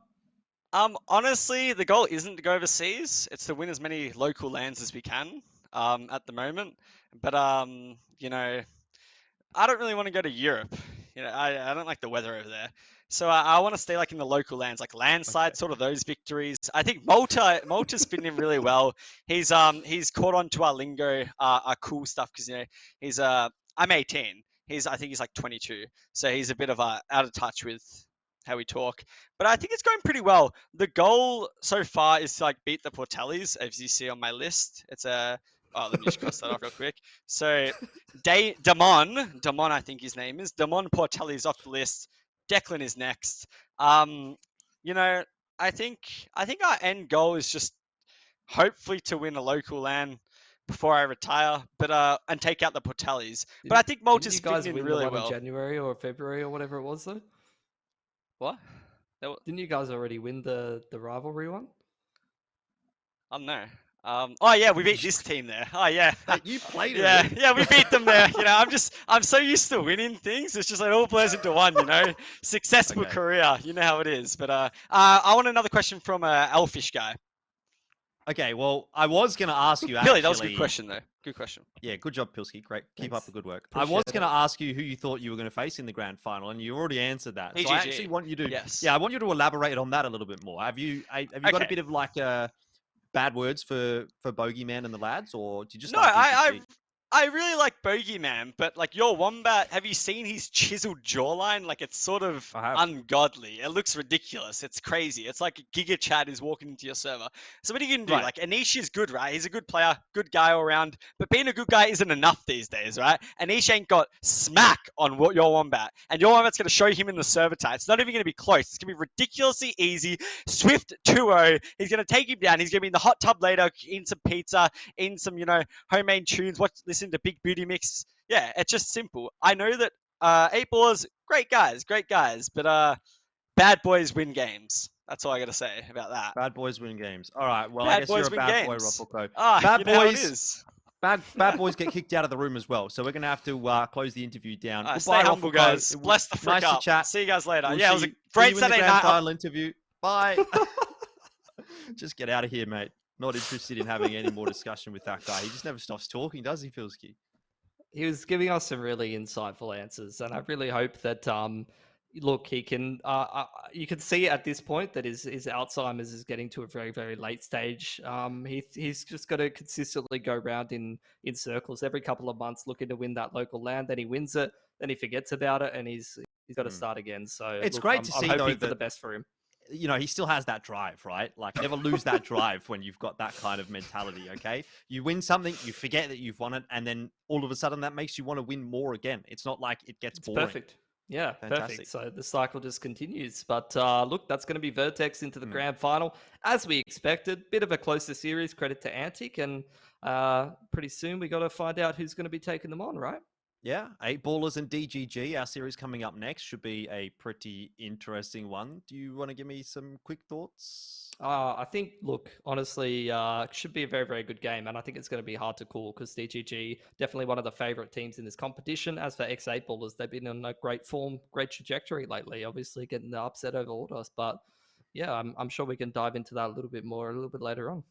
All right, well, hopefully we can jump into a quick break then, Pilski. Obviously, still a lot to talk about, guys. We do have, another whole series to go here, which is going to be quite exciting. We have a tight one, we feel at least, with this X8 Ballers and DGG matchup. So don't go too far away. We'll take a short break, and we'll see you on the other side.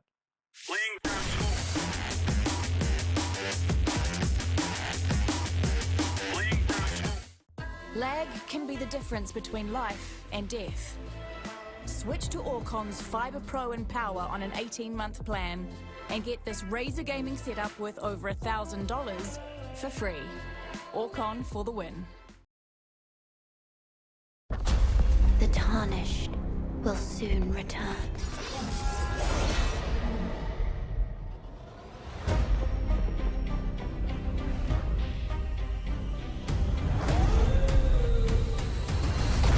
Someone must extinguish thy flame.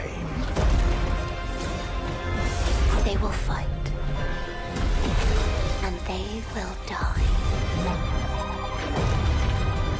For how else is a champion to be born?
Lag can be the difference between life and death. Switch to Orcon's Fiber Pro and Power on an 18-month plan and get this Razer gaming setup worth over $1,000 for free. Orcon for the win.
LG OLED. Unleash the power of next-generation performance.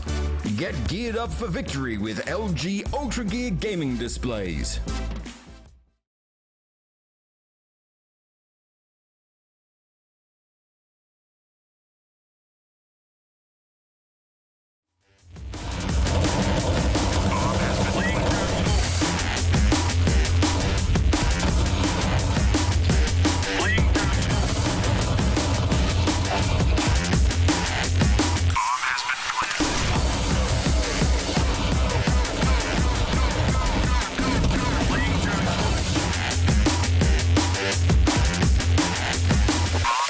Welcome back. It's LPL Pro CSGO, and we are halfway through the day. A massive first series there between Vertex and Antic Pilski. Obviously, we did see Vertex getting it over the line, but maybe not as cleanly as we thought that we would.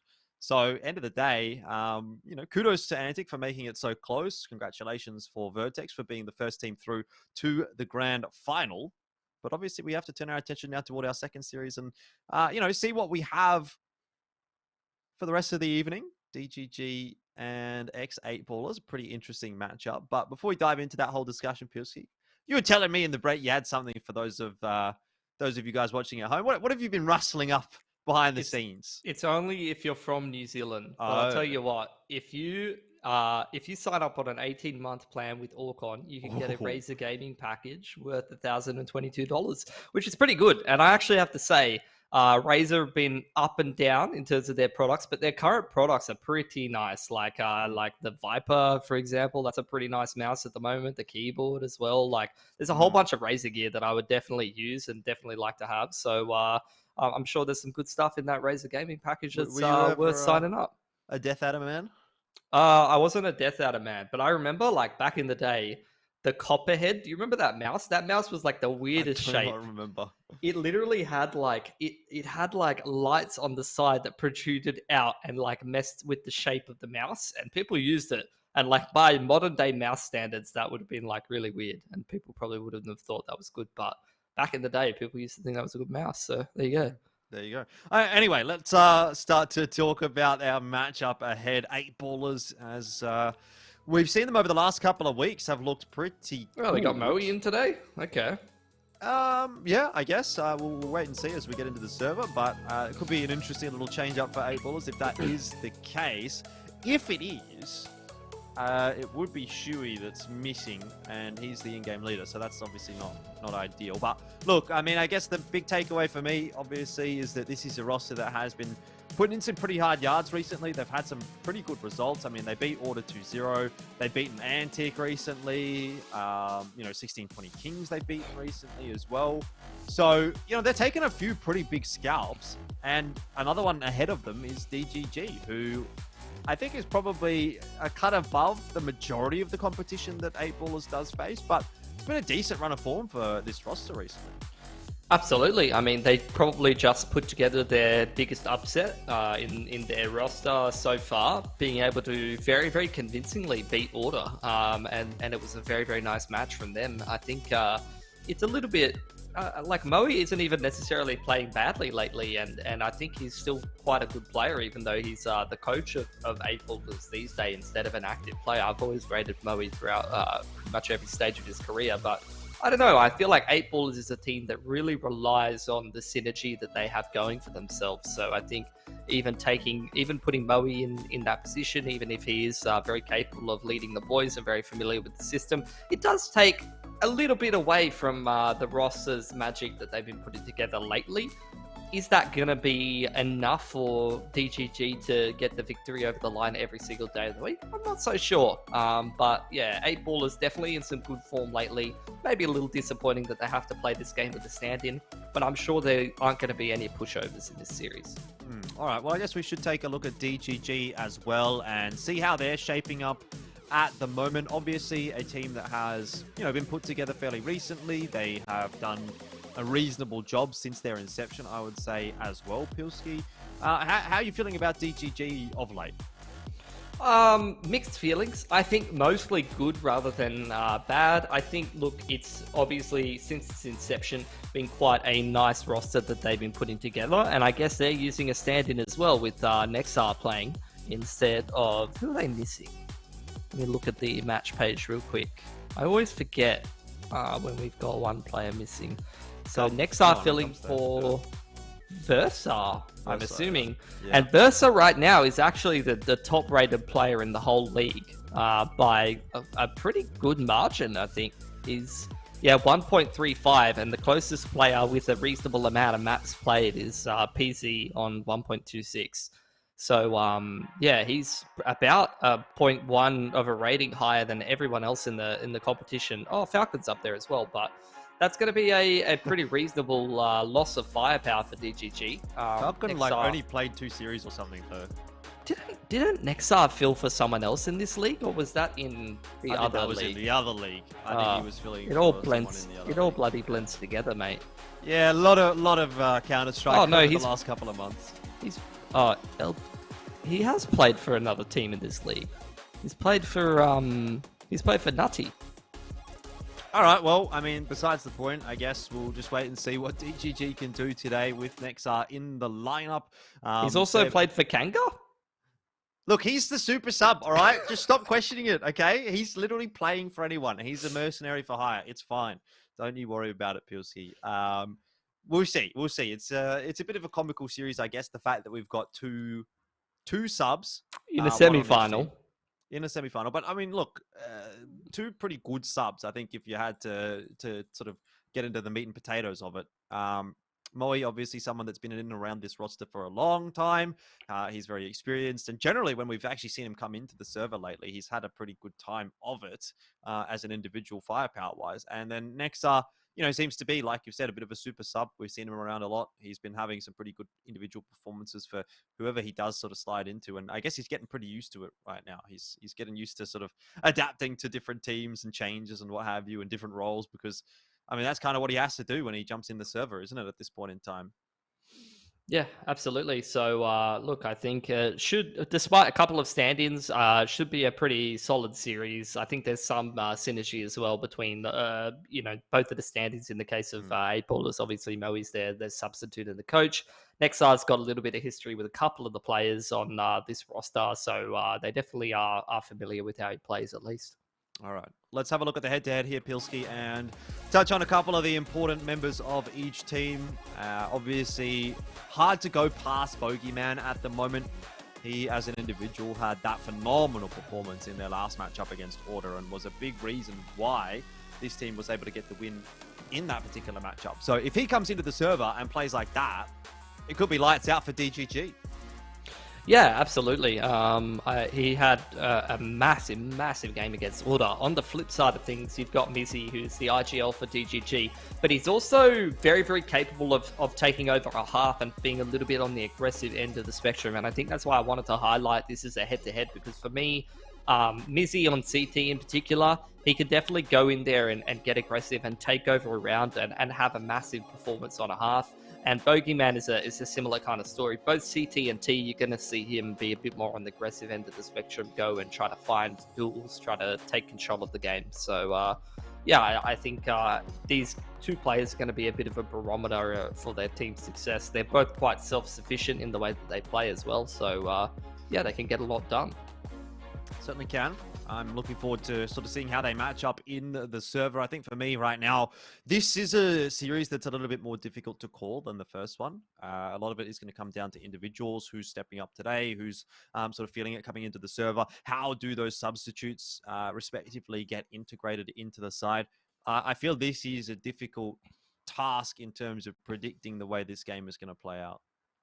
Yeah, absolutely. It really could go either way, and the stand-in factor makes it a bit difficult as well to kind of quantify. End of the day, though, we get the veto coming out. DGG going to go for that Mirage pick, and then a Vertigo from 8ballers. That's been a map that they've been quite comfortable on recently and wanted to play. And then Inferno, the ultimate decider. Feels like it has to be in the map pool of every series that we cover. Certainly does. I mean, that is the quintessential map at this point in time. you know, looking at Vertigo for DGG, it is a map that they have some legs on, you know, so I wouldn't really be counting them out on that one, despite the fact that we've seen good stuff from 8ballers. You know, I mean, DGG, a 16-14 loss against Vertex fairly recently on the map is, I would say, still a positive sign. But given the fact that 8ballers have been able to beat Order on that map, you know, it does certainly raise some eyebrows. Could see another 1-1 start to this series. DGG, we know, are really quite good on Mirage, so should have that one pretty much wrapped up pretty comfortably. 8ballers, I feel like a little bit more streaky on that map, but again, if their CT side goes well, which, you know, in theory they should be starting on, given that they would get the choice of side, maybe there is a world where the 8ballers roster can pick up Mirage. We've seen some good stuff from them on this map in the past, and it was one of the maps that they played against Order. And again, I know I keep going back to it, but if you can beat Order on this map, there's a chance you can pretty much beat anyone in the region on it. Although it was looking like a sub-strength Order, but it's still a good sign. DGG, what can they do on their map choice to start the series off? Yeah, they're going to kick things off on the T side, and T sides of Mirage can be pretty streaky. You can get off to a very, very hot start and really take over the game and front run quite a bit. 2 sets of util here for DGG as they head towards the B site. So seeing 8ballers go for a bit of a boost up here, this should be a pretty decent setup to deal with this B execute that's coming in. Yeah, 3 players on B. It's not something that you'll see every day of the week.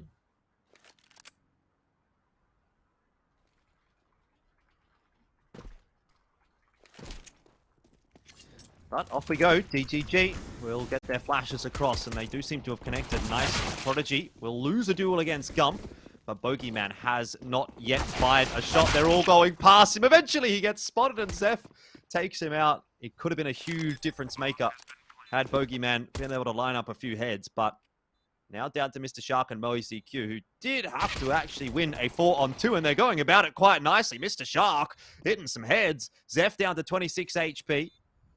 Will fall over to a gust of wind, but it's your Wombat that's going to be the real difficult one to find. He's been spotted, but not dealt with. And that time is ticking away faster and faster. Mr. Shark, well aware of the fact he doesn't have a defuse kit. He's going to go and grab one. Gets onto that bomb. There's a smoke down. He's just going to have to sit this defuse, and it's onto your Wombat to land the shots, which he will. DGG pick up the pistol. Yeah, despite a bit of a stack over towards that B site, DGG still make it happen. Dexar's even got a bloody jersey, mate. How's that happened? Yeah, I don't know. Is he on the team? I don't know. Is he rooming? Does he room with one of the guys, maybe? That I also don't know. Do you know anything, Jordan? What are you good for, mate? Well, look, I don't know the personal lives of all of the Counter-Strike players in ANZ. Yeah, well. It's not a big deal to me. I do know pro players, so I think Charlie's going to go pretty big this round.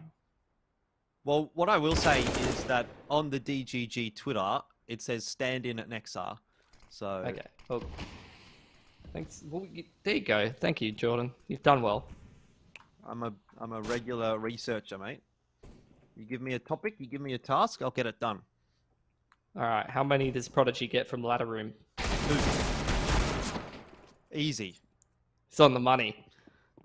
Still 2 players on this B side here for 8ballers. They hear Gump his way out of BF, so that's a nice little bait and switch there. DGG haven't even made it past bricks in the meanwhile, and with 1 player in ramp, Moe CQ in prime position to be able to shut down this A plant.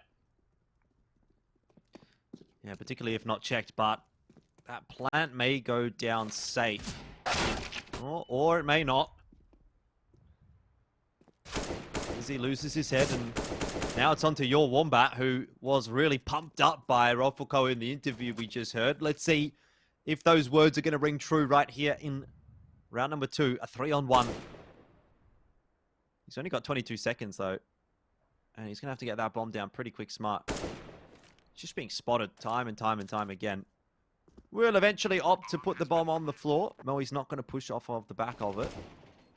But Mr. Shark gets it done. So, easy as you like, 8ballers. They lose the pistol, but they bounce back straight away. Yeah, they pick up 3 rifles for their trouble as well, which is pretty massive. 2 AKs and a Galil. Going to be quite happy with that. bomb plant for DGG should mean that they probably reinvest here and try to break the CT side money before it gets rolling. But with 2k plus across the board, they could take a single save here if they wanted to. Definitely not outside the realms of possibility. Here's the force though. Want to try to contest that economy early on if they can.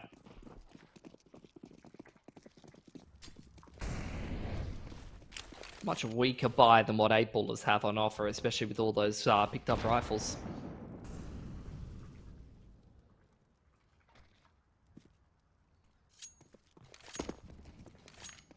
Not too much map control going the way of DGG just yet. No one really encroaching in toward mid. Do have a little creep out Palace here from Zeph. Smoke's fading favorably enough for him to take a look over into stairs, into jungle. Not seeing a whole lot though.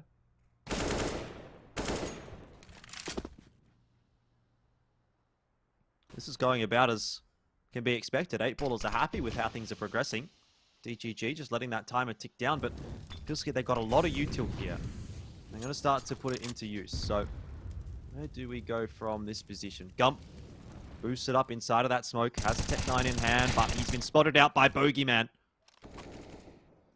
You see 8-ballers quite happy to play a bit more retakey on middle. Wait for the T's to make mistakes, but Mizzy taking matters into his own hands. Nice 1B on towards the player on short. Moe trying to force his way through that CT smoke for the time being.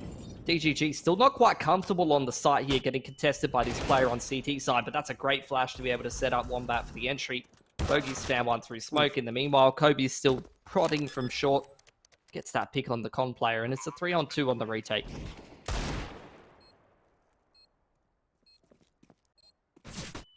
Well, next up, doing his best to hold on to that bomb. Sets up the crossfire for your Wombat. It's the classic bait and switch. They were a little more interested in Nexar, but it was your Wombat that was the real threat. The player with the AK. Time now a factor, and the shenanigans look like they'll continue. We're down to a one-on-one. Kobe's going to have to pull off something pretty nutty to win this round, but he's actually got a great angle to defuse that bomb from. Your Wombat's got no idea. Oh no, it's not worked out well at all for DGG. I thought that was their round done and dusted.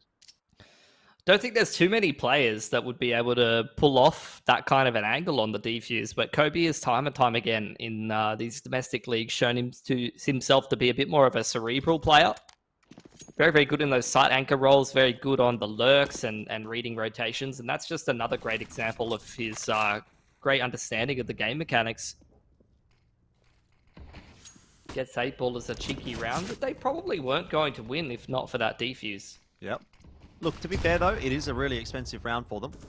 Money's still not looking great on either side, so the sort of force buy mania will continue depending on how this round plays out. Prodigy up and over the smoke. Gets himself a bit of a one-way and catches Mizzy. And I tell you what, this is one way to ensure that force buy madness is not a thing. Winning a round cleanly. And if 8-ballers do this with 5 guns alive, then they set themselves up perfectly for the CT side. Ooh, we might be in for an interesting half here.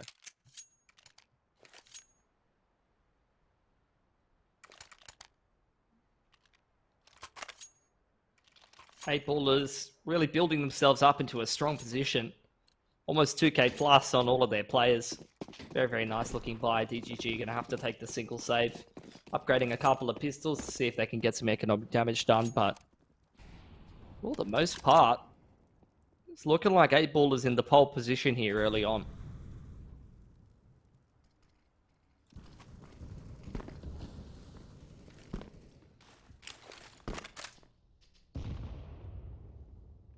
Another slower start to the round for DGG. This time they don't really have too many avenues of offense, bar hitting some good shots. Gum's giving himself every opportunity, but no jump spot into the apartments is going to mean he won't have too much luck. DGG getting some space in middle here. They can get a nice timing on con or slip up short or something like that, get into ladder room, get the window boost going. That is where they could potentially set themselves up to find a pick, find some economic damage. 8-ballers quite happy to sit back and just use the superior range of the rifles, though. playing on those retake angles, trying to punish the Tigers when they put a foot out of line. So far, so good.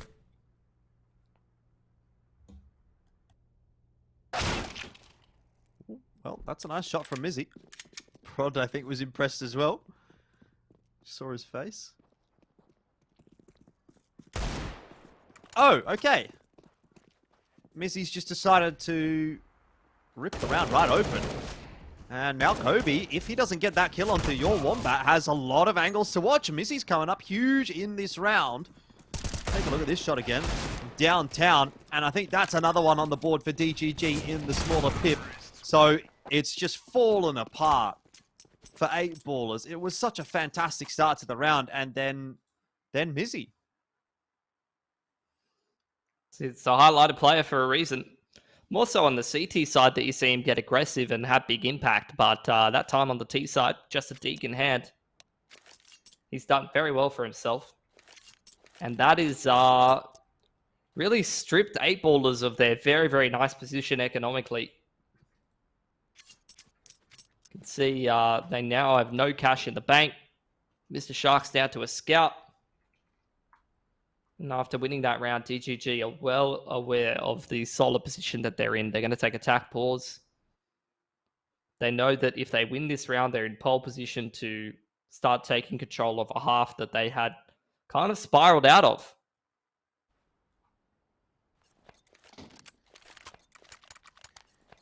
What's the investment here? No AWP on the T side. Not on the CT side either. Mr. Shark will have to make do with a scout.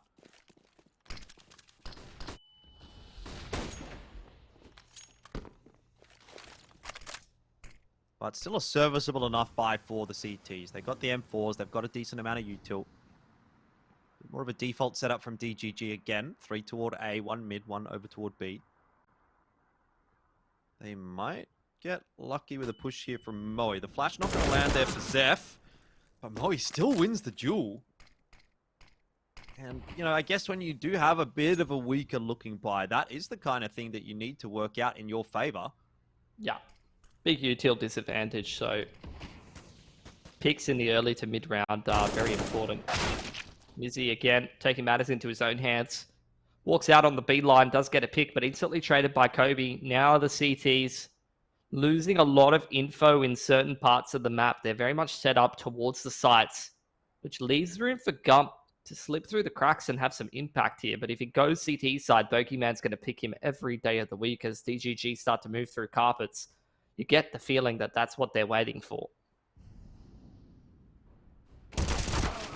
Bogeyman unable to win the duel against Gump. But you still got the 2 players over toward B here, which is going to be maybe a little unexpected. 2 players on short. Maybe can't get the first one, but this really activates Prodigy. If he finds his timing. Has had a bit of a look, but I think he's been spotted there. Maybe now it's save time for 8ballers. This half has taken a very severe and sudden downturn for the CT side. Don't think that's something that they would have thought was on the cards, but as far as it is now, DGG, they've reaped the rewards of a very, very nice deke round out of Mizzy. And then they take that tack, they make sure they 100% this round, they recognize its importance. And they're starting to really run away with it. 3 apiece now. They're going to have broken 8ballers' money. You can see them all around 2K. So this is probably just going to be a single save around the 2 rifles, and then they're going to be on like a 4 to 4.5k buy. And what that tells me is that DGG is well and truly in the driver's seat now.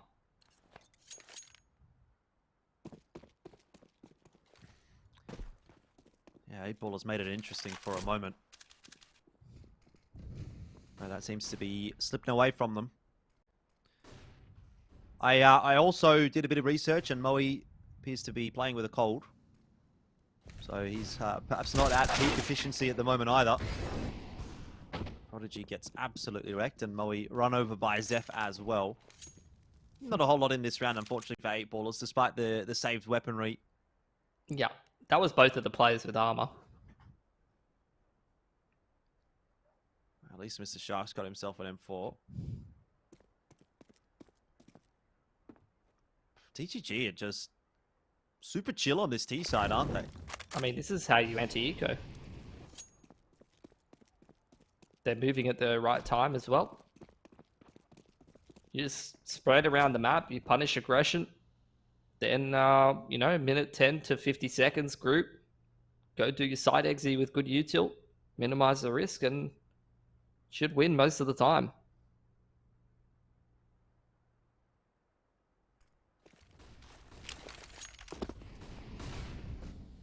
DGG looking to pick the pace up into B, but there is no one there from 8ballers, so that util is essentially going to go to waste.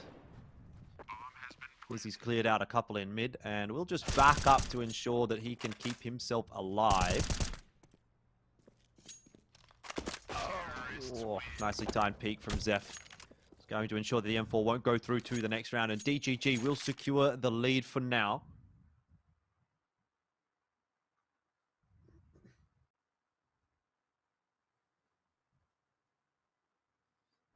This means that there's a lot of work to do here for 8ballers. And if you look at the buy up in this round, obviously they're sitting between 4 and 5k. Mr. Shark's gone glass cannon. Rest of the boys somewhat limited util, which is not as much of an issue on Mirage. They're going to kick things off with the 1-3-1.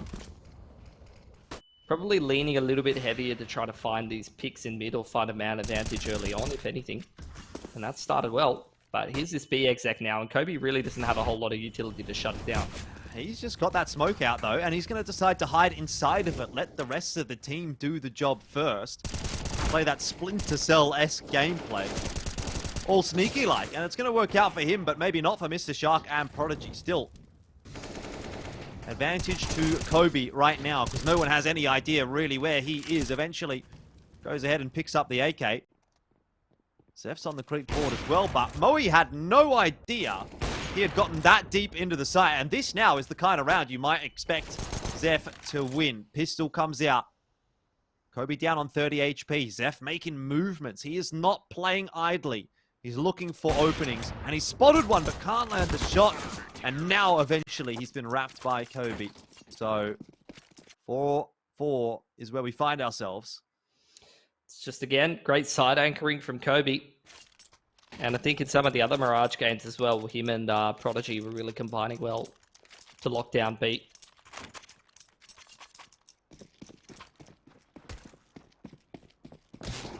DGG, though, reaping the rewards of keeping their money nice and stable. Reinvest in this round. And having taken enough guns off of 8ballers, they've now got reset potential. Different looking round from DGG, who obviously were going for a bit more of a 1-4 last round. Going for that B exec in the mid round this time. It's looking like a bit more of a default. Working the map. Gonna look for some mid control. Not a whole lot of presence being put there by 8ballers. They're gonna go for a bricks boost to see if they can find the first pick.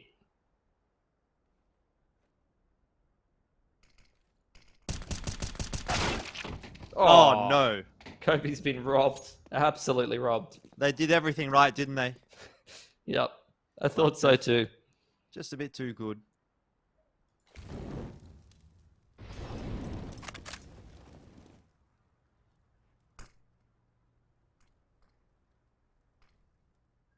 Jungle smoke comes out. DGG looking to split A through middle, but a two-man aggression in towards main could throw a bit of a spanner in the works. That's the bomb drop. Can Moe trade that frag? Was not ready at all for how far DGG had progressed up mid and con. I actually liked it from 8ballers, but DGG were a lot faster than anticipated, and they were able to wrap in behind Moe. Mr. Shark will try and save his AWP. And that's the reset right there. It's just going to be digs around the AWP next round. And DGG, if they keep 4 guns up, will, again, as their economy takes a bit of a hit, stabilize it once again. They're doing everything that they need to do on this T side. It's nothing fancy, but it's, you know, solid, consistent.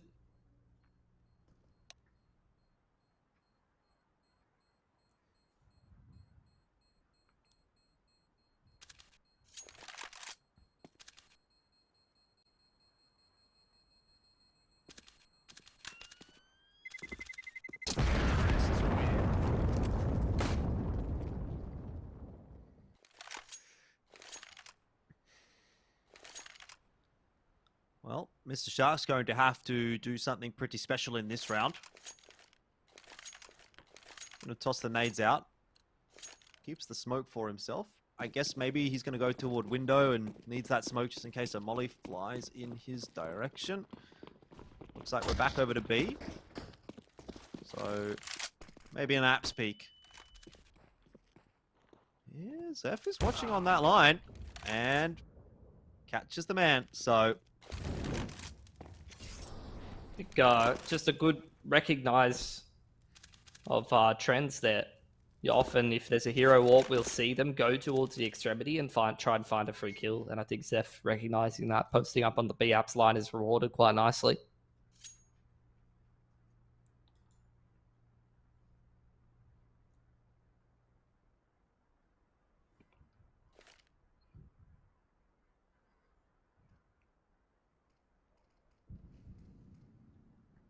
a lot of this round really comes down to whether or not DGG makes the mistake of walking into the orb and then giving it multiple opportunities. And it doesn't look like they're going to fall prey to that. Zeph has spotted out Moe. The A bomb site is completely open, and DGG have actually been quite good on these reads so far. 100%. Whenever 8 ballers have stacked anywhere. Yeah, they've been mid-rounding really well. Good crab spray from Gump. Kobe recycling that orb. But the HE nade blows it into the open, and that's going to make it a little bit too hard for Prodigy to retrieve. So it's 6 for TGG, who have built themselves up a very strong economy on this T side. They're in a commanding position to have a really nice half here on T side Mirage. 8 ballers in with another buy though. See what they can put together.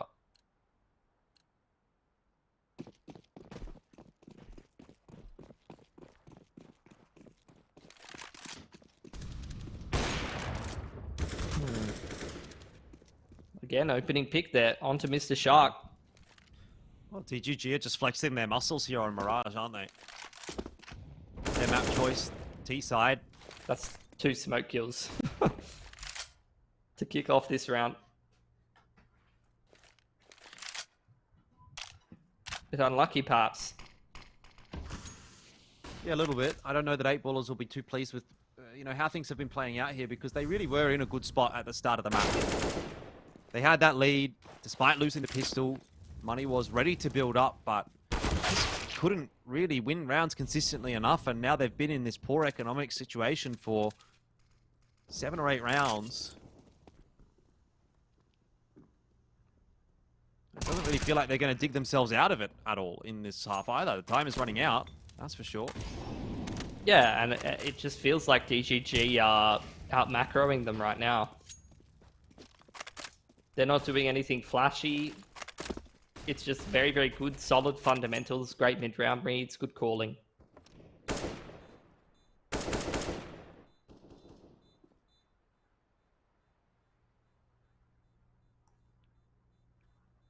Bogeyman to save the M4. It's a wooden spoon prize at this point, though. Seen a few saves from 8 ballers in this half, and none of them have really ended up converting into too much. Certainly not the hero, orbs or hero M4s that have been taken through. Yeah, again, it's just going to probably be Deagle's half buy with some armor, bit of util around the A1S. Gives them an outside shot and an upset in a round like this. In fact, it's not even that much of an investment. Both Mr. Shark and Kobe. Oh, actually, Kobe goes back for Deag armor. So Mr. Shark being the only one not investing, obviously, because he wants the AWP in the next round. Cheeky in window. Prodigy trying to boost Bogeyman over the corner of the window smoke so that he could maybe pick someone in underpass or maybe someone on cap. Depending on where the window smoke lands, you can get a nice angle. Or maybe just waiting for it to fade, rather. But fortunately, info denied.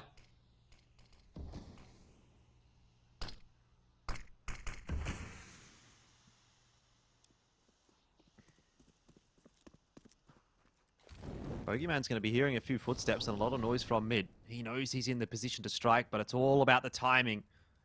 and ensuring that as soon as he peeks, he doesn't get his head ripped off by one of the many players looking in this direction. Zeph creeping forward with the AWP. Gump's going to get boosted, but he's not actually going to go into the window.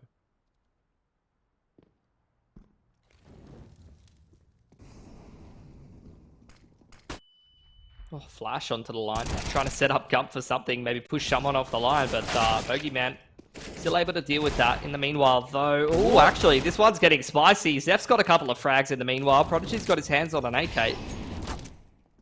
Mr. Shark's going to go through the molly. And that's going to give Prodigy the opportunity to strike. Now Zeph, though, he knows where Prodigy is, but a huge round win from 8ball. As I said, those hero buys have, or hero saves, have not really amounted to a whole lot, but this time around, it works out. It's not off the back of Bogeyman, although he did get one kill. Prodigy has pretty much done that himself. That is a huge round. Yeah, he's had a couple of pop-off rounds like that. Definitely been a player who's been capable of it for a long time. See flashes of that potential still.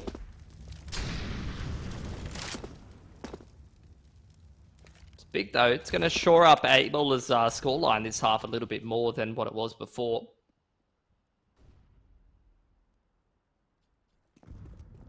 Again, a slower, more defaulty round here out of DGG.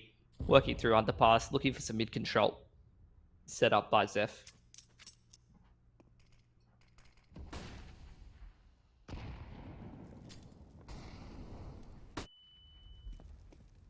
Oh, Prod, he's feeling confident. He wants to take those fights into mid. Maybe that's the kind of play we need to see from 8ball. They haven't been doing a huge amount on their CT side. They've mostly just been waiting for DGG to come to them. Maybe some mid-round aggression could be the recipe for success. See the reroute for DGG now. Starting to work back towards the A side of the map. It's going to be a lot of pressure here on Moe, I think it is. Playing retake from CT. He's going to pick up the AWP and see if he can get a pick. Nicely done.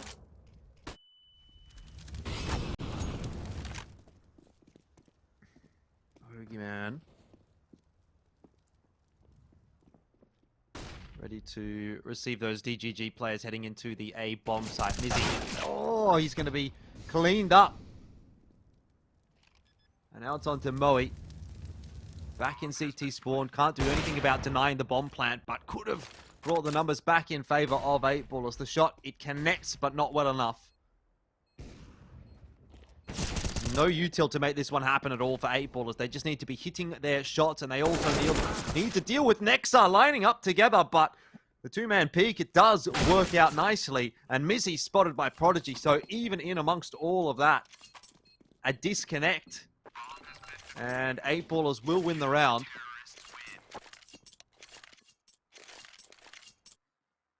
Obviously going to get a bit of a pause now. Try to get 5 players back in the server, preferably.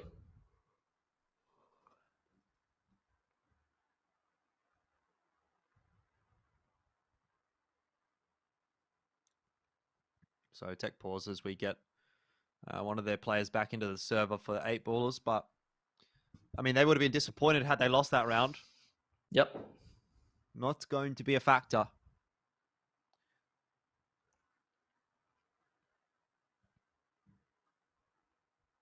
Should be a pretty close half after all's said and done.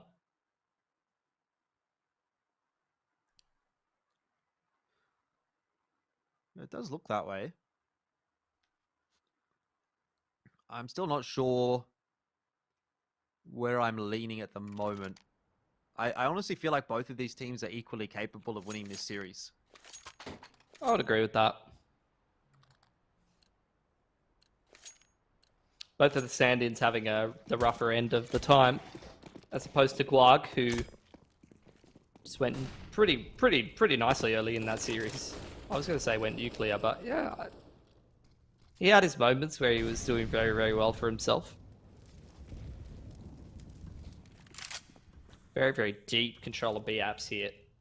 Gump. He beats the smoke. That's great info for the T side. They can use this as a bit of a launching pad to get an early entry into the big site. Kobe might not be expecting a player to be scaled up this far. Yeah, just toss those flashes over the top, and then Gump busts out on the timing a little faster than the CTs anticipate. Oh. But alas, no luck this time. Kobe, the Cyber Sleuth, has found him.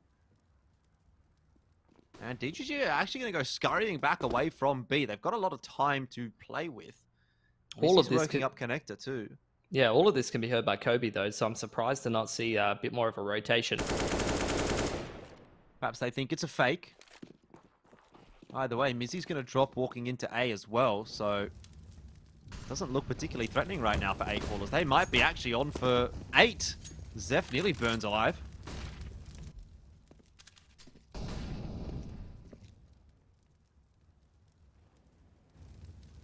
There's nowhere to go. Stuck behind so much utility. HE8's going to finish off Zeph, so he just dies to utility, and as that smoke fades... Look, it goes better for DGG, but still 4 players, including 2 of them on the site. So not really much to be done. Multiple angles, 8ballers just swinging out and cleaning that round up quite concisely. And on for round number 15, DGG are broke. 2.5k. Not too much you can put together that looks convincing in terms of a buy with that. So 8ballers, they make a pretty nice resurgence here.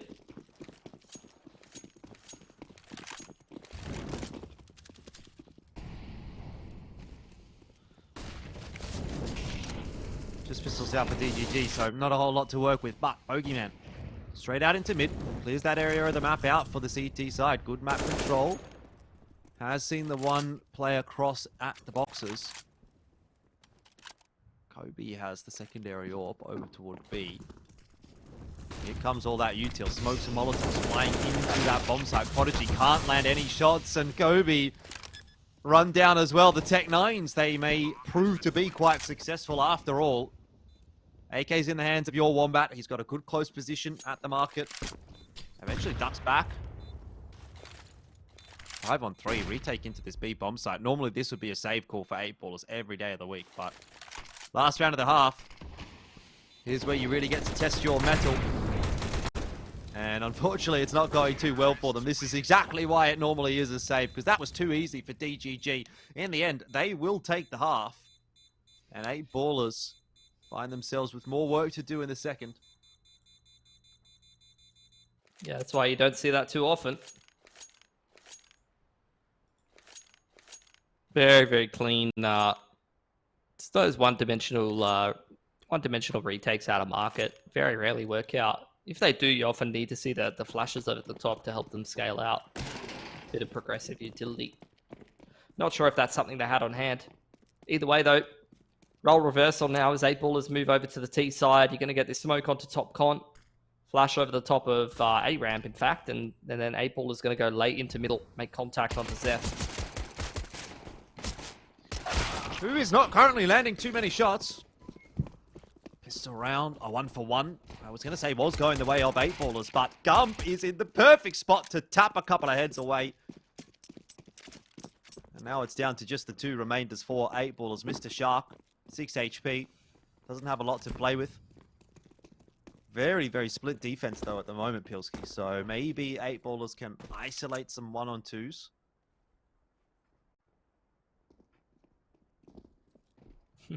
Very smart play from Mizzy. Jump spot. Doesn't end up netting a frag, though. At least he's got the info for the rotation to come in here, and the bomb's not down yet, so Wombat has got Prodigy pinned with the bomb in towards bench side. Double swing comes out. They're so low. Prodigy's got the bomb down, but for all the good it's going to do him.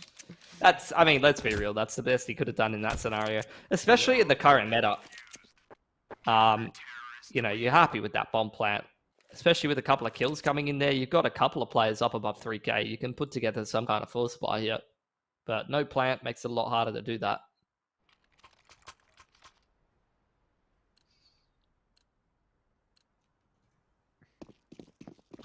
Pretty late out of spawn here, deciding what they want to buy. They're really not sure what they want to do. But it is going to end, in the end, be the force. They've ended up with 3 smokes, 2 flashes, and a molly. One of those smokes being in middle. They're just going to contact out onto A. So pressure will be on Gump here. That's a pretty good start. When you're working with a force buy on both sides kind of thing. I mean, neither team really has a great fight here, but XR, he does actually manage to catch Mel ECQ. Zeph! That was the freebie. That was the one he needed. He didn't land it. 4-on-4 as they enter the bomb site, but Nexar continues to get work done from Connector as the plant is secured. Don't know how confident 8ballers will be feeling about this one with Mr. Shark and Kobe being a stone's throw away from death. But they are still alive in the round. It's still workable. Prodigy is going to need to repeat his successes from the previous half here in jungle. Are they saving? They're just trying to bide as much time as possible. I think Spam's going to come through. No ammo! No! They killed everyone except the guy they needed to. He ran out of ammo. He didn't reload his bloody Khalil, Jordan.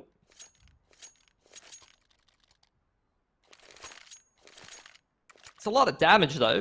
So we go again. Bomb plant comes in. They've got even better buy this time around. In fact, a much better buy than the CTs have.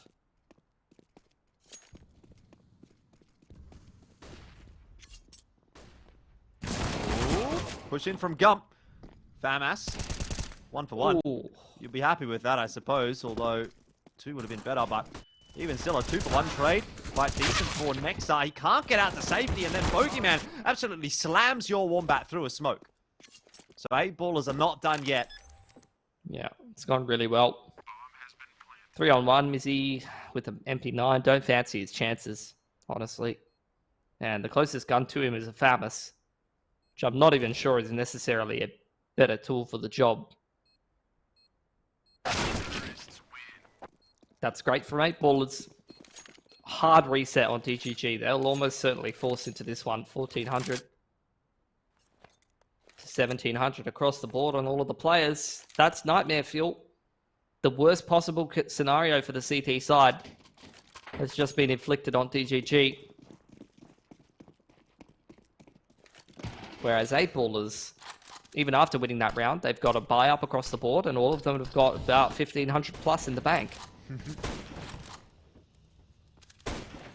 What kind of magic can Gump bring out with the Scout? I think Gump is one of those players as well that you never can really rest on your laurels against. He's just as liable to pick up 3 or 4 kills in this round with a Scout as he is to do it with a rifle in any gun round. Yeah, he's a bit magical. I think he keeps the magic in his mullet.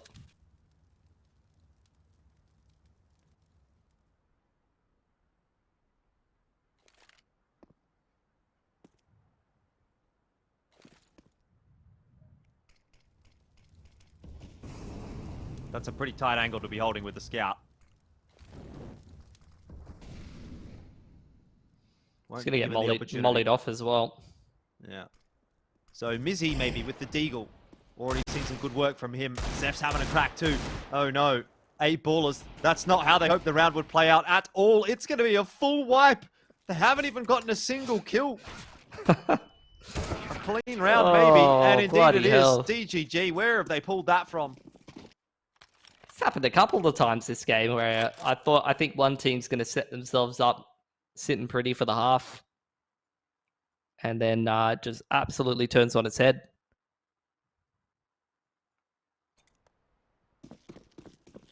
8ballers going to force back into this one.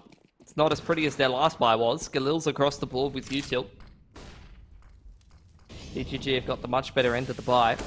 Window smoke misses in a critical round like this. It's not ideal. At least they got a 1 for 1 out of it. Mr. Shark going to refresh that window smoke. Next are still looking to control mid. Having a peek over the smoking connector. But Prodigy is lurking. Working his way forward. Fair bit of presence being put toward mid. Still from DGG as well. With your Wombat kind of keeping an eye on things and Obviously, Nexar doing the same. But they don't spot too much and start to relax. I'm not sure what 8-ballers are going to go for here. They're kind of forced to contact out 8. The 2 players with the smokes are in Underpass and Palace, so you can't really get good usage out of them right now. Flash into ramp here. As Gun plays retake.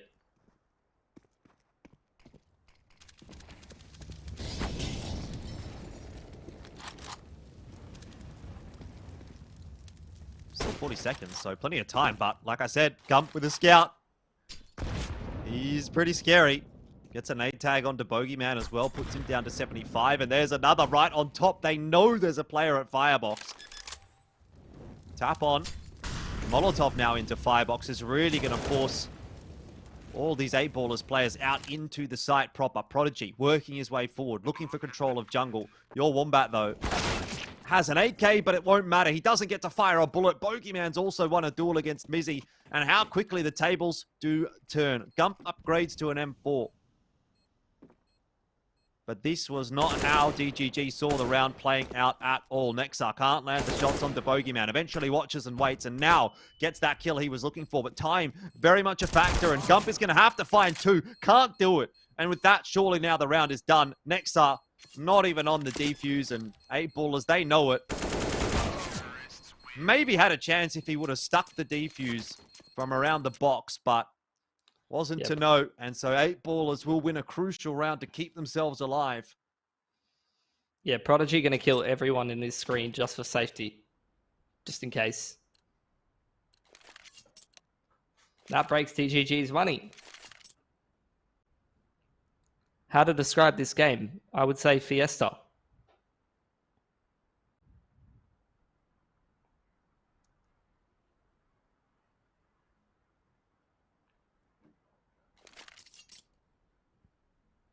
DGG. They got Mizzy on the double eco. They got a couple of players sitting on 2 to 3k. What do you do with that?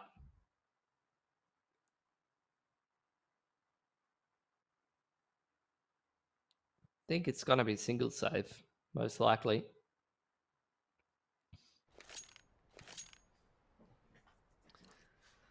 Another twist and another turn. We've seen some very close maps today, and we're getting another one. DGG could get some kills with these USPs. It'll be huge.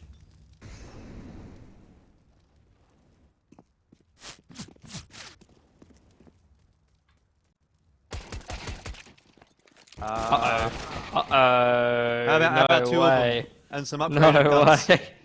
It's just one of those games, isn't it, Jordan? 8-ballers is going to charge their way into A, but they might not be feeling so confident anymore. That said, the smokes do at least keep DGG at bay long enough to get the bomb plan down. There's only a smoke left for your Wombat as far as retake util is concerned, so Zeph's going to be the one sent out in point to try to find where the remaining players are. But ultimately, DGG recognize it's a bit of a lost cause, and they'd rather just take the AKs through to the next round. Yeah.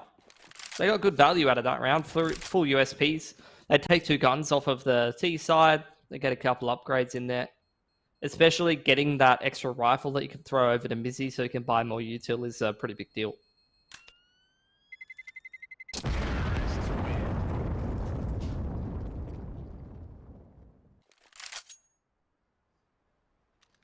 Reinvestment from 8-ballers definitely going to tax the money a little bit. Same can be said for DGG, who have some very real reset potential here, actually, with how back and forth the game's been so far. Not a whole lot of loss bonus here for 8-ballers.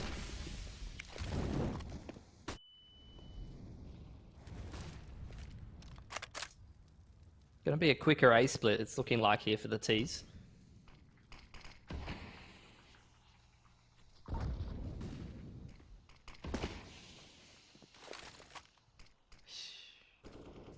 Bullets trying to get that A-split working once again, but your Wombat, oh, he has not found the timing. I thought he was just going to plop himself right down into mid there and set up like a turret and deal with those 2 8-ballers players. But once again, another twist and another turn, and DGG will have to do it the hard way. 8-ballers seed with that contact on A as well. And just throw another spanner in the works. Another thing for DGG to think about. Mizzy's still got a fair bit of utility here on beat. Going to drop the smoke onto the B app's choke point. Still got a Molotov to sit back on. Gump's made the mid-round push into A. That should be a freebie onto Bogeyman to even up the numbers, and you're already starting to get a rotation over to B. DGG have made an excellent mid-round call yet again.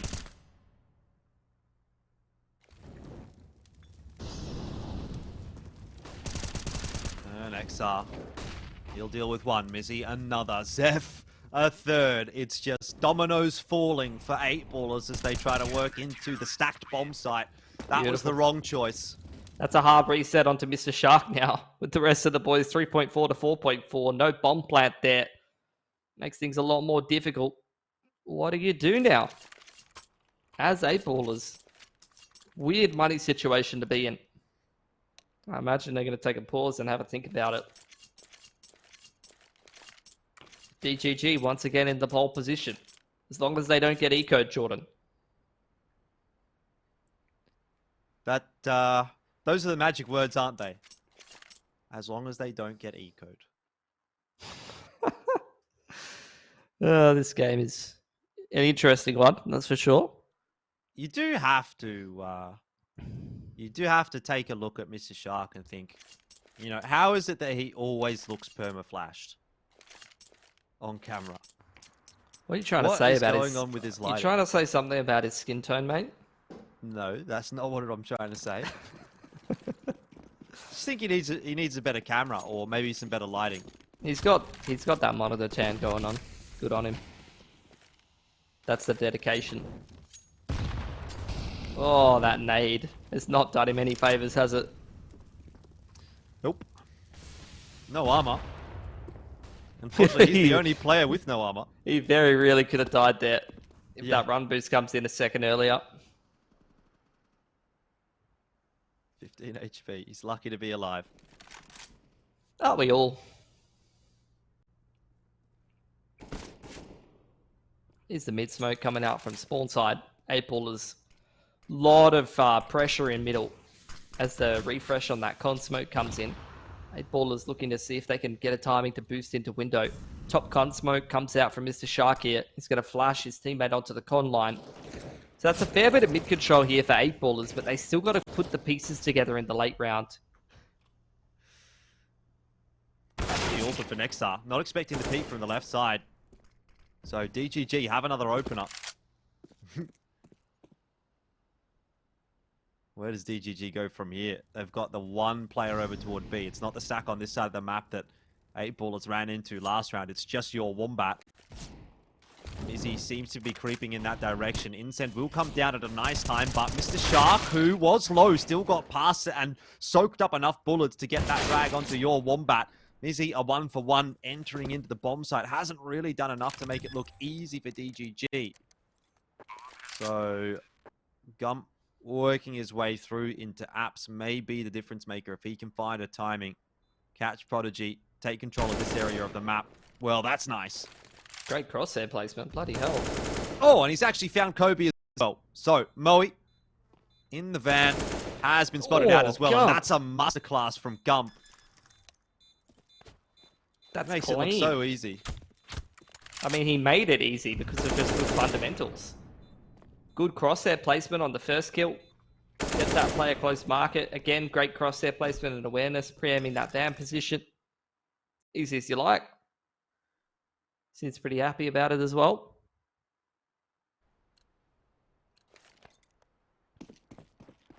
That's going to be DGG resetting the economy of 8ballers yet again.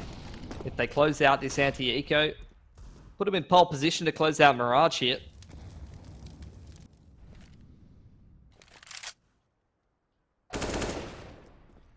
As long as they don't get ecoed, Pilski. As long as they don't get ecoed. And it's looking pretty good in that department. DGG are locking this round down very easily. That was the quickest round we've seen all map. Yeah, as long as it's in the eco rounds, that's fine with me. As far as I'm concerned, hit the fast forward button. I want to see more gun rounds. Have you ever heard of Crossfire?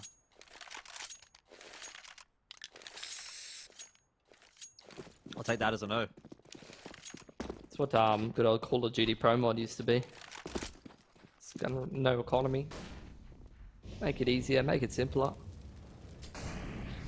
Gump, I mean, he's just taken over, isn't he? Straight into Palace, first pick.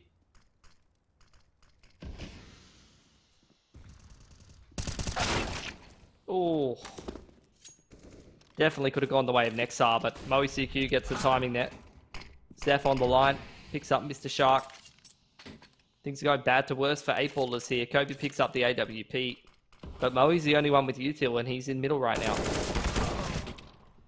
But he has been cleaned up by your Wombat, so that's no longer a factor for 8ballers, and they are seeing their control of the map and chances of winning it as well slipping away before their very eyes. 15 moments away here for DGG as a grenade lands and really doesn't do as much damage as I thought it would. Prodigy cops another. How do you get into this bomb site 4-on-2? Well, Prodigy finding entries is one way. This totem pole's good for one. Like, do they really plant triple and never peek CT? Maybe. But probably not. Probably not. And Mizzy is sort of in a position to punish as well. That swing is starting to come across from Prodigy. Just looking for a foot out of place, but in the end it'll be Kobe to fall first and then Prodigy. And 15 on the board for DGG as they work their way through their own choice of Mirage.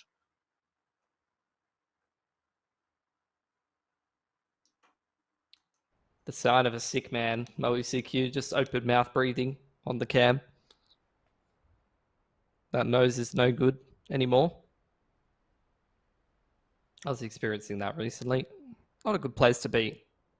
Definitely don't want to be playing a Counter-Strike series in those conditions. Get ourselves another 8ballers tack. Haven't got much room left in this half.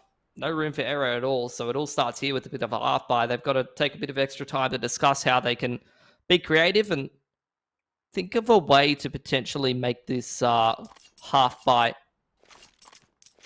kind of round work. Bit of an amalgamation of weapons with the Deeg and the Galils and the Mac 10.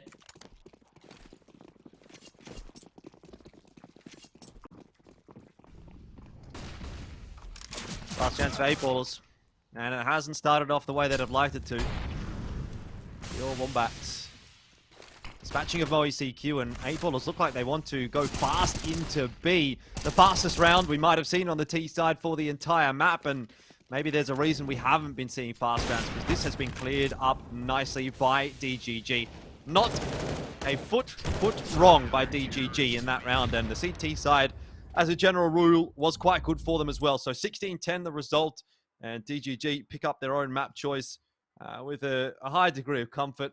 Your Wombat is eating dinner during the game again. Seems to be his modus operandi. I've seen him do that a few times, actually. Well, he's cleaned up 8ballers just as good as he's polished off his dinner, at least in the first map. So I believe that was DGG's pick, right? That's gone quite well for them, at least to kick things off. So I guess now it's up to X8ballers. They're going to lean back on that Vertigo pick, which has done them a lot of favors recently. They've had a lot of pretty good results on it, and they seem like a pretty solid team on it.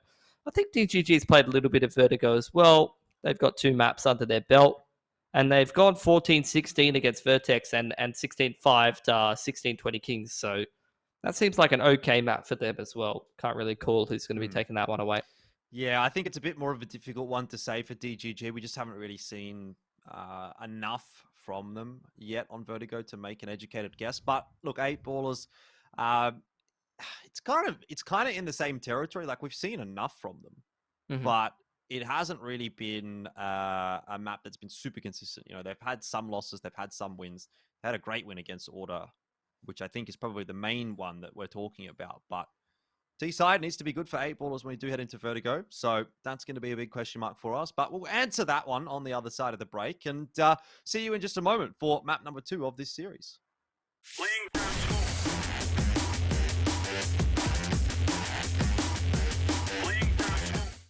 Lag can be the difference between life and death. Switch to Orcon's Fiber Pro and Power on an 18-month plan and get this Razer gaming setup with over $1,000 for free.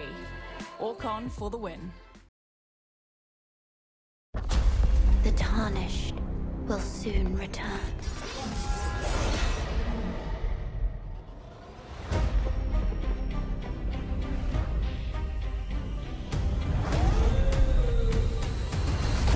Someone must extinguish thy flame.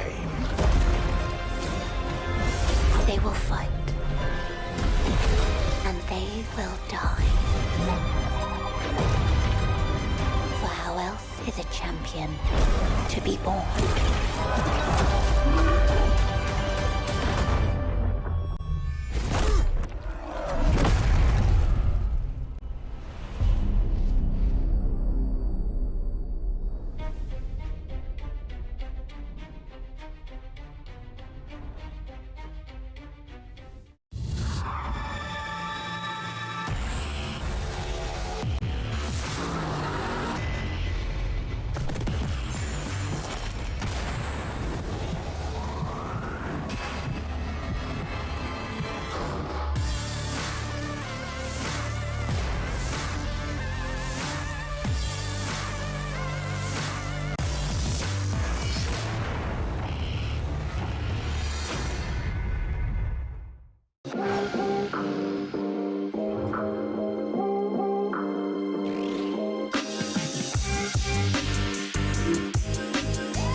Lag can be the difference between life and death. Switch to Orcon's Fibre Pro and Power on an 18-month plan and get this Razer gaming setup worth over $1,000 for free. Orcon for the win.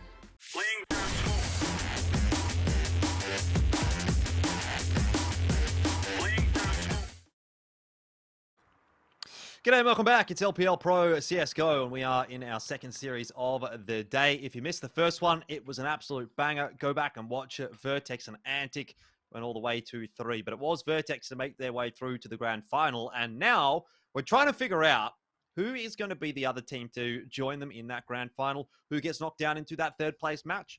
DGG obviously putting in the hard yards on map number 1. Did pick it up in the end reasonably comfortably, Pilski. It went to double digits for 8 ballers, but it sort of, I felt like, played out very similar to the way some of those maps in the first series did, where it was quite close. It was a bit 50-50 at one point, but ultimately once that team that did go on to win the map started to win a few rounds, they kind of started to run away with things. And DGG put on a pretty nice spree in that second half to finish the map off. That was also a bit of a weird one as well. There was a bunch of rounds that went the way of the team that you wouldn't expect it to go. A couple of half buy wins, couple of ecos. Big map from Gump though, 26 kills for him. A bunch of impact frags, a bunch of like kind of clutch rounds, and big side holds as well were quite good to watch. So look, DGG, they put themselves in good stead now that we're going to get to see a little bit more of their vertigo, which is not something that we've had the pleasure of watching too much. And they're going to have to navigate that with a bit of a stand-in. But we do know that this is a core that's played the map a couple of times, and in general, they have been together for quite a while now, so they should have got a fair few vertigos under their belt, at least in terms of the practices, and hopefully they should be well prepared for this one. I mean, it's not going to be a huge shocker that X8 Ballers went ahead and picked that, because that's kind of been their go-to in a lot of these series lately. Yeah, and this was Bogeyman's playground as well against Order when they did play that one.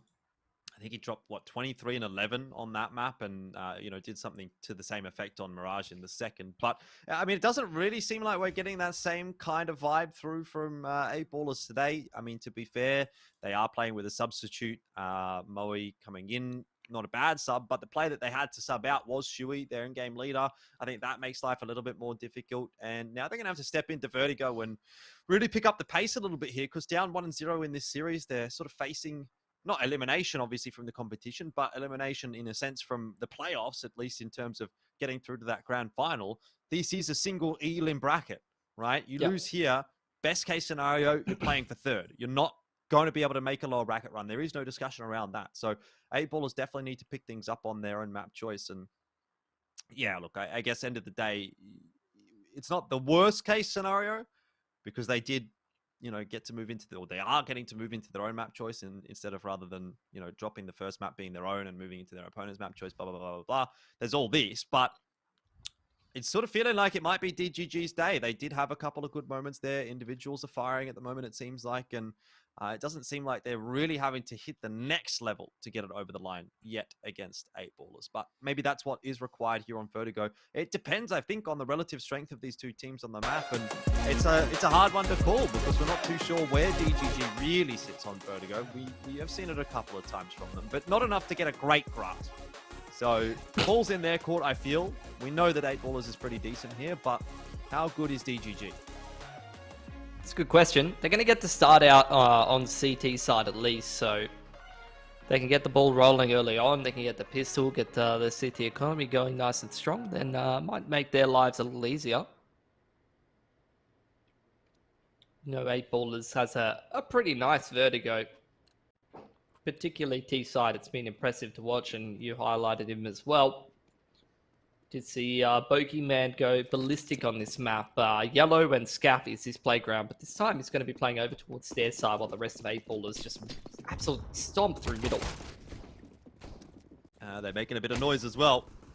That's, he's hearing that, and he's actually found himself a couple of headshots, so he's made it look pretty good in the end there for DGG. Oh, nice shot from Prodigy as the bomb goes down. Mr. Shark's able to put that one down on the concrete. Gump on the secondary flank as Zeph works his way through spawn, and he's just going to get out of dodge. He hears the players trying to chase him down, and he's just going to waste their time as the tap comes in.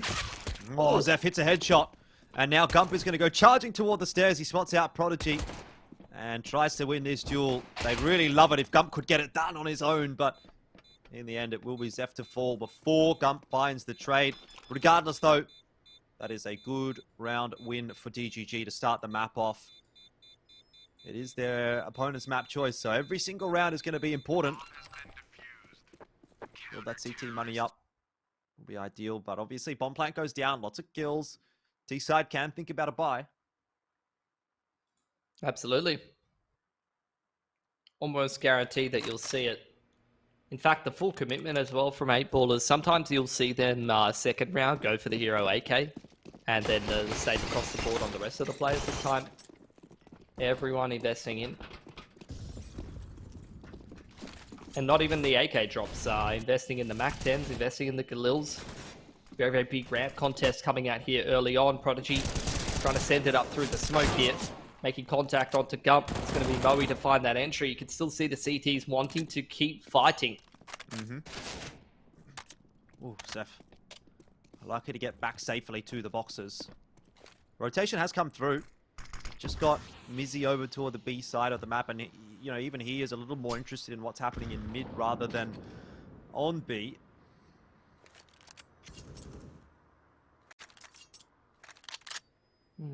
Round slows down quite a bit. With that ramp and scaffold control, 8 Ballers looking to throw a bit of an execute, but with nothing happening for 20, 30 seconds, Wombat wants to go aggressive. Backed up by Zeph and Nexar here.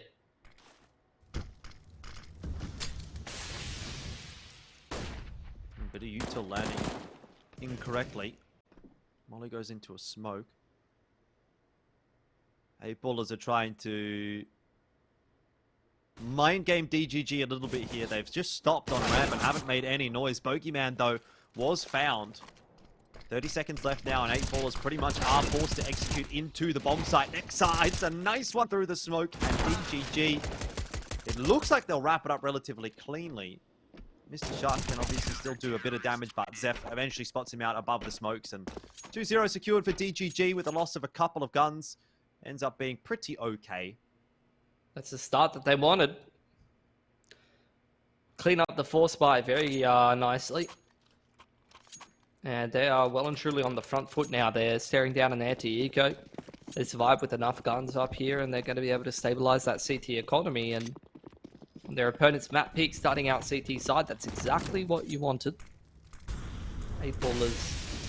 Not too many upgrades into this round. A few P250s and a Tech 9. Looking to see if they can take, you know, a few guns out of the hands of DGG before they get into their first gun round next. Ooh.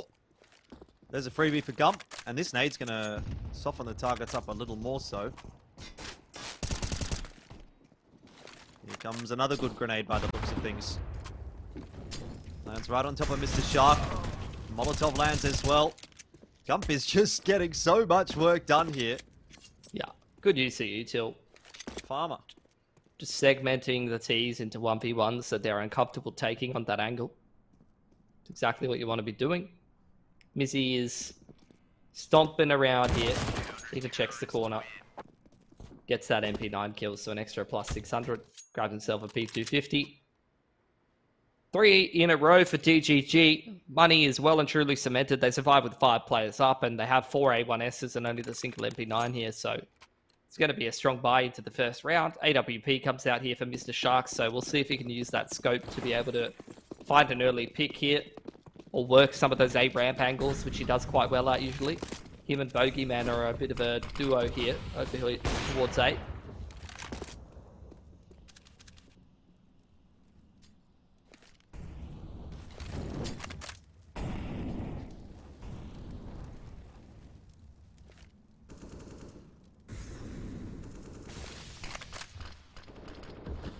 Once again, 8ballers jostling for some control of ramp, but they are stuck behind a bit of util for the moment. They can't walk up scaffold.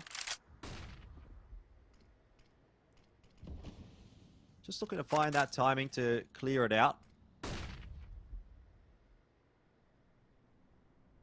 So they popped their own smoke down on the ramp, and they're really a little bit more focused on working their way through scaffold first.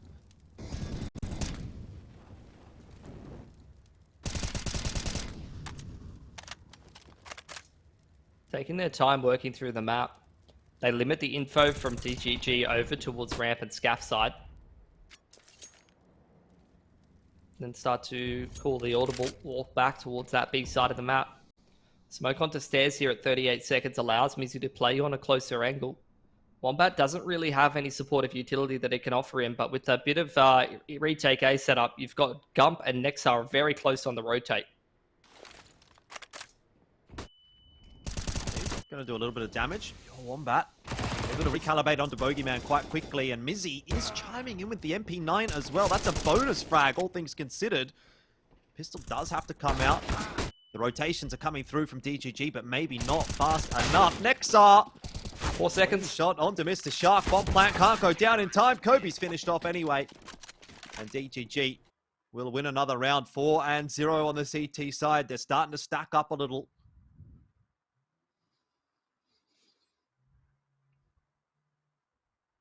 8ballers looking a little bit disjointed. Some of their series lately, they've looked like a really well-oiled machine. Not too many mistakes coming out. Hitting very sharp timings, really understanding the ins and outs of what they want to be doing. But that's a little uncharacteristic, timing themselves out of the round on that B execute.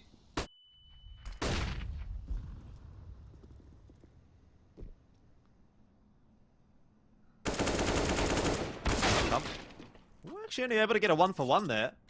Yeah. Not sure that's the kind of angle you really want to be playing against a half pie anyway, to be honest. Ooh. Prodigy's little head pops up, but Mizzy's not so good at whack-a-mole.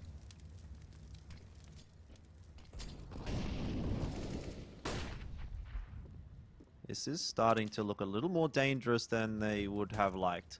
Moe, all he needs to do is round this corner, and he's got a free kill on the Zeph. Oh, didn't find the timing perfectly, and had a few more chances beyond it, but didn't land them. And Nexar brings it back to 3-on-3. Mizzy still not sure how to feel about this B-bomb site either, but Eagle shots just not landing. What a difference that could have made. That round was entirely winnable for 8ballers, but end of the day, the shots did not get connected. And while they found the timings, I feel, they couldn't execute on them. And so 3 guns do retain for DGG. Yeah, well and truly in the driver's seat. Plenty of gun rounds in the back pocket. 8ballers going to have to go back to the drawing board. See what they can come up with. Got yet another full buy on the cards into round number 6 here. They win a couple gun rounds in a row. They can still reset DGG and start to fight back into this half, but they need to get on the same page. Can't be looking disjointed like that other round. Bogeyman doing what he does best, all the way deep up in towards scaffolding. This is where he does his best work. And Or not. Gump was more interested in the hole in the smoke there, but Bogeyman just did not have the idea that there would be someone tucked in a corner like that. To be fair, a bit of a weird spot to be playing. Now the boost's going to come up. Another freebie for Gump. He is having an insane series today. No doubt about it. Yep, 9-0 and 2 so far on the second map. 24 on the first. They're being put under the pump at the moment. This should be 6-0 for the CT side, and it's starting to get a bit out of hand. Gump's going to go for another peek, and he's going to get another 2K. That is crazy. Give him the ace. Give him the ace. He deserves it. It's just Moe. He can't even breathe through his nose right now. Gump's on 6 HP, though. Just put him out of his misery at this point. The flash is in.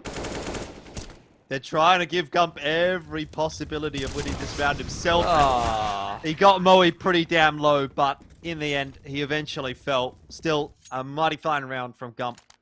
And 6-0 the scoreline. A lot of thinking to do for 8ballers now.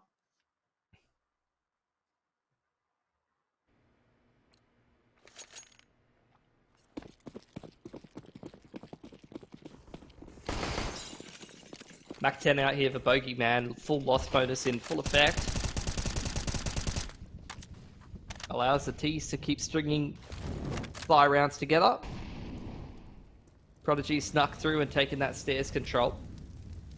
He's been very intent on harassing Mizzy most of this half, and this time he's going to take the rest of 8ballers with him. Mizzy's all alone on this B side, no support whatsoever. Trying to bide his time. Gets a good peek onto Prodigy and will get himself at least a 1-for-1. Maybe he can search for a little bit more here. Survives long enough to provide Zeph the opening. But you're seeing some frags come through now for 8ballers. Moe CQ very progressed on the site. Was unexpected. Yeah. That's a Moe round through and through. It's on to Gump and Nexar to decide what to do here. Gump's able to find Bogeyman. Maybe there was a chance, but Nexar will opt to just save the AWP now.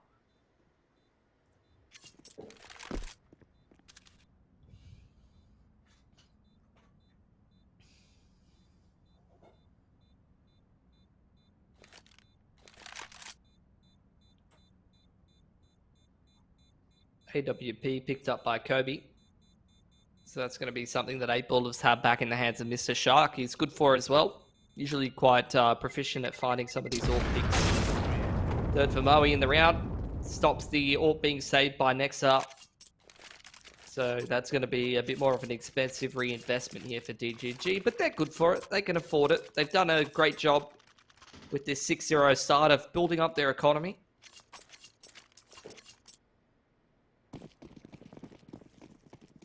One more here for 8ballers, and this half gets a whole lot more interesting, though. True.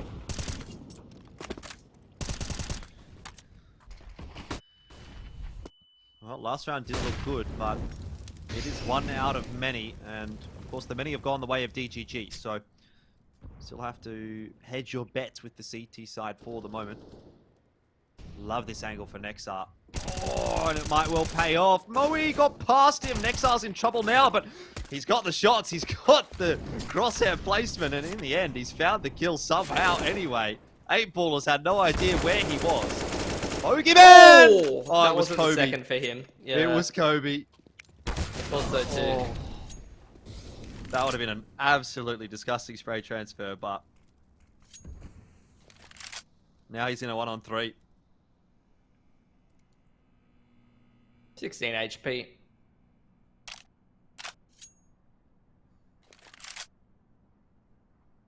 In the meanwhile, Nexile's taken that B stairs control, which means the DGG can beat him on the rotate anywhere he wants to go.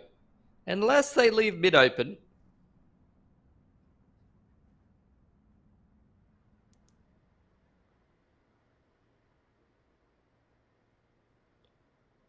Ooh, he might have just threaded the needle in terms of the timing. The Orpha is the exact player that he wants to run into here, but Zeph had his USP out, knowing that Bogeyman was low.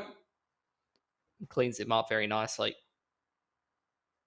So DGG, they avoid economic reset. They continue their dominant half so far.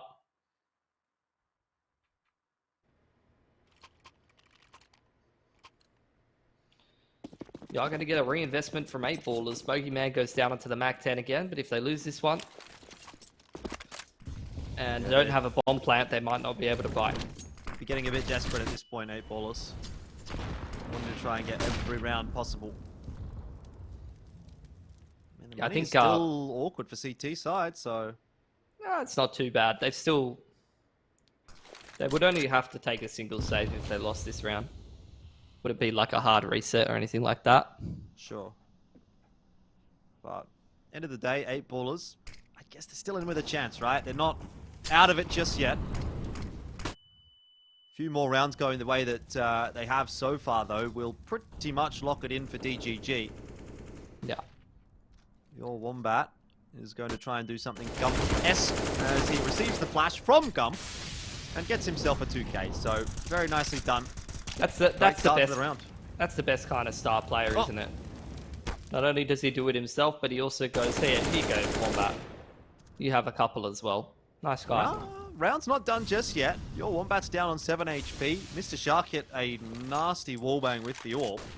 And Nexile's actually dropped as well. Yeah. This is very classic for Kobe, isn't it? Mid-round, he's found himself into CT spawn somehow. Just reading the gaps in the rotations very nicely.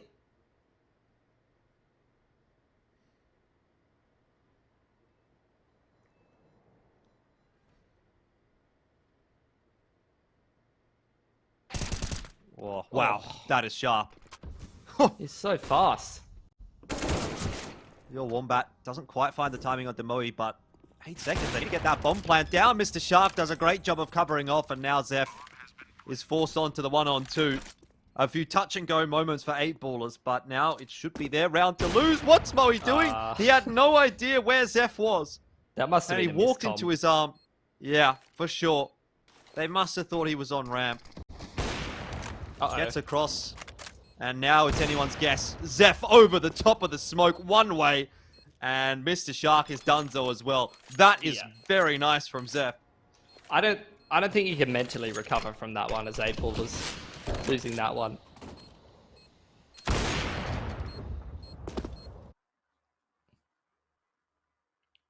Bomb plant is going to give X8ballers another buy though.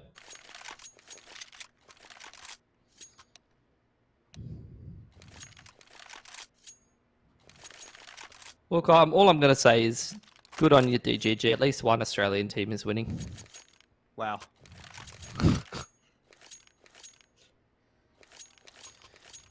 Yeah, look, interesting results in the Asia RMR. I got to admit, been watching a lot of Asian CS of late, but we all saw this coming though. IHC being this good. Did we? You did it. Bro, IHT is literally like the dream combo. You know how everyone in every scene is like, what if you just put these 3 teams together? That's actually what they did.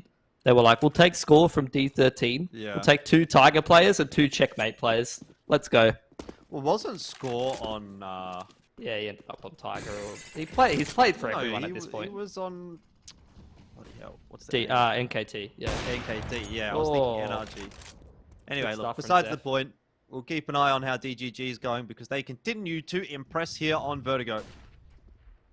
And you know what's bad about this is, if I go back and look at the stats, I'm pretty sure 8ballers is a little better on the T side of Vertigo. In fact, Yeah. maybe not even a little better, but actually quite, statistically speaking, substantially better. Definitely helps though on the T side of maps when you have your IGL in the server and when your most important player who gets all of your entry kills is playing well. True. Not having the IGL seems to be bringing them a little unstuck.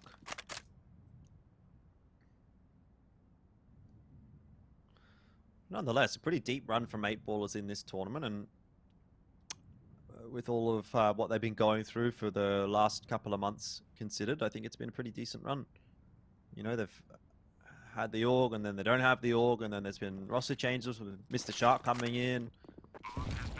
Moe's obviously playing as a sub right now.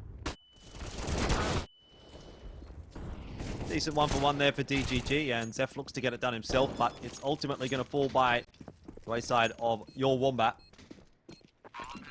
So 9-1. Another tick in the DGG book.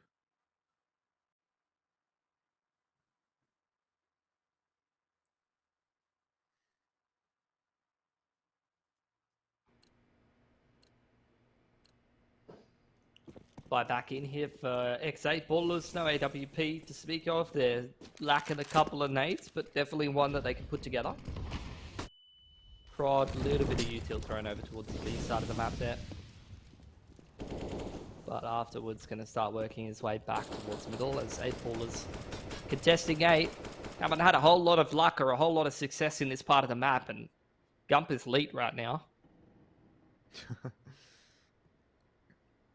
Elite, I think, at the moment.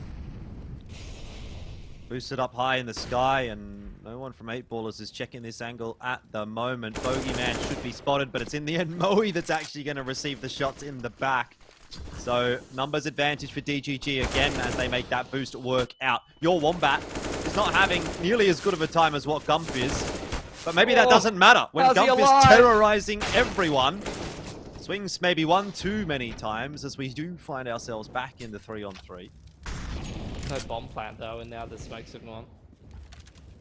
There's none left for 8ballers to play with. Grenade will do a bit of damage. Flash to try to get them across, and it does, to an extent, work out. It's forced Zeph away, but they don't know where Mizzy is. They've got no idea. They think he might be on ramp. He's the B player. He's got the molly.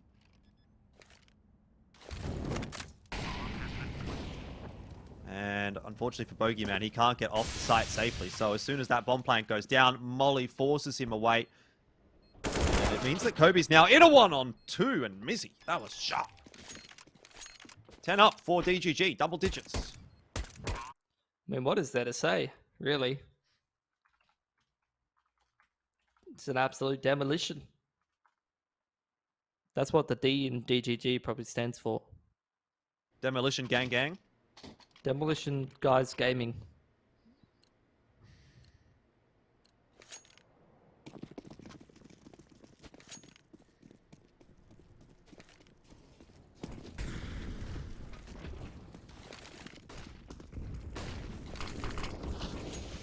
One more crack at it for 8ballers. How many times are they going to have to run into a brick wall? Only a few rounds left in the half, but Gump is up to something a little bit different this time. And how he has won that, I have no idea. He's just on another level at the moment. He is the anime protagonist. Just untouchable. Never dies. He's the main character, that's for sure. Kobe has been doing a pretty good job in mid, but this time he does come unstuck against Nexar. And one by one, the soldiers of 8ballers fall. Until we are left with just the 2.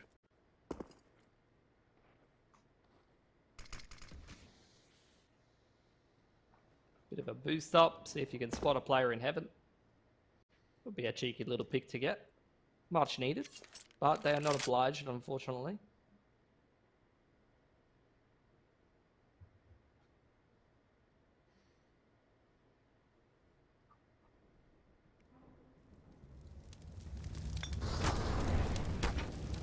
push off his position, which leaves your Wombat to do the majority of the work, and he's good enough to get one, but not two. So Mr. Shark still in with a chance in the round. Smoke down presents the opportunity for a bomb plant, and if you were ever going to pull off a massive clutch, now would be a great time to do it.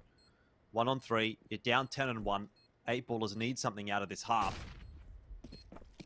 And it's on to Mr. Shark to give them the opportunity to do so. Next up, he's going to smoke the bomb, taps it, and draws the peek out, but he did not sit the defuse. Doesn't matter, Zeph's got it done. And the defuse is secured. So that is an 11th for DGG. It's an almost perfect half from them so far. Yeah, 15-2 for Zeph. Having a whale of a time. Bomb plant plus loss bonus equals a gun round, though. I've learned that one from watching a couple of games of CS.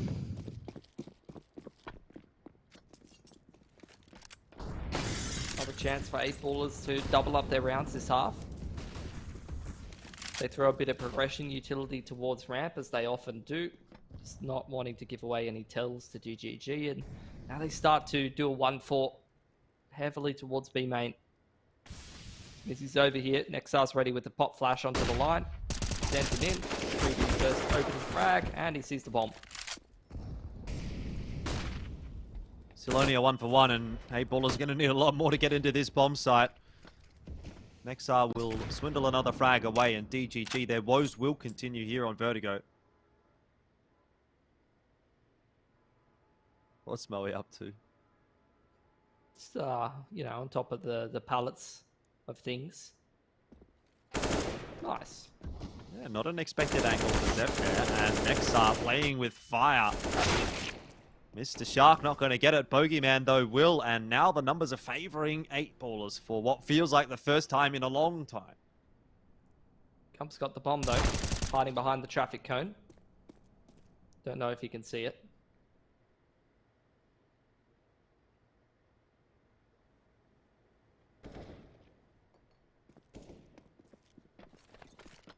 This guy's pretty good. Yep.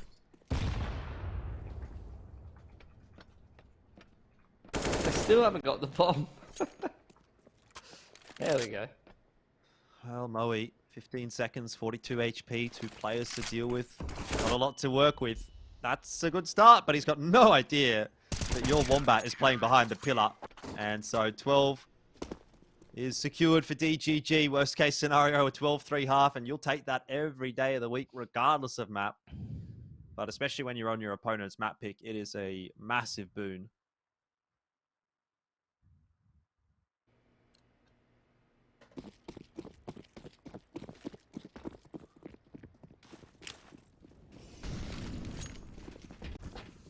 Another gun round for 8ballers. Feels like Groundhog Day for these guys right now.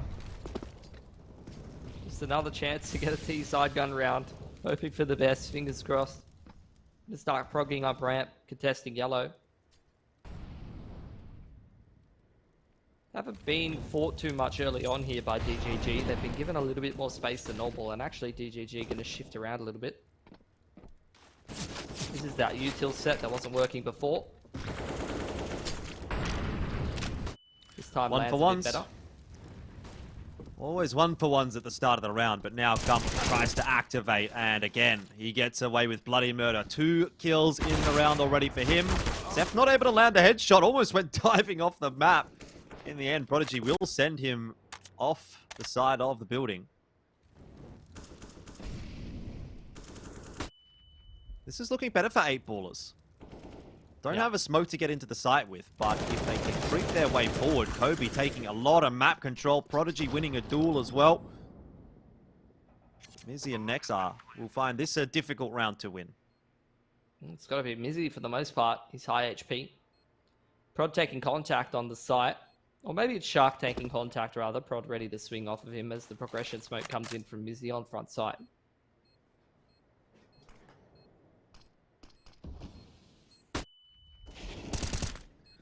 Mizzy, 1 on 3.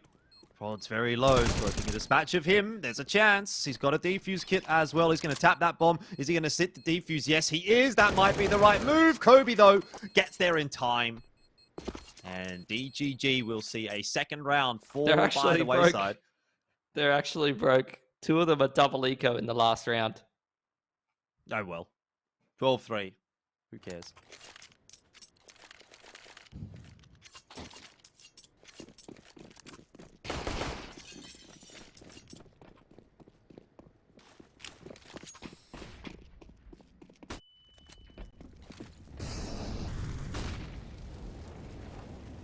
Eight ballers working the map as always. Might work a little bit better this time because there's a much less kill here for DGG. Cheeky little one-way though. Gump playing up over the top of it. Does a lot of damage to Moe CQ as well as Zeph cleans up Bogeyman in the meanwhile. Jump throw nade. Could have been good to clean up Moe, but doesn't quite catch him. In the meanwhile, Kobe doing what he does best. Walking through middle. Next is at the bottom of big stairs right now though.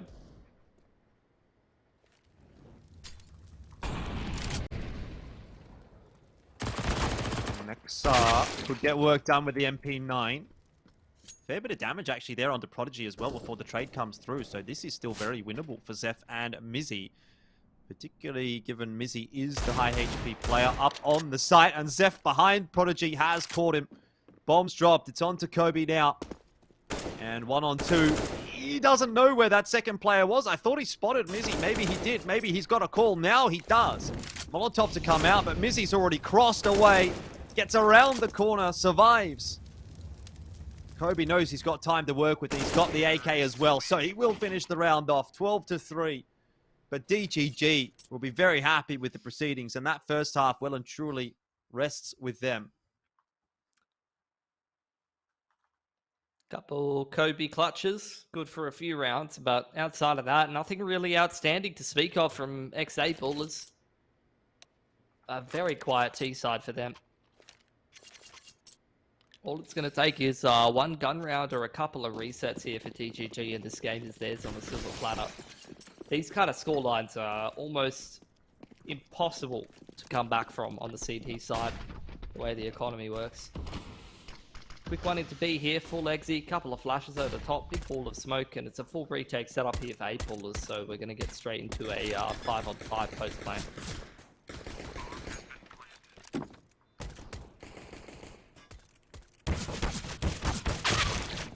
That's one way to do it for Prodigy, but still a few more inroads to make before a defuse can be secured, and 8 ballers starting to work their way forward. Gump close range. He's not going to miss a beat at the moment, is he? Glock headshots all over the place. You just know, as soon as you put the camera on Gump, he's going to pull off something. And it's a 3K in the pistol this time, 13 up, and if 8 ballers wanted to win this map, I'm sorry, but they needed that pistol. Yeah. That's probably just the game done and dusted right there. Gump's going to have one of these series where he's like plus 20 something. Maybe over 100 ADR. Which for your rifler is performance that's usually kind of few and far between. It's pretty outstanding stuff from him. Nade stack just takes Kobe out of the equation early on here. Fair bit of an investment in from X8 ballers, and it's not really paying off.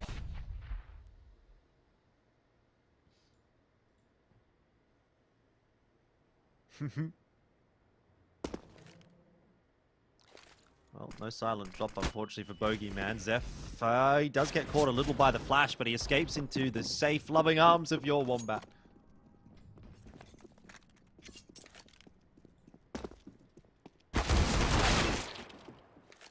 Gump stomps through mid. Easy entry up onto the B side. Spots the last 2 CTs as well. And yeah. I felt like the CTs probably had like a good 10 seconds to probably kill him, but he is immune to bullets this game. It's a good trait to have in Counter-Strike.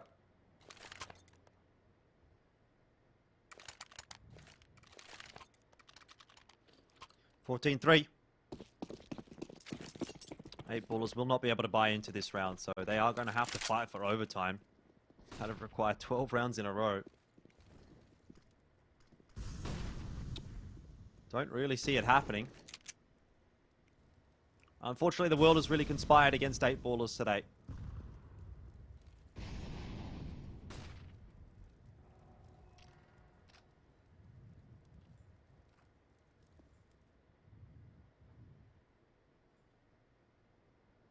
Yeah, DGG walking into an open site here.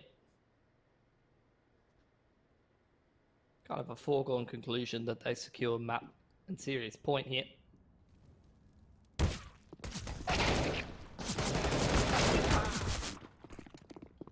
It's pretty well done from Zeph. Gets himself the double before ultimately falling.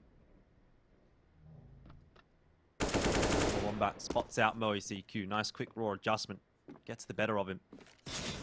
DGG are going to go sending that bomb toward B bomb site, which has already been cleared out by Nexar. Gumps watching for the push in mid. It's pretty much the best result that they could have gotten. But your Wombat will clean it up really before that bomb goes down. So 15-3. And I guess now the job begins for 8ballers if there ever was one. Yeah, I mean, this is a massive climb. This is like a 99%er, or maybe even better for DGG. Not only are they super far ahead, but they've got good money, and they're on the T side.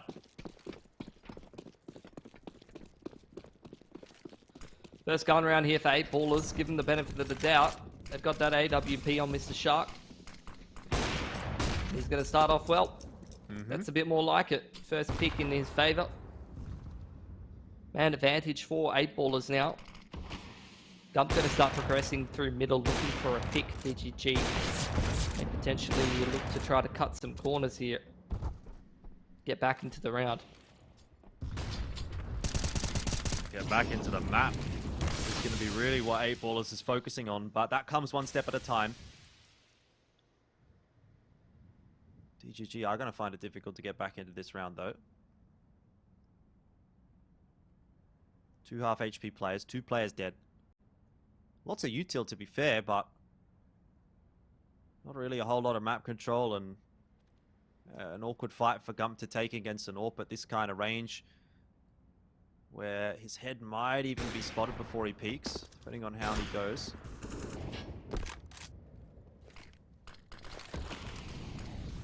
Smoke's down. Gump's going to try and close that gap. Util's coming in onto the B bomb site as well, but 8ballers are giving DGG a nothing, and Moe catches Gump in the back of the head. So the only damage done is courtesy of Mizzy. And he's isolated now in a fight against 4. It's not making it easy for 8ballers though, is he? Oh, now he'll save.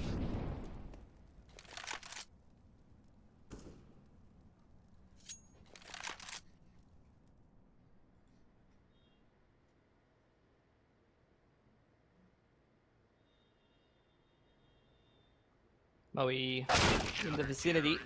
Gonna get his head ripped off. Looking for that AWP. With that save, not sure that you would have seen DGG able to buy up an AWP. So pretty nice that they can hop on that one. Definitely help them out throwing that over to Zeph. And the reinvestment comes in. Buy's pretty good for 8ballers. They also picked themselves up a couple of AKs, so that one-shot headshot potential might do them a couple favours.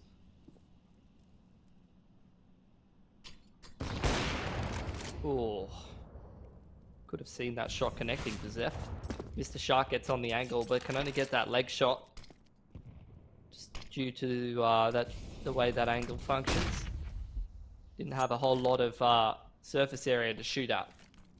That would have got himself a one-shot kill.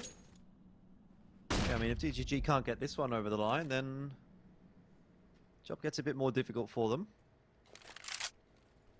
Double peek from the wood wall, though, will perhaps bring Prodigy unstuck.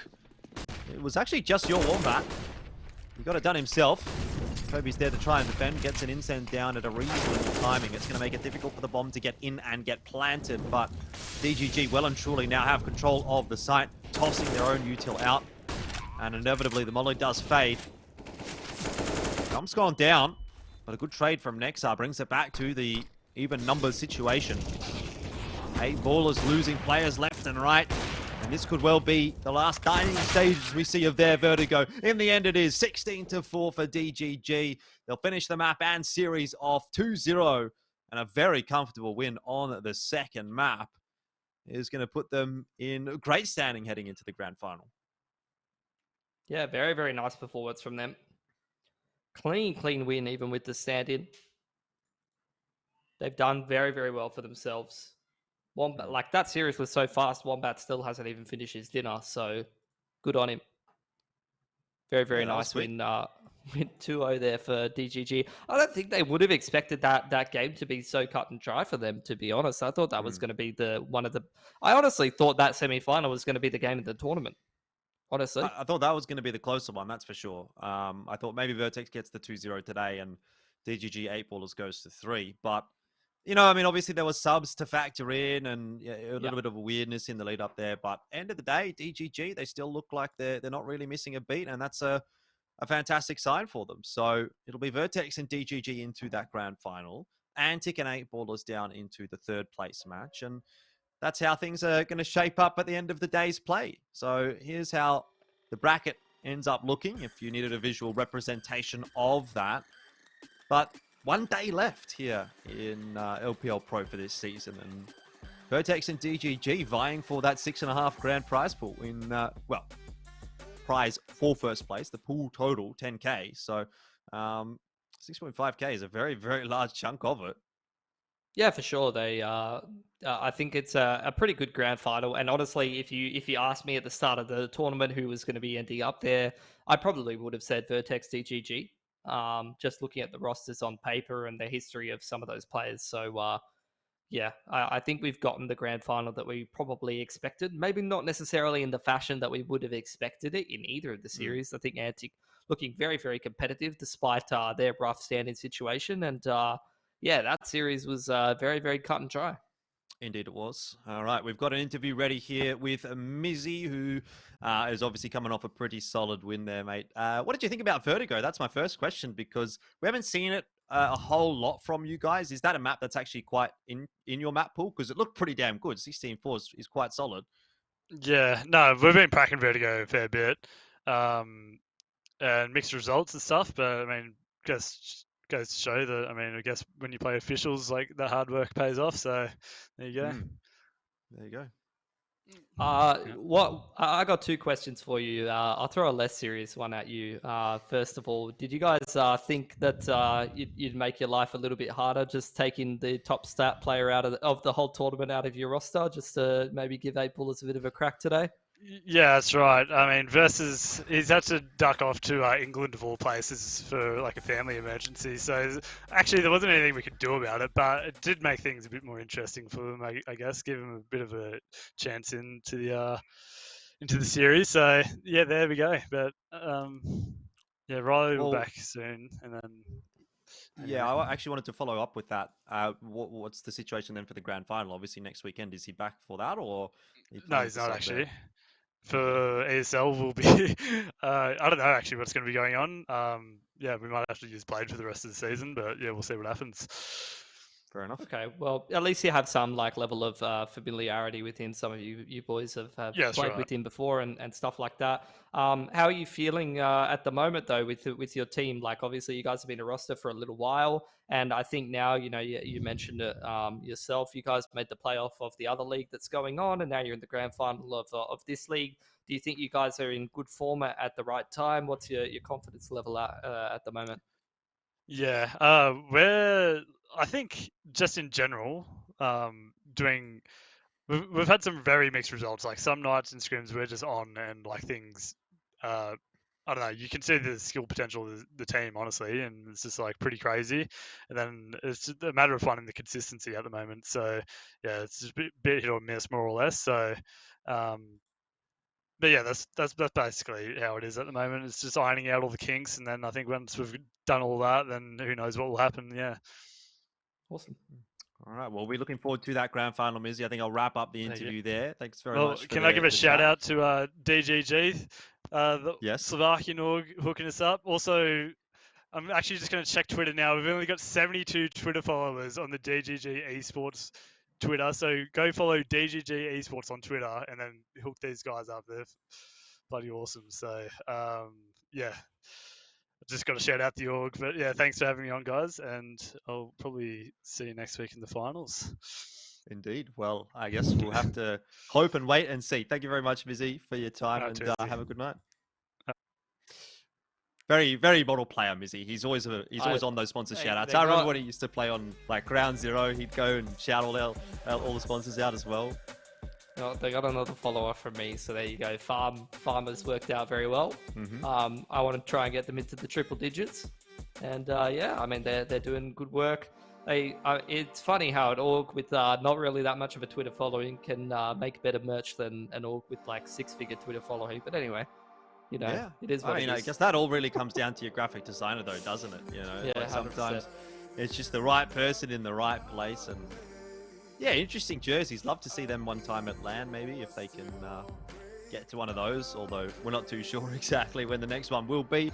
Of course, you know, we're sort of living in this internet age, Pilsky, so it's always good to have a partner like Orcon on the line with us. If you do sign up for an 18-month plan, you can grab yourself a Razer Gaming package worth $1,022. So make sure you hit !Orcon if you're interested. It is for New Zealand participants only, but yeah, obviously great to have their support in the world that we live in currently. Pilsky, it's been great to cast the semi-finals with you.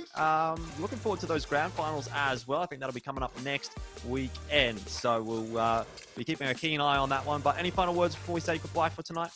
Yeah, not really. I think we've got a good grand final to look forward to between DGG and Vertex, two very, very good teams at the moment. And yeah, we'll catch you next weekend for that one. Yeah, 23rd of April. So make sure you put that one down in your calendar. Tune in. I think it's about 4 o'clock in the afternoon, Australian Eastern Standard Time, for the grand final of LPL Pro CSGO. For today, though, we're all done and dusted. Thank you very much for tuning in. We'll catch you next time.